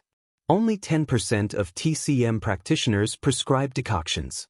We believe that at this rate, TCM in Wuxia will be extinct in 10 years. Everyone's face froze when they heard that. They were furious, but they could not refute it. To a certain extent, what Pu Yunjing said was the truth. The cruel truth. In Wuxia, Western medicine was popular. Most patients were superstitious about Western medicine, and only 1 in 100 was willing to see a TCM practitioner. This time, if TKM succeeds in its application, it will definitely attract the attention of the world. Pu Yunjing smiled proudly. 10 years later, TKM will become the mainstream of medicine in the world. You TCM practitioners should quickly return to your own land and wait for death. Miss Pu is really amazing. Not only are her medical skills excellent, but she also has business skills. These TCM practitioners can't say anything against her. Miss Pooh has hit the nail on the head. The decline of TCM is an indisputable fact. The group of TKM representatives laughed and gave Pu Yunjing a thumbs up. Zheng Chuha's eyes lit up. He only felt that Pu Yunjing's words were so cool, which made Chinese medicine speechless and proud. If I were you, I wouldn't have the face to come. Cui Juanxi, who was wearing a gorgeous suit and a pair of calfskin shoes inlaid with sparkling diamonds, walked over and pointed at Jiang Changing and the others with a disdainful look. Damned transvestite, what's the meaning of this? A Chinese doctor cursed. Over the years, our TKM has been popularized throughout the country. Moreover, we've even gone overseas and spread all over the world. Cui Juanxi pouted her red lips and pointed at the crowd. What about you guys? Losing ground after ground, declining day by day. The things passed down by our ancestors have all been destroyed by you. Yeah, it's an international medical conference. Even Native American doctors have a seat. On the other hand, Zheng Chuha's face was also filled with arrogance as he mocked. Your TCM is just a superstition that disregards human life. They're just a bunch of ignorant and incompetent swindlers. We call on the World Health Organization to ban all traditional Chinese medicine and traditional Chinese medicine shops internationally. Well, what did you say? Who do you think you are to ban us just because you say so? Many Chinese medicine doctors were stunned. They did not expect the South Korean side to be so aggressive. Not qualified to attend this conference? Go back to Wuxia and wait for your death? Ban TCM? Just when everyone was at a loss for words, a cold voice resounded throughout the hall, but it was in standard Korean. TCM is the origin of Asian medical skills. Regardless of East Asia's traditional Chinese medicine, TKM, or Southern medicine, all of them are just derivatives of TCM. No matter how popular your TKM is and how skillful your techniques are, you are still the disciples of TCM. For example, your TKM is the adopted son of the old mother of TCM. Now, the son had made a fortune, but the old mother is old and weak. You all are not going to acknowledge her and even want to take over her ancestral home and brand. What is this called? This is called heartless and unscrupulous. Good. All the Chinese medicine doctors in Wuxia looked at Jiang Tian and applauded. For you. Pu Zhengtai glared fiercely at Jiang Tian, and the veins on his forehead bulged. He was like a ferocious wolf that was about to devour its prey. Jiang Tian's words touched his sore spot, pinching his weak spot. It was to the extent that he, who was astonishingly well-mannered, had his emotions greatly erupt. Jiang Tian lazily walked over, smiled indifferently, and said arrogantly, "You don't have the right to know my name." Then, "Handsome, am I qualified to know your name?" Cui Junhe's eyes lit up when he saw Jiang Tian. How can there be such a handsome man in the world? He is more handsome than those South Korean celebrities. He wriggled his way towards Jiang Tian, looking at Jiang Tian with an intoxicated expression. How about coming to my winery for a drink tonight? I am very interested in you. Come back here. Pak Yunjing pulled Cui Junhe back and whispered something into Pak Yongtae's ears. So, it's you. Pak Yongtae sneered. You are just Jiang Changging's grandson and a junior in the medical field. You are not qualified to talk to me. I'm not qualified. My medical skills are unfathomable, and I can even be called the medical deity or medical saint. I can even bring the dead back to life. How can you be compared to me? Jiang Tian looked at Pak Yongtae with disdain, and Pak Yongtae was so angry that he almost jumped up. This brat is too arrogant. He is too arrogant. If he can bring the dead back to life, he might even win the Nobel Prize in medicine. Nonsense. This is against the common sense of medicine. There was a simultaneous translation system in this kind of meeting. When the medical giants heard what Pak Yongtae said, they were stunned and could not believe their ears. Suppressing his rage, Pak Yongtae maintained his poise as a leading figure in the medical industry and smiled. Mr. Jiang, I don't agree with your claim that TKM came from China. I have already said that all of you are heartless and have forgotten your ancestors. Of course, you don't agree with me. Jiang Tian's words nearly drove Pak Yongtae mad. Zheng Chuha's face turned furious as he reprimanded, Mr. Jiang, please maintain your gentlemanly demeanor in an upper-class society. If you continue to be so rude, I'll have you arrested for the crime of personal insult. I am the young master of Hyundai Group, Zheng Chuha. I am not joking, and you must believe that I have the ability to do so. Zheng Chuha proudly introduced himself, hoping to intimidate Jiang Tian. You are just the son of a car repair factory's director. You have not even washed the petrol off your face, and you dare to pretend to be a gentleman? What a joke! Jiang Tian smiled disdainfully and said, Your Chinese is not bad. Let me teach you a sentence and let you pass level 6 in Chinese. My words are rough but not rough, and you guys are rough. You speak of gentlemanly manners and social etiquette, but in reality, you guys are despicable and shameless. How can you speak so arrogantly in this kind of high-class meeting? You are just trying to please the crowd with your nonsense. Zheng Chuha was trembling with anger because of Jiang Tian. At this moment, Zheng Chuha wanted to chop Jiang Tian into pieces. But this was a foreign occasion, and he had to be mindful of social etiquette. You are the arrogant one. You are not qualified to talk to me. Even your grandfather, the founder of Hyundai Group, is not qualified to talk to me. Jiang Tian pointed at Zheng Chuha's nose and scolded. And now, my argument with Park Shengtai has nothing to do with him. I don't despise him, but there is no need for me to respect him either. In your eyes, I am trying to please the crowd, but in my eyes, I am talking about who is the source of TKM and TCM. This is not a small issue between individuals. Jiang Tian sneered. Children should not interrupt when adults are talking. Obediently scram to the side, or else I'll slap you with my big mouth. I will teach you a lesson on behalf of your grandfather.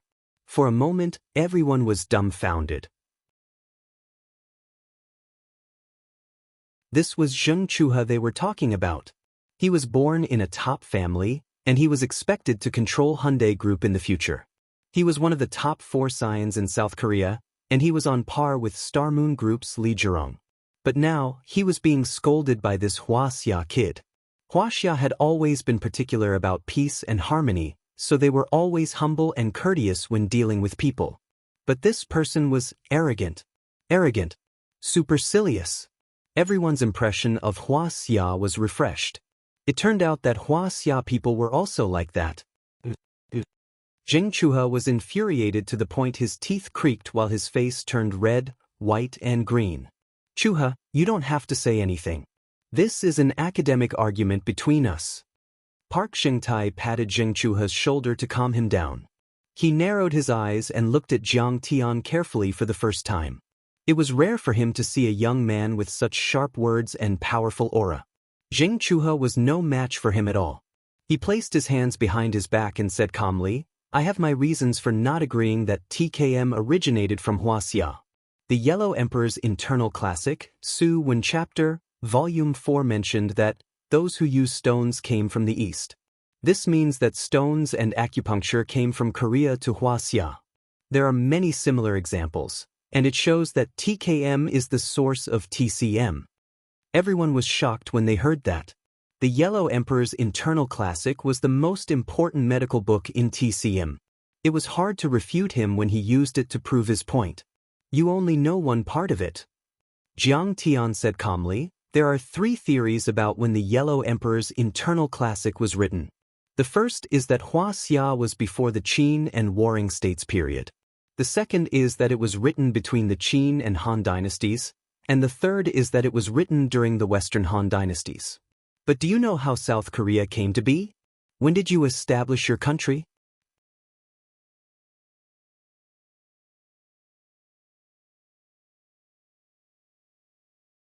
Chapter 387. Jiang Tian calmly said, Korea was the first country in the history of the Korean peninsula. 3,000 years ago, King Zhou was tyrannical during the end of the Shang dynasty. The Zhou dynasty took the opportunity to wipe out the Shang dynasty. There was a noble in the Shang dynasty called Jizi. He was unwilling to be a subject of Western Zhou and led 5,000 Shang dynasty people to Korea. Stone cutting and acupuncture were invented by Wuxia, and GZ also knew how to do it. At that time, the Korean peninsula was a barbarian land, and there were wild beasts everywhere. There was a shortage of resources and medicine, and that was the reason why stone cutting and acupuncture were so popular. GZ developed it in the Korean peninsula and spread it to Wuxia. But the origin must be from Wuxia. That is because GZ is from Wuxia. Wow. Jiang Changing, Zhang Yanghao, and the rest applauded and looked at Jiang Tian in a new light. Zhang Wanqing was also proud. She did not expect Jiang Tian to be so knowledgeable. He even knows about such obscure knowledge. She did not know that Jiang Tian had read many ancient books to find out about the secrets of the ruins of immortals. His knowledge of history was no less than any history professor. These are all unofficial histories. You can't treat them as real. Pak Zhengtai panicked and tried to refute. Unofficial histories? According to historical records, South Korea is not even a vassal state of Wuxia. You are only a part of Wuxia's territory. Jiang Tian's tongue was as sharp as a sword, bombarding him once again. What did you say? Pak Zhengtai was so angry that his hands were shaking. Bullshit. All the Koreans were furious. Jiang Tian said that South Korea belongs to Wuxia. This is an insult to them. Jiang Tian said with disdain. At the end of the Warring States period, Yu Yi's feat of destroying Qi brought the Yen kingdom to its peak. King Zhao of Yen took advantage of the situation and ordered Wei Man to lead his army into the peninsula. In just a few years, the entire peninsula was under Yen kingdom's control. After that, Qin dynasty conquered Yen kingdom. In truth, until the era of Han Hui, Han Wen, and Han Jing, it was under the jurisdiction of Liaodong Prefecture. Although Wei Man and his descendants have been officials for generations, in the end, they are just subordinates of the Liaodong governor. Therefore, I welcome you to abandon the darkness for the light at any time and jump into the warm embrace of the motherland. Shen Mange looked at Jiang Tian with a mesmerized expression and felt pity for the TKM doctors present. The last part was an insult and a joke. But the words in front were all unpopular historical knowledge. How could he remember it so clearly? If the children of Wuxia remember history like this, how can the cultural treasures of Wuxia not be passed down? An old pedant raised his thumb in praise. Yes, yes, yes. We can't lose our ancestors' things. We can't forget our ancestors' history. Mo Jingrong clapped his hands in agreement. Look, the TKM doctors are so angry that their faces have turned green. I reckon that their high blood pressure is about to act up. It was so satisfying. It's so satisfying. Fuck, Divine Dr. Zhang's words are too smooth. How could he be so talented? Many of the TKM doctors felt elated. It was as if they had eaten iced watermelon on a hot day. They felt good from head to toe. He's so handsome. He's so domineering. I feel like I've been conquered. Choi Jun he looked at Jiang Tian with a mesmerized expression as he raised his thumb and middle finger. He couldn't wait to pounce into Jiang Tian's embrace. Young Master Choi, whose side are you on? Someone beside him reminded him. It's simply too embarrassing to bring such a demon here. She's going to be smitten again. Why you're going too far? Pu Yongtae was so angry that he felt dizzy. Many of the TKM doctors were flushed with anger. They couldn't wait to rush up and fight with Jiang Tian. What did you say? Pu Yunzhang's body trembled. With a cold expression, she gritted her teeth and shouted, Mr. Jiang, you're insulting us. You're already suspected of insulting the country. Do you know that? I'm not. I'm speaking the truth. Boom. Many of the TKM doctors burst into laughter and cheered. The applause was thunderous. Some were laughing so hard that they slapped their thighs. Some were crying, and some were jumping for joy. Jiang Tian is too mean. Yi Ziwei pursed her lips and looked at Jiang Tian. She was speechless. Grandmaster Zhang's eloquence is too smooth. He's too talented. He's practically on par with Dune society. What he said was like a crosstalk. Some of the female staff members of the visiting group looked at Jiang Tian with admiration and infatuation. Since I started interacting with him yesterday, I felt that he was quite cold and unwilling to speak. I thought that he wasn't eloquent. Who knew that he would use good steel for the blade? Another girl was laughing so hard that she was almost out of breath. Regardless of whether the protest was successful or not, it's worth coming here to listen to Divine Dr. Zhang's crosstalk. Everyone applauded. This brat is just bullshitting. Jiang Changing shook his head with a smile, but his eyes were filled with joy and admiration. Old master, this is called, a man of great importance should not be bothered by trifles. Who cares if it's true or not? Let's beat down their arrogance first. Zhang Yanghao said. That makes sense. Jiang Changing nodded. The South Korean TCM was too infuriating, and it wasn't too much for Jiang Tian to return an eye for an eye. Moreover, TKM had clearly wanted to suppress Chinese medicine from the start. But now, with just a few words from Jiang Tian, they had completely turned the tables. Mo Jingrong clapped and laughed. Divine Dr. Zhang's story is very good. First, it proves that South Korea was once a vassal state of Wuxia. Their medical skills, writing, calligraphy, architecture, and many other traditional cultures originated from Wuxia. Second, it also shows how ignorant they are. That's right. Look, that lass is so angry that her chest is about to explode. Shen Mange looked at Pu Yunjing sympathetically. You're too much. You're too much. I'm going to kick you out of the country. Pu Yunjing's face turned pale as she pointed at Jiang Tian. She took out her phone and was about to call the police. How can you kick such a dashing and domineering man out of the country? I won't listen to you. Cui Juanxi pulled Pu Yunjing and persuaded her gently. His watery eyes were looking at Jiang Tian affectionately. He even threw a coquettish glance at Jiang Tian, causing Jiang Tian's scalp to go numb. Cui Juanxi, can you stop being a love-struck fool? Pu Yunjing's first move was to crush Huaxia's TKM doctors. But when Jiang Tian spoke, she threw away her armor. She was so angry that she flung Cui Juanxi to the ground. Cui Juanxi fell to the ground, and her face turned pale. She pouted and almost cried. Yunjing, how can you be so violent? I'm your best friend. Why must a woman make things difficult for another woman?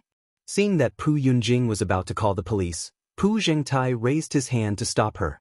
A light flashed in his eyes as he stared at Jiang Tian and said, Mr. Jiang, you said that TKM is stronger, but I think that TKM is better.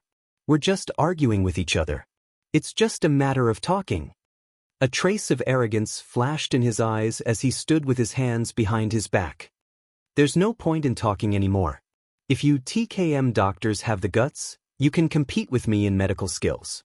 If anyone can defeat me, the application for TKM will be invalid. A cold light flashed in his eyes as he coldly said, but if you can't defeat me, then the word "team" will be removed from the world. All of you will have to call yourselves disciples of TKM. As soon as he said that, the audience exclaimed. Pu Zhengtai could be said to be domineering. With his strength alone, he fought against so many medical experts from Huaxia.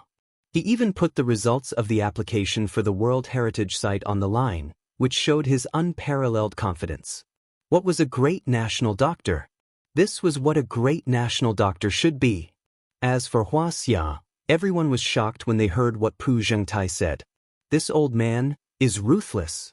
But this was a serious matter, and no one dared to say anything. Everyone looked at each other.